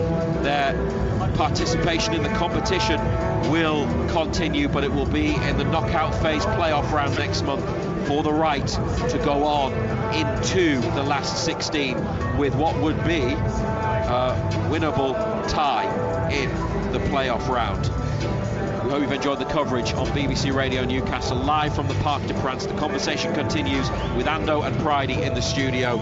Joe Willock with an equaliser in first half added on time, cancelling out Vitinha's opener after Nick Pope had saved an early penalty. The script writers do their best work when Newcastle United come up against Paris Saint-Germain, unbeaten against them in 3 Champions League encounters over the last 2 seasons. It's been another fantastic game, and it's finished in the Parc des Princes. Paris Saint-Germain 1, Newcastle United 1. Matt Bailey at breakfast. This morning we're getting the stories behind your names. Nikki is on the phone this morning. My friend is a school teacher, and each year they get a new intake of pupils, and some of the names do kind of make them chuckle. And one of them was Neymar. So they'd asked the mother where that had originated from because it was an unusual name, and the response was, "I'm having Neymar."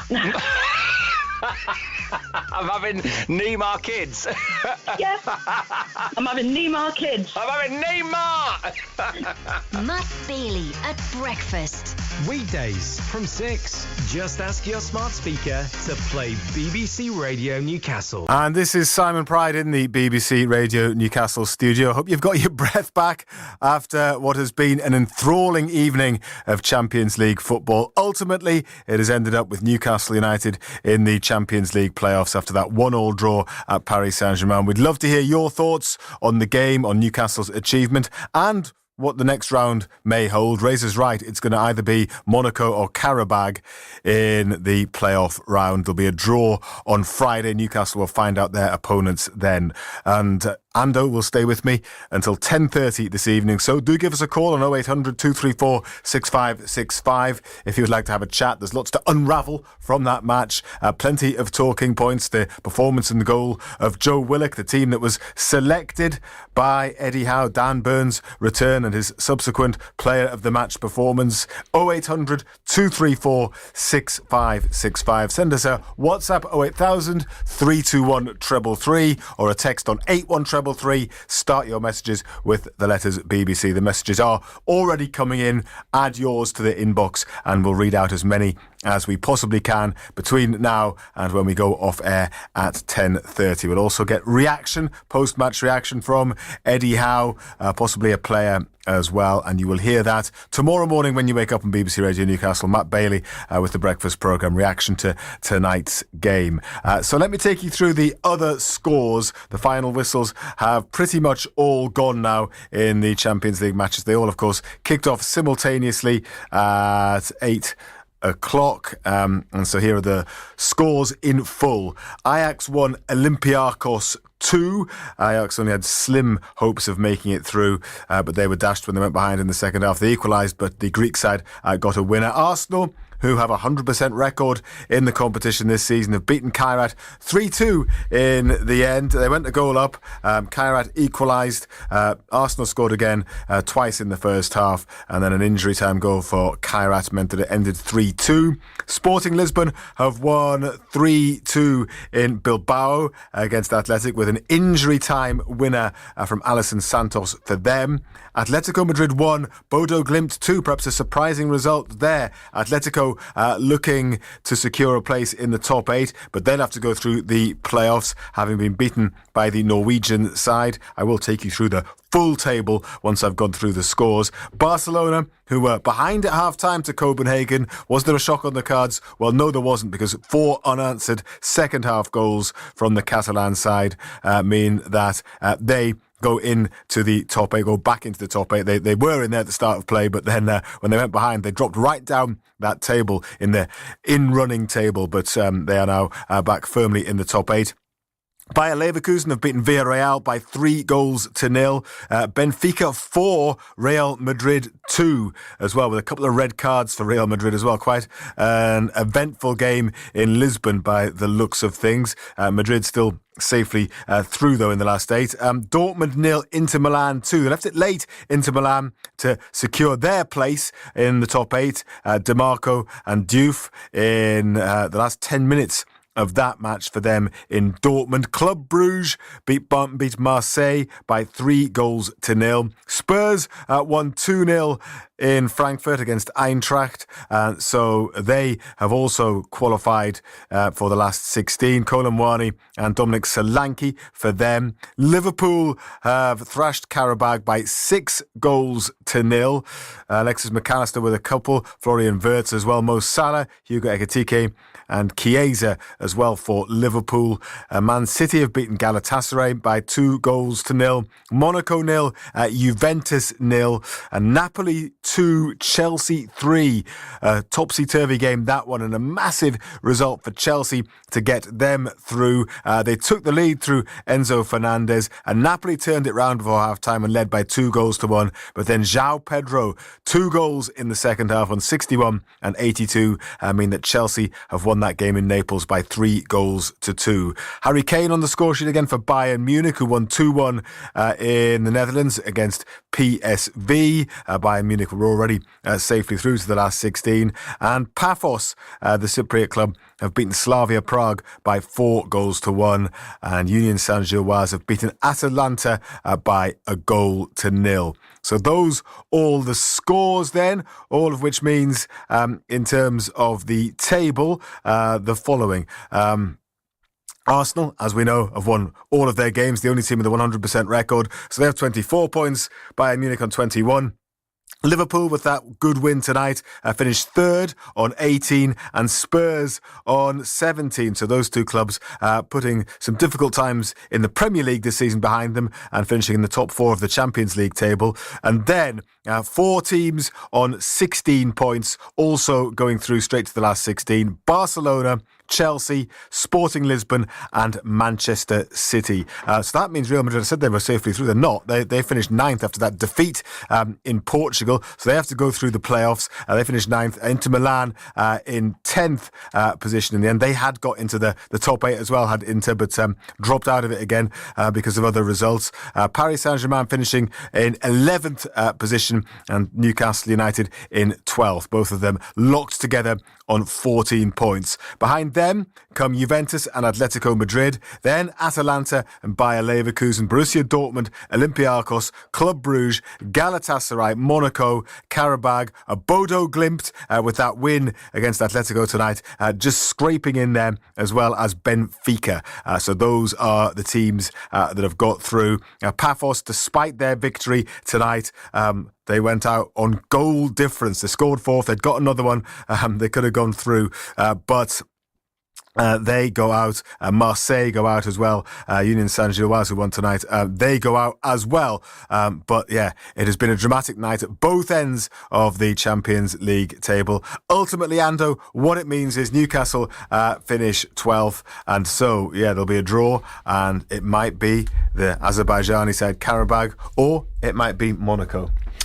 Yeah, I know which one I prefer, and I know which one Eddie Howe would prefer as well. You know, I think you would want to go to Monaco given the chance, but we'll have to wait and see what the draw brings. I mean, as far as the display goes, Pridey, it was, you know, they were excellent. You know, we spoke beforehand about the side, about the changes that were made, which way he would go. The lads that came in were excellent. You know, they needed game time. I thought Ramsey was excellent. I thought Alanga and Willock, you know, I thought Eddie Howe got his game plan so spot on, you know, to let PSG come at you and then just to use the pace of those two, and it caused them so many problems. And then on 70 minutes he brings on Gordon and Barnes, who did exactly the same thing for the last 20 minutes. So if we had been a little bit more clinical, we could have got all 3 points. But, you know, I think the majority of people would have taken a point beforehand. But it was a game that you just felt the longer it went on was there for the winning. Do you remember Michael, who was on Total Sport before the match? Pridey, I said trust in Willock. He was brilliant, says Michael from Morpeth. He did say that, to be fair. Yeah, look, they all were. You know, I think to a man they were outstanding. He's given they've all given the manager something to think about for the weekend. You know, I think he said that he needed to utilise the squad. I think they've all showed tonight that the manager can trust them, that they'll go and do a job for him. You know, they were all outstanding. Ramsey came in, walked his socks off, ran his socks off. We've all mentioned Willock, Alanga. Dan Bourne, good to see Dan Bourne back. Did what Dan Bourne does. Miley at right back yet again. looked like a seasoned pro, didn't he? You know, they were all outstanding. Let's have a chat to somebody who follows both of these clubs. We spoke to him in Total Sport a little bit earlier. It is Thibaut, who's a Paris Saint-Germain fan, lives in the northeast now, a Newcastle fan as well. Sadly, Thibaut, I guess that draw hasn't done either teams a great deal of good, because it means neither of them finish in the top 8. What's your reflection on the match? Yeah, and I think personally for me it's a great score, but yeah, it's not great for both teams to having to play that playoff game. But I think for Newcastle, you've got to look, being qualified is a good thing. I think both teams will either play Monaco or Karabakh. You'd think both teams would qualify against both, so not so bad overall. But credit to Newcastle, I think they were excellent tonight in what Eddie wanted. Really just done really well, which I didn't expect after the first 10 minutes, but very impressed by some of the players that have been criticised in the past few weeks that have done really well tonight. Did you feel that Paris Saint-Germain were a bit under par for whatever reason tonight? Yeah, 100%. I think they were just not good. I think it come back to what I said just before the match, just keeping the ball for so long but not really taking chances and not creating real chances. I think Newcastle could have nicked it at the end. Barnes, I think, should have scored. So a frustrating night for PSG, I'm sure, but there's lots to work. And again, I doubt PSG will be up there in the last 4 this season. And, well, you were probably saying that this time last season as well, because, of course, they needed the playoffs to get through last time as well. So you never know. They may kind of do what they did last year and get up to speed in the second part of the competition and come good towards the end. You never know, Thibaut. Yeah, you never know. Same goes for Newcastle. It really depends who you play and how you play in those knockout stages. But it's just PSG hasn't been the best for quite a few weeks and months now. So it's difficult to see them clicking again. Yeah, I thought PSG started really well. I thought for 20 minutes they were excellent. Every time they broke forward, they caused us problems. Obviously, they got the penalty and missed it, went in front. And I think that the fact that the equaliser came right on the stroke of half-time really knocked the confidence and belief out of PSG as well. Yeah, I think so. And then Eddie's done really well, because second half you could see that Newcastle was sitting a bit deeper and just playing on the counter, and then they worked that perfectly. You never know, Thibaut. They might meet again later in the tournament. In the final, indeed. Thanks for speaking to us and sharing your thoughts. Thank you. Thibaut, Paris Saint-Germain fan, lives in the northeast, follows Newcastle as well, so he said it suited him in a way, the 1-1 draw, but of course it also meant that neither side got in to that top 8. Let me do some of the messages that you have sent. This one is from Baz in the kitchen. Good play, Newcastle. Unfortunately, other results not favourable, but like the way the new format worked, says Baz. And I mean, they pretty much knew, Ando, that they'd need to win to get in the top 8. At one point, yes, they were in the top 8, the way the other results were, but it was a very delicate balance, and you always felt that, for example, Barcelona would come back. You always knew. Well, you always felt that we needed to go there and win. Yeah. Look, to be fair, we did everything but win. I thought we were absolutely outstanding. We had the chances, we just didn't take them. But you always needed something to go your way. We could have done with those 2 free midweeks, that's for sure, instead of having to go and play 2 more games. But it is what it is. We're still in the competition. And as I said, I thought we were absolutely excellent tonight. I thought we were brilliant. This one is from John Steele. Thank you, John. Ando, I know we didn't get top 8, but I'm so proud of everyone, all of those lads tonight. Honestly, up against cup holders, and we gave them a scare. Big shout out to Dan Burn, out for so long. He was a lion at the back, so was Botman. The 2 Lewises were brilliant. They had their critics, but Willock, Ramsey and Elanga were much better. Nice to see Willock getting applauded by PSG fans as well. The officials were shocking though, but well done to the Toon army. And he thanks Razor, and then he also, in a different message, explains why he thinks the officials were shocking. The number 5 should have been sent off for his challenge on Botman, and there should have been a penalty for a foul on Dan Burn. I didn't think the penalty they got was a penalty. I thought their player handled the ball first. Thought it should have been a free kick to us, but look, we know what the referees are like in Europe, and for whatever reason, the rules in Europe are different to what we see in the Premier League, which is really, really strange, considering it's a global game, and you would think that the rules should be the same all over the world. On the line, we now have somebody else to speak to by the name of Andrew.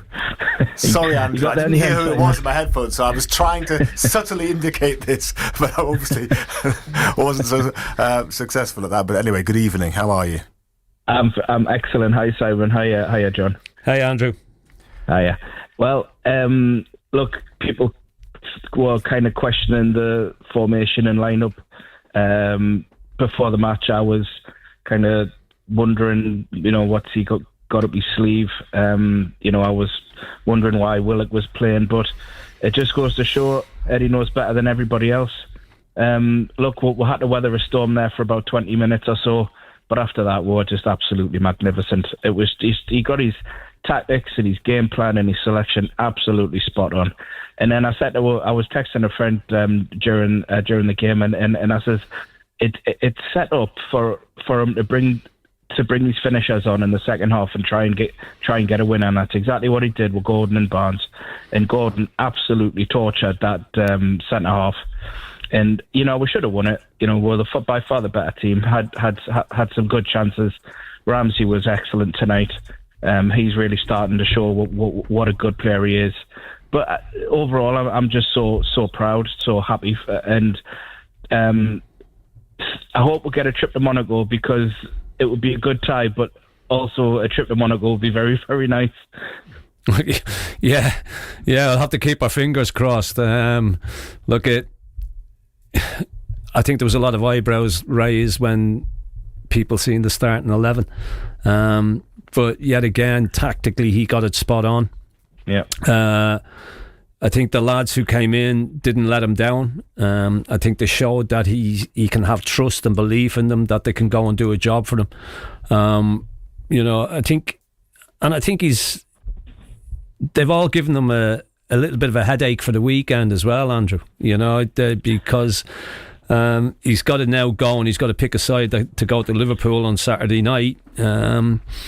And yeah, he'll be throwing an awful lot of balls up in the air and seeing where they land, I think, because everybody tonight was absolutely outstanding. And I know that if players are fit and one thing and another, that they will probably come back in, but it'll be a little bit unfair on those boys tonight, because to a man they were absolutely outstanding.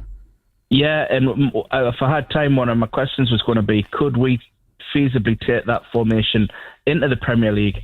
That you can keep the formation, keep the tactics, you can change the personnel. You could bring Bruno back in, he could start Barnes and Gordon, but would you keep that kind of three at the back with Alanga and Hall as the wing backs? It's an interesting one, isn't it? Would it work as well in the Premier League? Well, you don't know. It worked really well against Arsenal in both the semi-final games last season.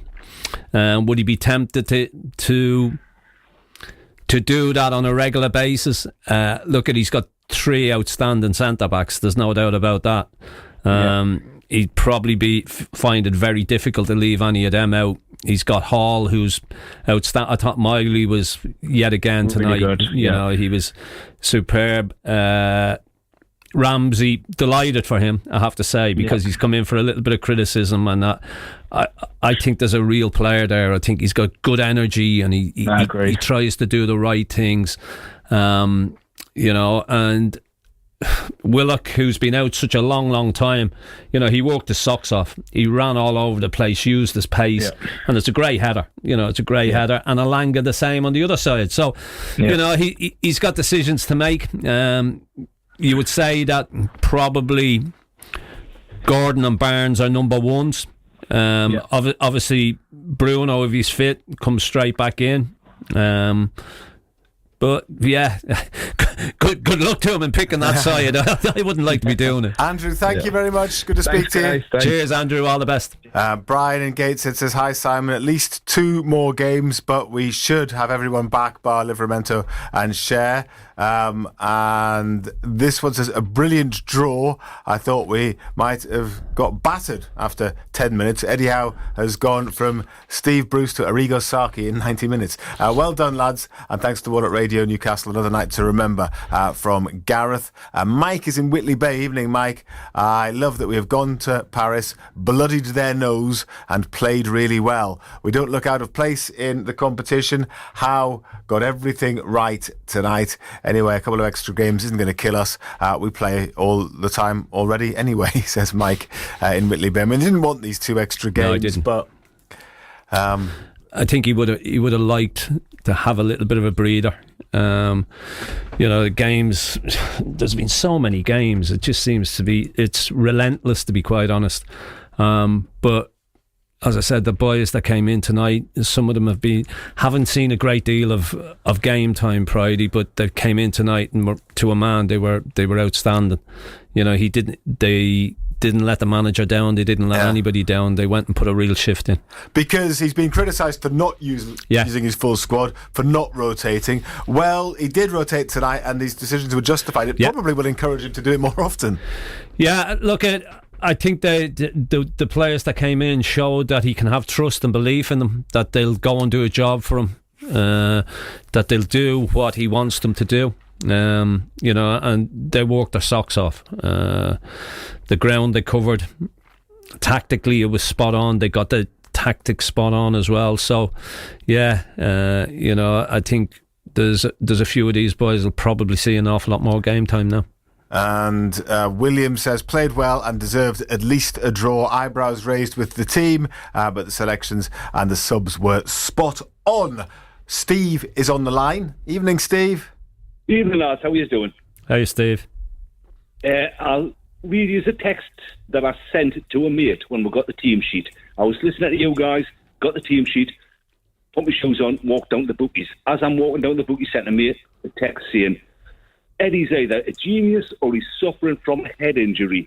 I don't get these starters. That means, what the hell do I know about football? Yeah, look, there's been questions asked about quite a few of these boys. People have questioned Ramsey, they've questioned Alanga as well. The one thing you've got to remember is that they haven't had a great deal of game time to go and show what they're all about. It's been stop-start for them. Alanga in the last couple of games has come on and he's looked brighter, and I thought tonight he just ran all over the place. He put pressure on PSG. Ramsey, he's another one who hasn't seen a great deal of game time and people question him. And tonight, yet again, I thought he was outstanding. To a man, Joe Willock. People would have looked at that team sheet and seen Joe Willock and went, dear, oh dear. I said it during the game, John. I'll rephrase it how I sent it. That's a big shush. That's the sign he gave when he got his goal. That's a big shush to those idiots who sent those messages a while back about Joe. Yeah. Well done, young lad. Well done to him. Yeah, he worked his socks off tonight and he got his rewards. It's a great header. He arrives late in the box. You're not stopping that. You're not stopping somebody coming at that pace. And he was unlucky with the second one that was disallowed as well. He just goes that fraction too early. But he will have loved that tonight because Can I ask you, John? Yeah. The referee in the first half, he set his bar with the penalty against us. Then a few minutes later, Alanga got that booking. We got that free kick, but Alanga got the booking straight. How does the lad who gets given the free kick also get a booking?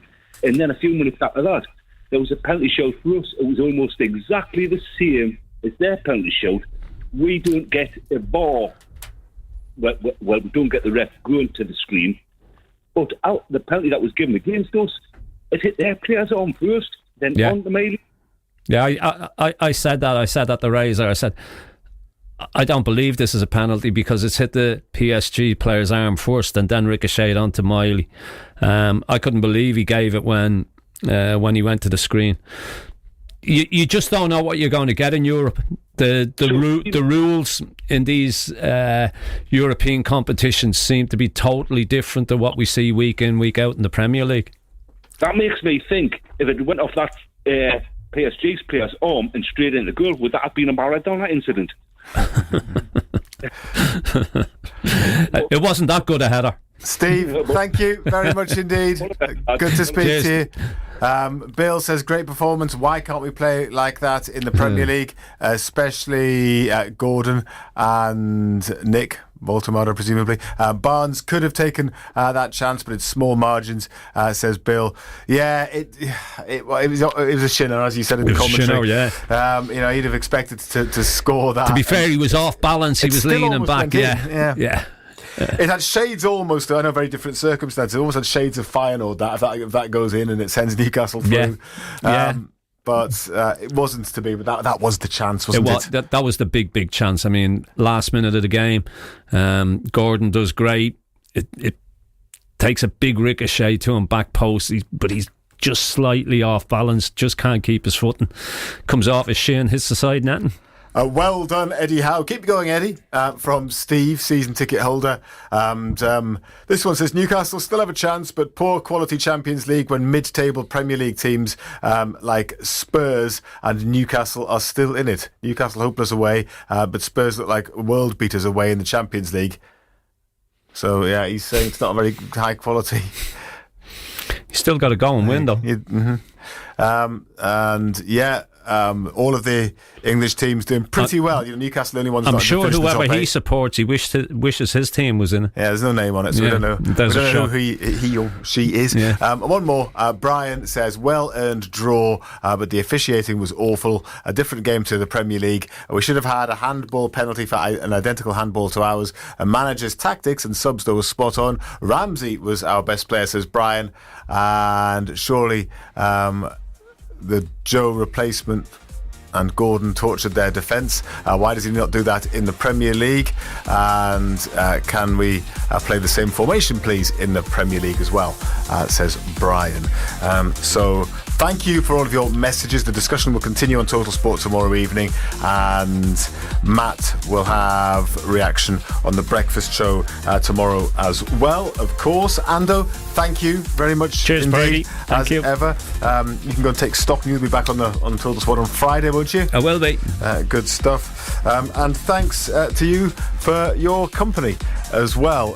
It was a night when there were lots and lots of twists and turns. It's going to be a trip either to the French Riviera or the shores of the Caspian Sea for Newcastle in the playoff round of the Champions League, and who knows where they might go from there. This near right-hand side, edge of the area.